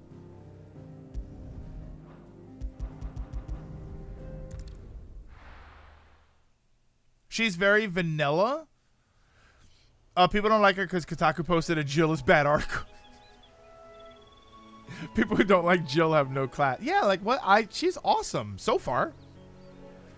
People kept cussing Jill, calling her plain Jane, compared to characters like Tifa and Yuna. Well, she's a bit basic, but she's not bad at all. It's been 13 years. But this breeze, the smell of the grass, it's just as I remember it. Since these two, the soil makes the fruit taste like trash. Oh, okay. Only Sid tolerates the food. Okay, that's why. That's why. Branded, keep a close watch on each other in the Imperial Army.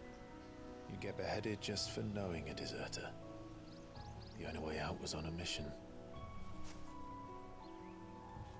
I see.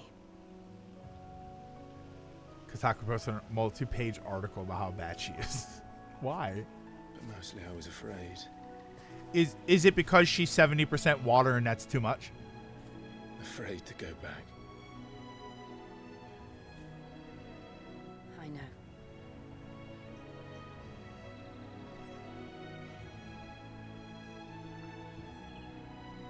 She acts like a character that's been through heavy trauma, which is believable. It just doesn't leave much room for witty banter.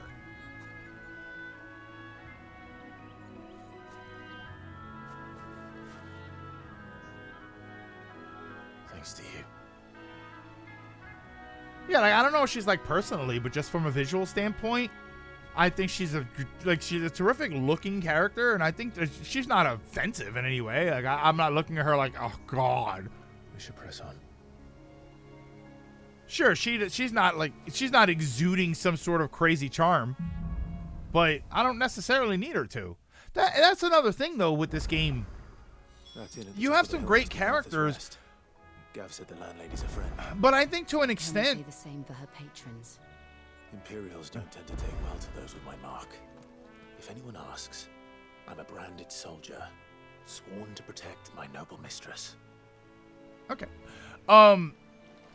The funny thing is with this, as weird as this is going to sound, with this world in particular, I feel like anybody who exudes a Tifa level of characterization, I feel like they would almost stand out in the wrong way.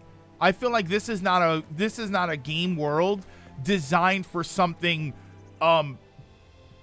overly extravagant, if that makes any sense. Like, not extravagant's not the right word, but exaggerated. Like I feel like anybody that is exaggerated in the way that a Tifa would be, for instance, I feel like would not actually fit in this world. This world, this is kind of why we got into the whole thing earlier about it, is because this world does a good job of making it all feel believable. And somebody that is as extreme as a character like a Tifa would kind of stand against all of this. And I'm not even saying, the Tifa, tight top, skirt, but, I'm not talking about anything like that. But when you look at the other characters in Remake and Rebirth, and just the OG7 in particular, when you look at at everything that's considered the plain NPC characters in the game, your main characters look very much like main characters. I think that's the best way to say it. The main, look at Clive. When you go to the town and you look at everybody else, when you get into fights with soldiers and you look at them, they all look like this, right? Clive doesn't have a helmet on. Ooh. But everybody looks like they belong in the world. She looks like she belongs in the world. If anything, she does kind of stand out more than everybody else. But she's supposed to, because it's supposed to be like the lady, the lord, the guard and the lady sort of thing. So it kind of makes sense. So the idea that she's pretty plain as far as looks. I don't know anything about her personally, but as far as her look goes, I'm like, yeah, this is fine. Gav and Clive, are kind of the most levity we get, and Sid, unless Clive is being sassy. Yeah, I feel like this. I think that she would be in this world. I think she would be a plain Jane character.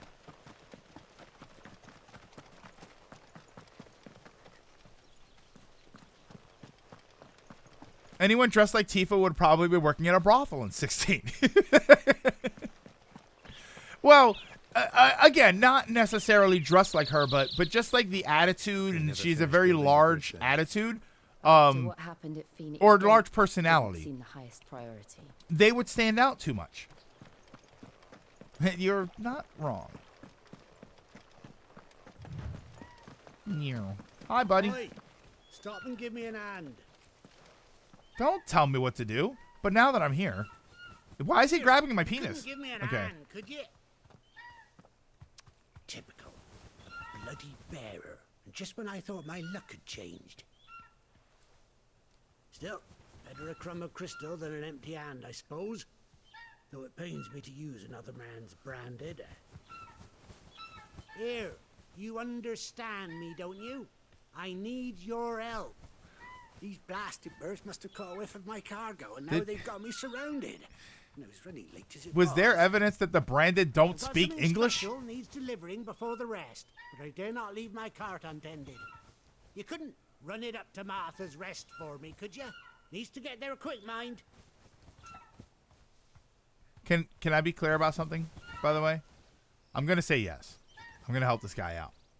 For his attitude, if this was Baldur's Gate 3, I would probably kill him. Fine.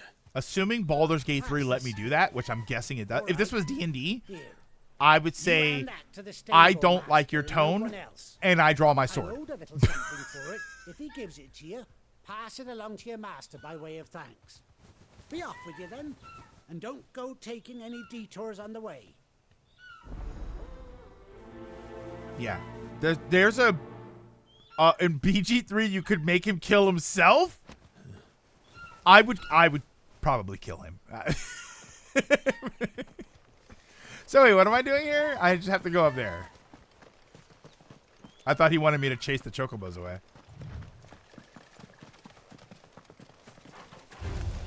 Oh wait, I want to test my sword anyway. Get him, boy.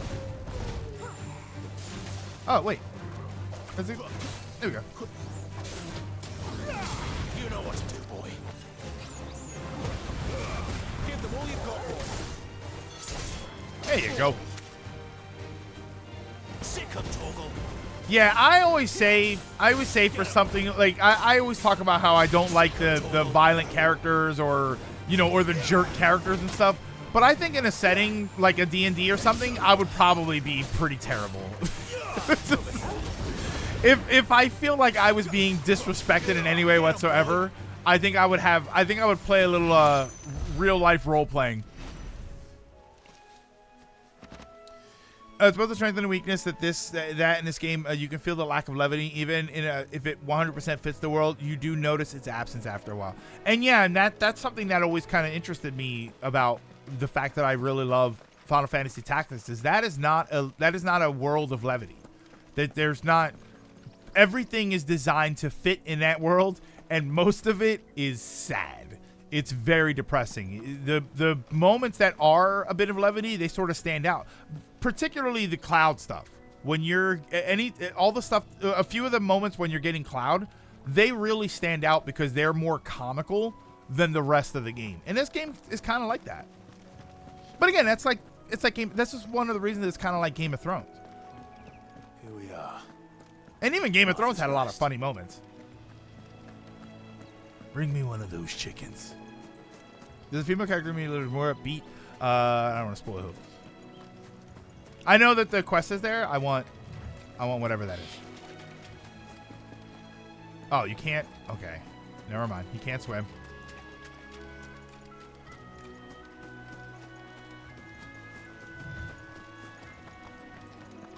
That's one of our branded. Do we take him in? He's not one of ours. Remember when Cloud acknowledged the finger over his head in the tutorial? Cloud's too hot to get wet.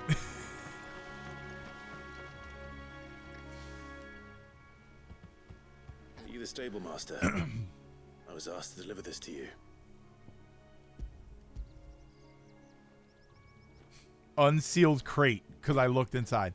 This is for me, right enough. Not sure what some bearer's doing bringing it to me, though. Where's that fool of a peddler got to? He couldn't come himself. His cart's surrounded by wild chocobos. Yeah, and people say OG7 wasn't too silly. Oh, see, I think that was. I think the opposite. I think that. Crammed with him. I know him. I think everybody knows it was silly because that was one of the concerns about Remake before Remake came out was that people were worried that they were going to remove the silliness. The smell gets out. And Birds come running instead, from they miles ramped it up to Don't get 11. me wrong. They're a fine investment for a savvy merchant, especially around these parts. But you can't get greedy, as our mutual friend is learning the hard way. Still, I got my wares, and that's all that matters. Be sure to pass your master my regards. They did remove some of the stuff. For what, remake? Yes, but they added way more. That's why, sure, for Rebirth. Lilac. Yes. I know I can't say yes, but they added way more. And I can't say any more than that. All I'm going to tell you is, depending on where you are in the game, trust me, they added more. They hard doubled down on some things. A lot. It's so good. I'm genuinely excited for you to see some of the stuff that they added.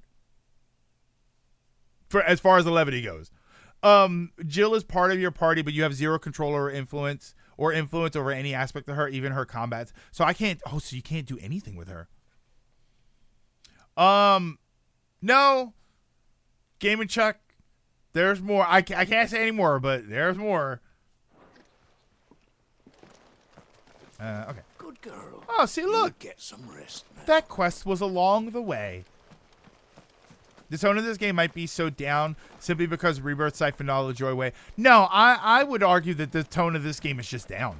It's a bleak world, and you have things to do in it. Yeah, I even without Rebirth or even without any other Final Fantasy game as a reference point, I would argue that, yeah, this world is just bleak. But that's not bad. That's what the story demands. Again, it's sort of like we're saying. If you made it so that this world wasn't bleak, the impact wouldn't be the same. If they were cracking jokes and everybody was dressed silly and there was a whole bunch of nonsense going on, it wouldn't have the same impact. Yeah, this is not a happy world. Martha is as friendly as Gav claims. So it makes Let's go sense. and find out, shall we? That's the entire game. You can't give them any equipment, any orders or stance or nothing. She's just there and she'll help. I wonder, so then the question's going to be, how helpful is she? I'm curious to see how helpful. Oh, this is another town. So much for all parts of the Empire being equal, if that's all the crystal they give us. Oh, and it's not like any of us lowborn can afford a bearer anymore.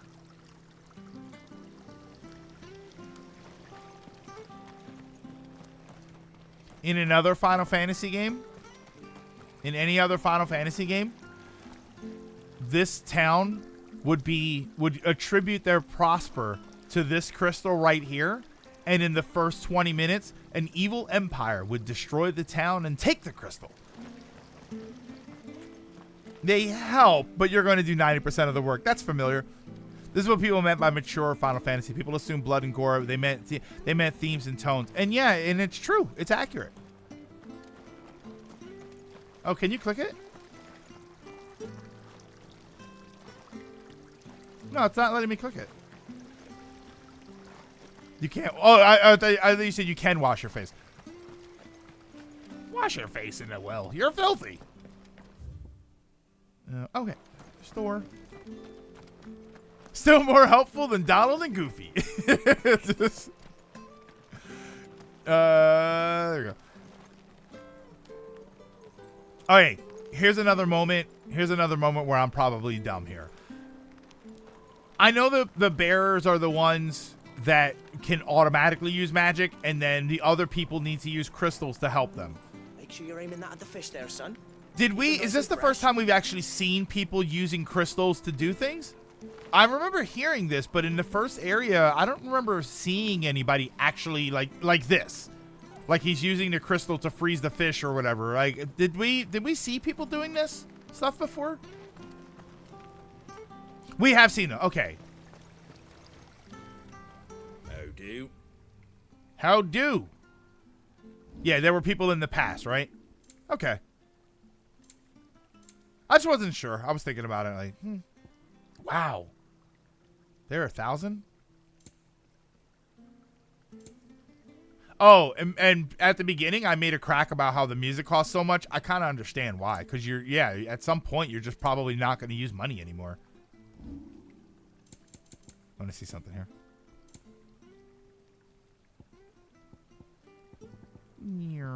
How many were there? Okay. Pretty well. I'll just keep them.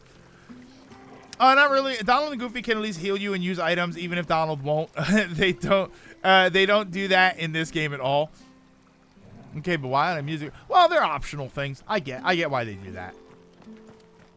Hello. Okay, sorry. Nothing else? Literally one thing to look at?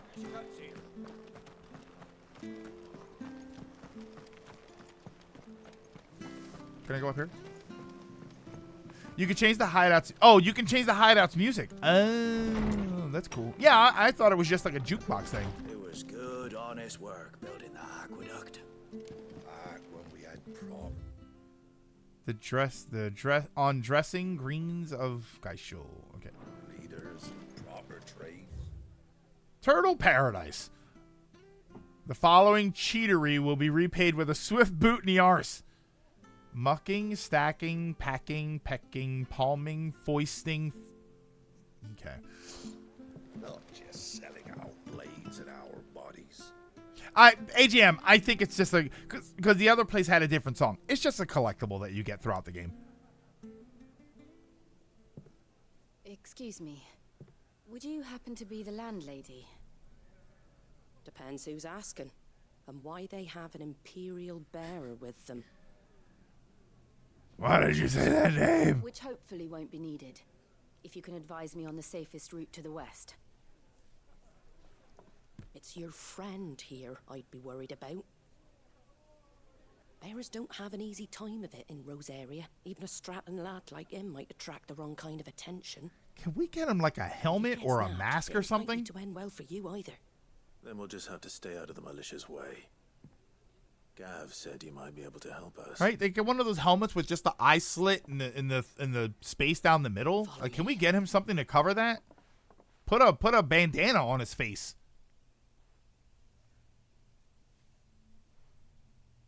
Sorry for before. Can't be too wary of strangers asking questions in our game. I'm Martha, an old friend of Sid's. He said he had high hopes for a bear who joined recently. I expect that's you. So, where is it you're headed? For Phoenix Gate. Yeah, put a collar on him. We have questions that need answering. Just burn his face. He might be able to do it himself. Just like, just torch his face half off. If you want off. to avoid the garrison, the road through Eastpool's your best bet. Or it would be, if the bridge hadn't collapsed.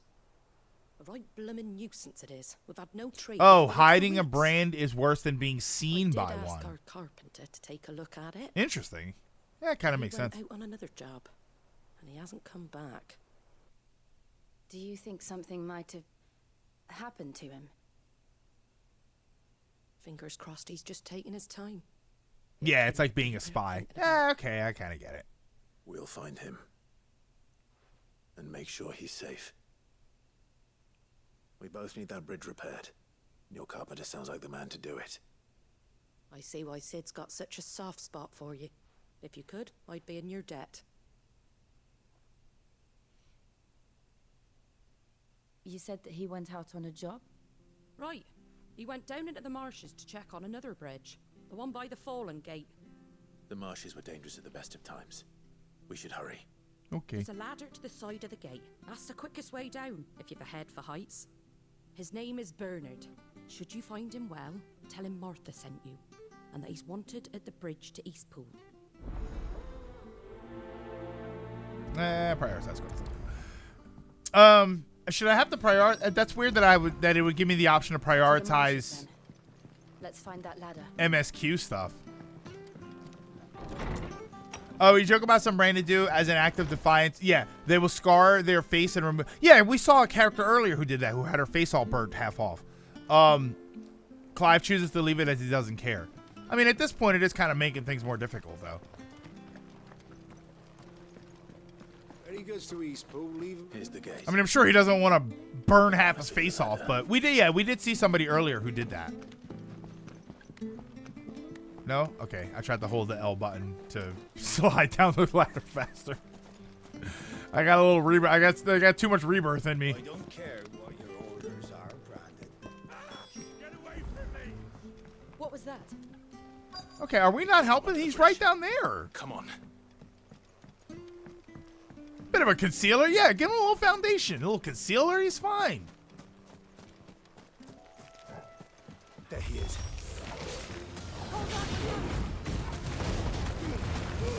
Don't let them get away.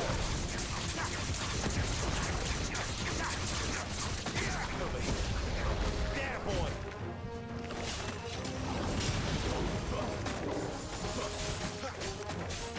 That's enough. You know what to do, boy. I wonder if you get an ability or if you get something that shortens the charge time on some of these moves. Because I feel like there's probably a combination where, like the Garuda swing, that takes so long. That along with the one where you knock them up into the air, I feel like if you do it right and you can shorten the charge times, there's probably some sort of infinite combo that you can do. Thank you, my lady. You saved my life. Not at all. You're Bernard the carpenter, yes? I am. I didn't realize my name was known so widely. I'm a friend of Martha's. It's not. She asked us to come We up. have no idea who you are. Somebody told us they were looking very for you. grateful for it. Quite frankly, they I told just us your went name. We didn't checking care. these piles when I turned around. Okay. I see a gang of slavering monsters looking to feast on my flesh. Thank you for saying If you'd only slavering. come I when didn't you think did, that's what that said. I'd have been snipped into strips by now. We're just glad you're safe. I best go and give my regards to the landlady then, eh? Actually, she asked that if we found you, we should beg you make haste to repair the bridge to Eastpool. Of course. A lot of moves can come nicely, though. I think you can't infinite, as a lot of enemies can break out of a stun after a while. Oh, okay.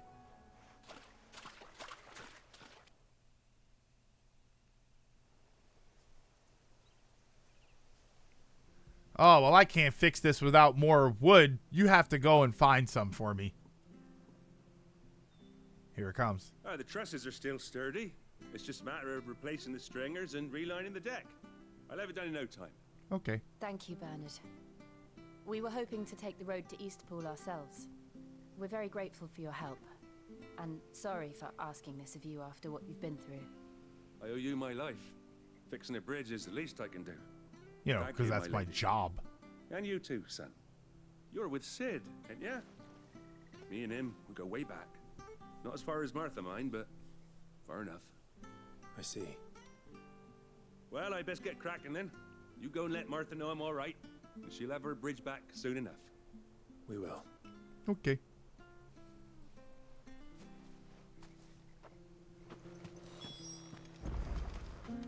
The bridge will be fixed when it's fixed, all right?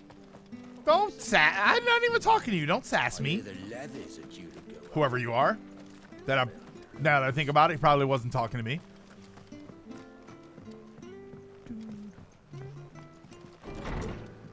I actually live right on the edge of the pass of a... Wait. Oh, I actually live right on the edge of wait, the edge of the pass part of a country where accents like this are common? Part? It was good, honest work, building. Ah, you're back. What happened? Did you find Bernard? Yeah, okay, part. We did. He's fine. And he'll have the bridge to Eastpool repaired soon. Well, thank the founder for that. It was lucky we found him when we did. The creatures out there are not to be trifled with.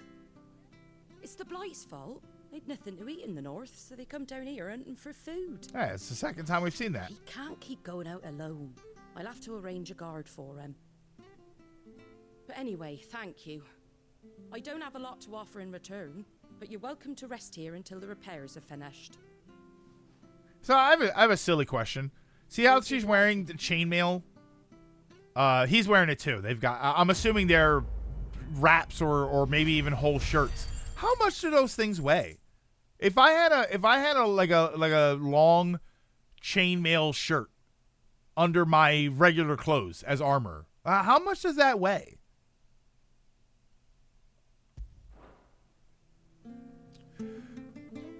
Grows a Might little give you as the a game drink goes or on. anything while you wait. Flagon of Imperial Gold, perhaps. Tastes like swill, but it'll slake a thirst. Like that he's wearing right there. He's got another one on his waist, so I'm assuming it's either two separate I pieces. prefer the truth about why there are so few bearers around here. Yes. About 30 pounds? Really? Far more. Is this the Empire's doing? Have they been sent away?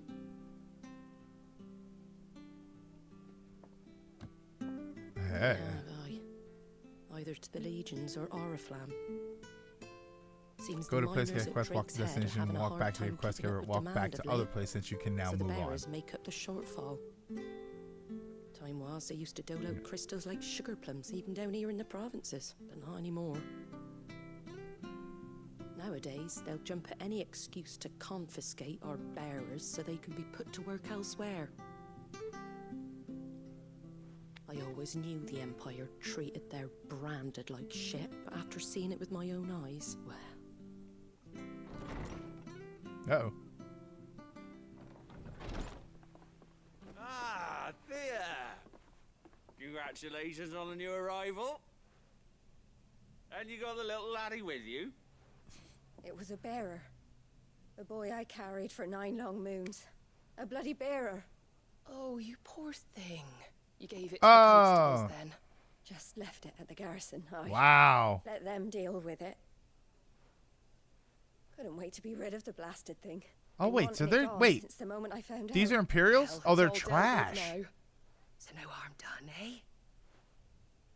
Mum, he weren't my brother, was he? No. But you'll have one soon enough. You just have to be patient. All right? All right. I thought this was like the other place where everybody was nice, but these are they're garbage?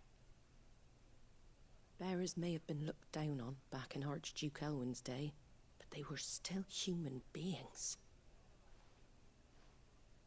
Now they've fallen so far, a beggar wouldn't spit on them.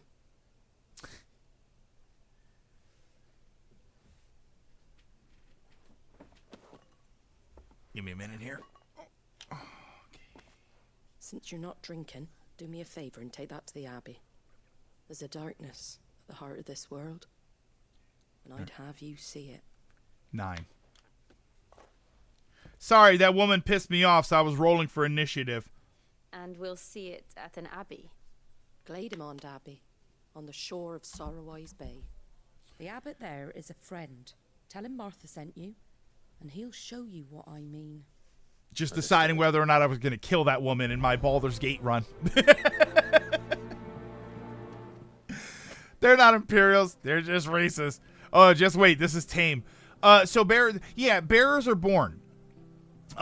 They're branded so that people know that this is Switch. This is sort of backwards. I find this to be kind of backwards. The people who are oppressed in this game, they're the ones that are born with magic. And then the oppressors are the ones that need crystals in order to use magic. It's kind of the other way around. I feel like in most stories like this, the pure magic users, like the magic users from birth, they hate the normal, right? You got your Harry Potter, Voldemort crew, right? They hate the muggles. Like, that's what I'm used to. So I if anything, I have to kind of keep reminding myself that this is backwards. It's the same thing with X-Men, sort of, because X-Men also has, that's something that we haven't really had yet in this game, and I have a feeling that's what we're kind of building up to. X-Men also had people like Magneto who believe that mutants were better because they were born that way. So X-Men had both. Like, the Marvel Universe had both. This game, so far, they've only introduced the idea that the people who are born with magic are the ones that are oppressed. They're the ones that are enslaved right from the beginning.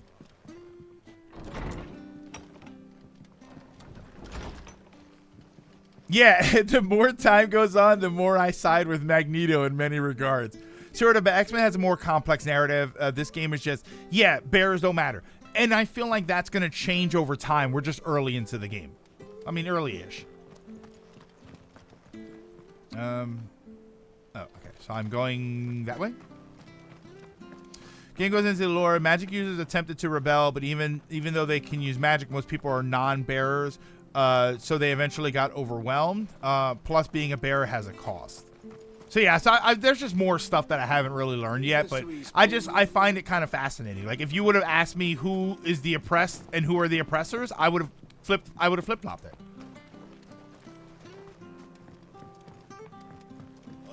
I think can I get there from here? No, I guess I have to go up the bridge, right? Hold on. Oh wait, I have the camera dog.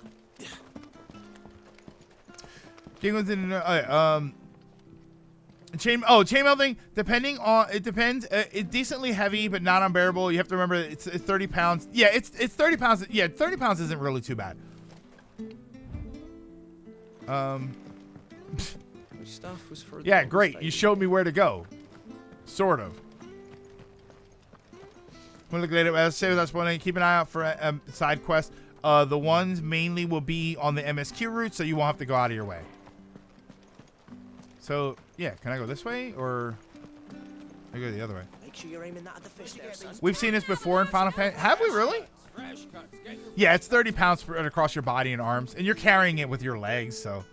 Oh, Final Fantasy. I mean, I haven't played 9 in forever, so I'll be honest with you. I don't particularly remember what happened in 9 in that regard. I remember Vivi being hated, but I wasn't sure if that was like all black mages or just Vivi. Children were tested. That a bearer's fate was decided at birth. And assumed it was best for all concerned. No, AGM, it's Final Fantasy. It's not an RPG. So that's what's going on. Hated by its parents through no fault of its own. We knew nothing of what it meant to be born that way. But 9's different because the black mages are made. No. People were super racist to the black mages for a little bit because Alexandria used them to start a war, but yeah.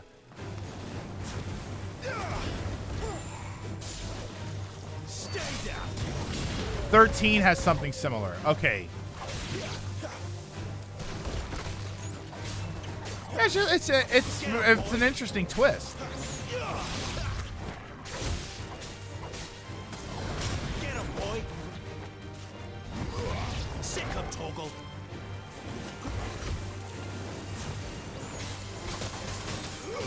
Get him, boy. There, boy. Give them all you've got, boy. They were created even after they gained consciousness. They fled or remained in enslavement and quiet. Even the one controlling them was just a normal person, a person they could have easily blown up. Yeah, that's. I won't talk about that anymore. But there are instances in other stories and in real life where you kind of think, man, you have. I mean, you know, we see that nowadays. To be honest, I feel like. Going any further into that topic, it's a little bit too real, but we kind of see, you see that now, These aren't, wait, you fight these? I don't want to fight them. Oh, you only fight wait, why do you fight? I don't want to fight the blue one either. The blue one's even cooler. I don't want to fight that. You have more control over Torgal than your party. With the little I cared about 14 story, it's the opposite. Normal people wanting to take over magic. Like that's, I feel like that's kind of more traditional. Oh, how dare you be born with magic? You suck because of it.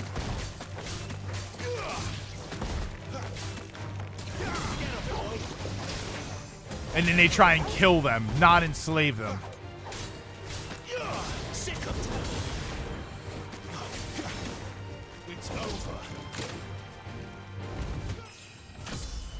Look at all these giant enemy crabs. Ryan, you should see the ones at level 80. They're purple. Oh, look at you. Don't let them get away.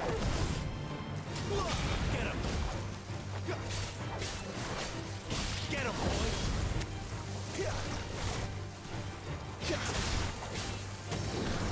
Sick him, Toggle.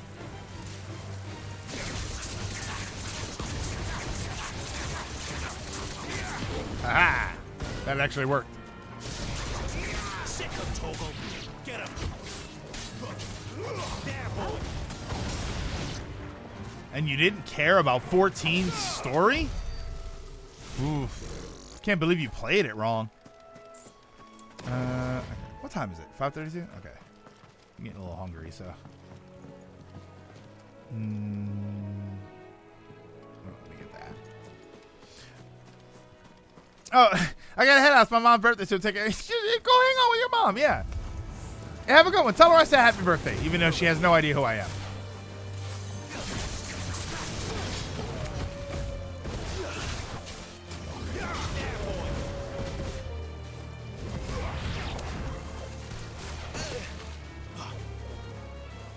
There, boy.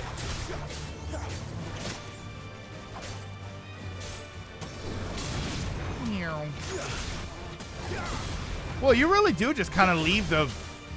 There's no cooldown for the claw thing. You really do just leave that on and do that the whole time. You know what to do, boy. It's over.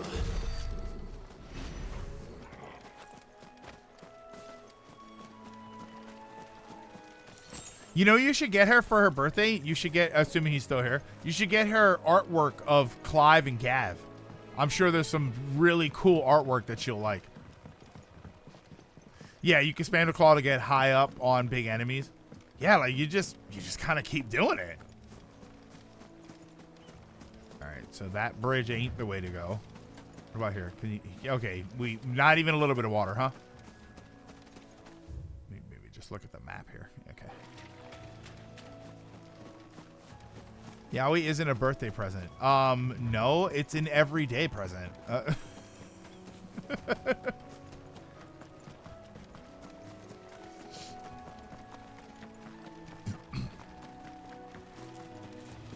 Yeah, I don't want to attack the blue one. Clive has leather boots. They'll get ruined by the water. What? Water doesn't ruin leather. Whoa. If it did, cows would be indoors. Get him, boy. Sick him, Torgal. Or finish. It's over. Oh, we good? Okay.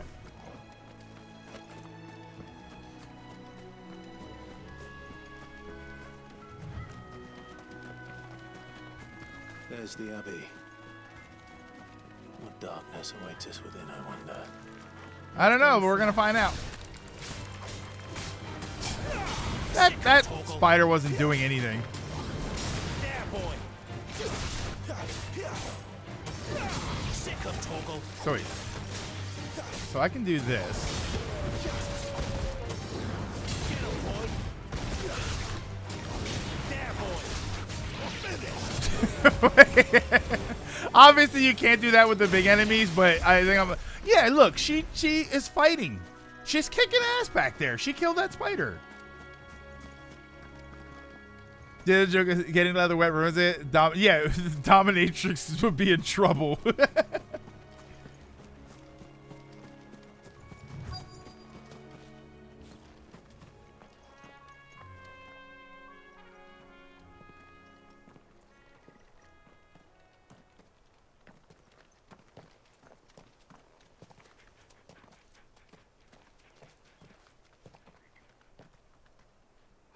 Good day to you. Hello. I'm afraid the Abbey is not open for public prayer. May Grieger go with you? I'm just gonna pray outside then. We came to offer a donation. From Martha. Why did you say that name?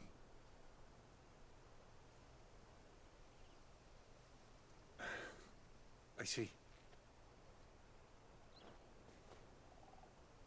Then please, follow me. And Joe's like, we'll have to find out after you stop messing with the fauna.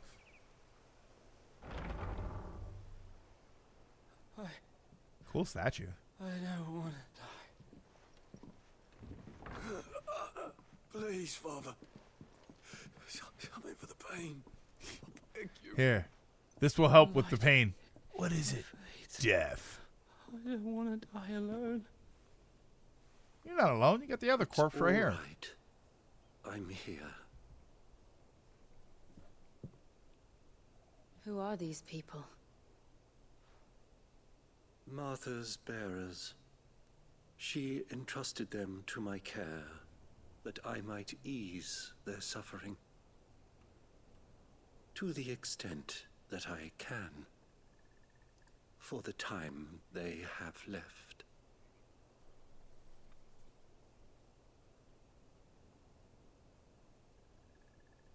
Oh, he's frozen. Oh, wait. Hey, did you do this? The curse has taken them. All of them. Oh, I thought they were frozen. As it does every bearer forced to use their gift. With each draw on the ether, their bodies petrify, till all that remains is stone and pain, and so they are cast aside. Ah. There is nothing either Martha or I can do to And this change is why that. they're treated like But crap. we can at least strive to make their Because they're final basically hours doomed to die. a little more bearable. He said bearable. Oh, I'm sorry. That guy's dead. Have faith, my son, for you shall rise again and find the happiness denied you in this life.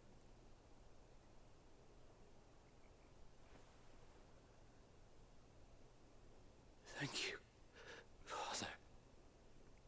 No, as they use their power, it basically damages their bodies until this happens.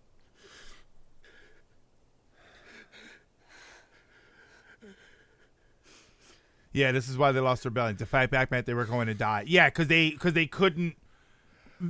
If they use their magic to fight, they just die faster. For the medicine you so kindly brought. Oh wait, that one's still Their alive. final moments may be moments of peace. Well, could you give them the medicine? Stone Cold. Oh my God. Yeah, that's brutal. When next you see Martha, pray tell her that 2 more have succumbed. Yeah, and using a crystal doesn't do this. But his bearers don't channel through crystals, but as naturally as their bodies. They don't pull from the world's ether, but their own. Oh, once that ether taps all that's left is a stony husk. Can bearers use crystals? Yes. We should. I feel like that's the answer then if they wanted to rebel, if bearers used crystals. Anything here? No. What time is it? 5:40? Oh wait, I can just fast travel. Can I? There's fast travel back there? If I remember right, there's a log that says they can't. That's what I was kind of wondering about that. They can try, but it won't do anything. Bears basically are crystals. So yeah, so maybe there'd be some sort of conflict of magic.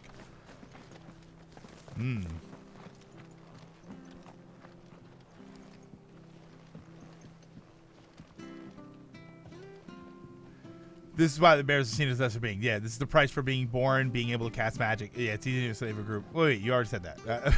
And I read that too.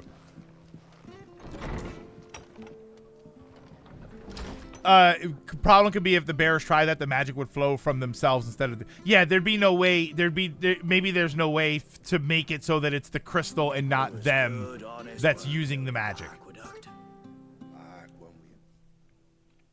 Ah, you're back. Thanks for taking care of that. The abbot had a message for you. 2 more have succumbed. I see. Come upstairs. Come to my window. Come inside, where by the light of the moon. Now you know, eh? I've seen plenty of bearers die on the battlefield.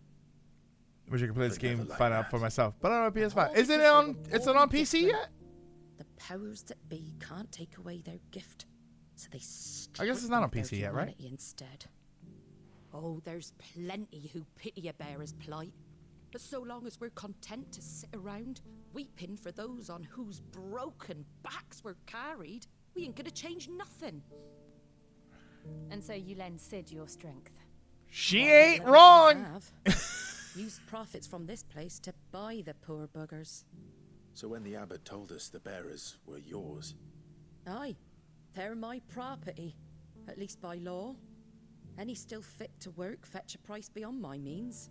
All I can do is care for those who are past Need a high mending. performance PC given how recent the game is. Possibly. I don't know. Some depending on how optimized it is. It's not all Some games are dwindling. optimized pretty well. Bernard's finished fixing that bridge for you. You can carry on to Eastpool now. You got questions that need answering, ain't you? Well, I wish you luck. thank you. Still no set date, just as it's in the final stages. Oh, I Just almost it's in the forgot. final stage of optimization. Sid and I You ideally have need a high-end other PC, and friends it'll be in within. this I mean, but you'll ideally need a Whether high-end PC. It's kind of similar true for a lot of as games, but others. I think some games have come out recently that have been a bit more optimized, or at the very least, their starting know their that their you will low always be requirements are welcome pretty here. small. They can. Crystals can only be obtained from mother crystals, which are controlled. We already saw the one were bearer right, using a Sid. crystal to chill the Really fish in a is bucket. that. Was that a bearer that Lord was using that? Wellfield and Lady Warwick have I didn't. come back to I us, didn't think that kid was a bear. I didn't notice that. And long may they stay.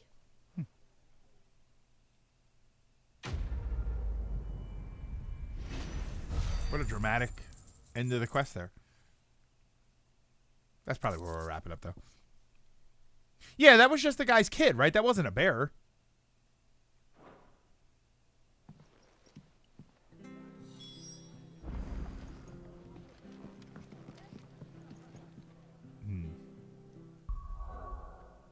Oh, you know what? This is the one thing that's throwing me off with this game. I have to save.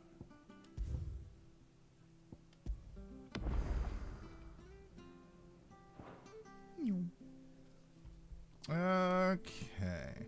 I actually think we'll wrap the game up there for today.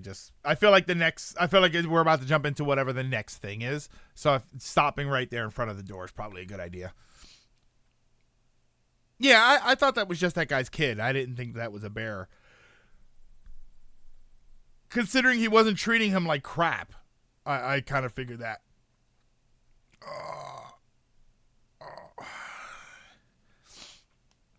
You want to hear something annoying?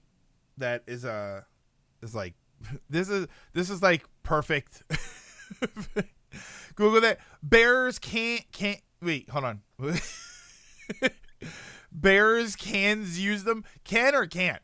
I'm guessing it's can't. So all that stuff happening with my roof. So the guy came yesterday and he basically tacked it down and patched it up, but like a quick repair just to stop the rain from coming in. And then I was gonna get a chance. It was supposed to rain yesterday, and then it was supposed to rain a lot today.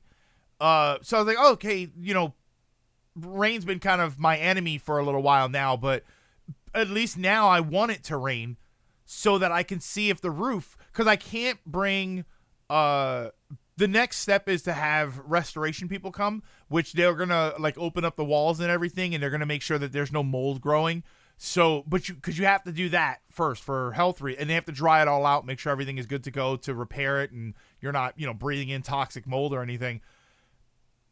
So I need the rain in order to, but I'm not going to do that until I know that the roof is repaired. So I need the rain in order to test the roof. It didn't rain at all today. I think it rained a little bit in the morning, like a light drizzle, and then the entire day it didn't rain. The times that I got up and looked outside, it's drying up. It didn't even rain. Now I want it to rain one day, and it's not doing it. I just thought that was funny. You want to hear something annoying? 3 bandits disappearing. The idea is bears can extend how long a crystal can be used because they supplement it. Oh, because crystals are finite. The true irony. Yeah, I need it to rain and nothing. bears can use it. Yeah. So I feel like if the bears use crystals, they could sort of prolong the stoneifying. I don't know. I'm kind of interested in where. See, this is one of those moments where the game's story is gonna take me somewhere, and I'm gonna be left wondering, well, what if you do this? But there's not gonna be any answers for it, which I like. I like when I give a crap about the world. That's important. Some parents understand, but the majority are like that woman. The thing with it is, well, we look at it and can easily go, yes, you are a racist POS. The thing to remember, these people have had decades, even centuries of indoctrination and propaganda pushing the bearer narrative. So it's ingrained in their lives and culture. Yeah, it's not, Lilac. There is a particular saga in world history. There is a particular era of world history that is very reminiscent of the idea that we know now that it's horrible, but back then people were just kind of raised that way. So it's hard to fault people for, like, it's hard to fault every single person, not to mention every single person couldn't do anything about it. You know what I mean? But I'll leave it at that. It just delays it, not stops it. Oh, that's always the main philosophy. Yeah, the racist family from a racist community from a racist country. Did they? Yeah, like they were kind of, you know what I mean? They were kind of taught that the whole time, and they were never taught that it was wrong, and they were never taught that they weren't supposed to think that they were supposed to think it was wrong. It's easy for us to do that now. Like, who's to say that in 100 years we find out? Oh no, we've been treating trees like crap. Yeah, this is a very difficult topic to tiptoe around. Just so everybody understands, we're talking about Final Fantasy 16, all right? We're talking about Final Fantasy 16 and nothing more. Okay. But give me 1 second here. Okay.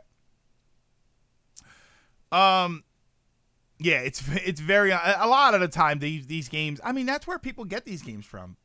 Or these stories from. A lot of the time you get these stories and, it comes back to the whole thing, like, we don't want it to be, we don't want these games to have these deep stories. And then you look at something like OG Final Fantasy 7, it's like, well, it was about eco-terrorism, right? If you go back to Final Fantasy 7 and you replace Mako with oil, you get the same story. Well, you get a similar story. Yeah, it's a slippery slope. It's very tricky. Yeah, it's very political. A lot of games are. There's usually some sort of, especially the deep games, there's usually some sort of analog to something like this. And to be fair, I mean, this is just because you're saying bearer and dominant and all of this crap, this is no different than something like Final Fantasy Tactics that had commoners and noble people. Any story that has noblemen and commoners are crap and noble people are automatically more important. It's the same sort of thing. It's always going to be, there's always going to be some version of a marginalized group of people that get the crap kicked out of them by other people who are entitled. They all have these things. So it always cracks me up when people get mad about these kinds of topics in video games. It's like, but they're always there. It's always going to be present. Okay, give me 1 second here.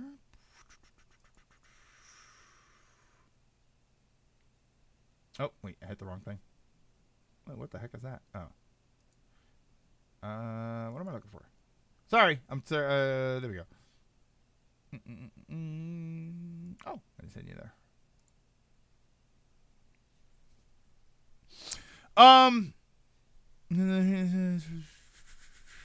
Yeah, we're not. I'm not. We're just. I'm moving on. Listen, if you want, we can do another 2 hours about those 3 guys that vanished. I mean, it's up to you if you want to do that. No, but that's going to do it for today. So thank you. I want to thank everybody for stopping in and for hanging out. I very, very much appreciate it. Tomorrow. Okay. So Tomorrow, I'm taking Sage for his doctor's appointment, which is early in the morning. I should be back early enough to do another early stream. So if I'm able to, tomorrow will be the same thing that it's been for this week, which is starting at noon Eastern time. If not, I'll let you know. And well, either way, I'll let you know. But more than likely, I should be back in time to start the early stream. And then that'll be the last early stream for a little while. And then we'll be definitely playing more Final Fantasy 16. So hopefully everybody will be here for that. And then Saturday, Community Day, of course. Ooh, excuse me. For right now, though, I'm going to send you over to Strawberry. Oh, wait, is she leaving? Hold on. I was going to send you over to Strawberry Jam, but I think she is probably wrapping up. Or is she? No, she just started. Okay. Games shouldn't shy away from controversy. Points to win. Maybe not. No, it's just I want to wrap up stream because I'm getting hungry. Okay, give me 1 second. What's this? Arc System Works. Dave the Diver Anniversary Edition. Oh boy, not an indie game. But yeah, for right now, though, I'm going to send you over to Strawberry Jam, who is going to be starting Sonic Adventure 2 Battle in a second here. So stick around after the credits, and I will send you over there to hang out and represent us very well. But thank you once again, everybody, for stopping in and for hanging out. Don't forget to drink your mask, wear your water, social distance whenever possible. Take care of yourselves, take care of each other, and I will see you all tomorrow.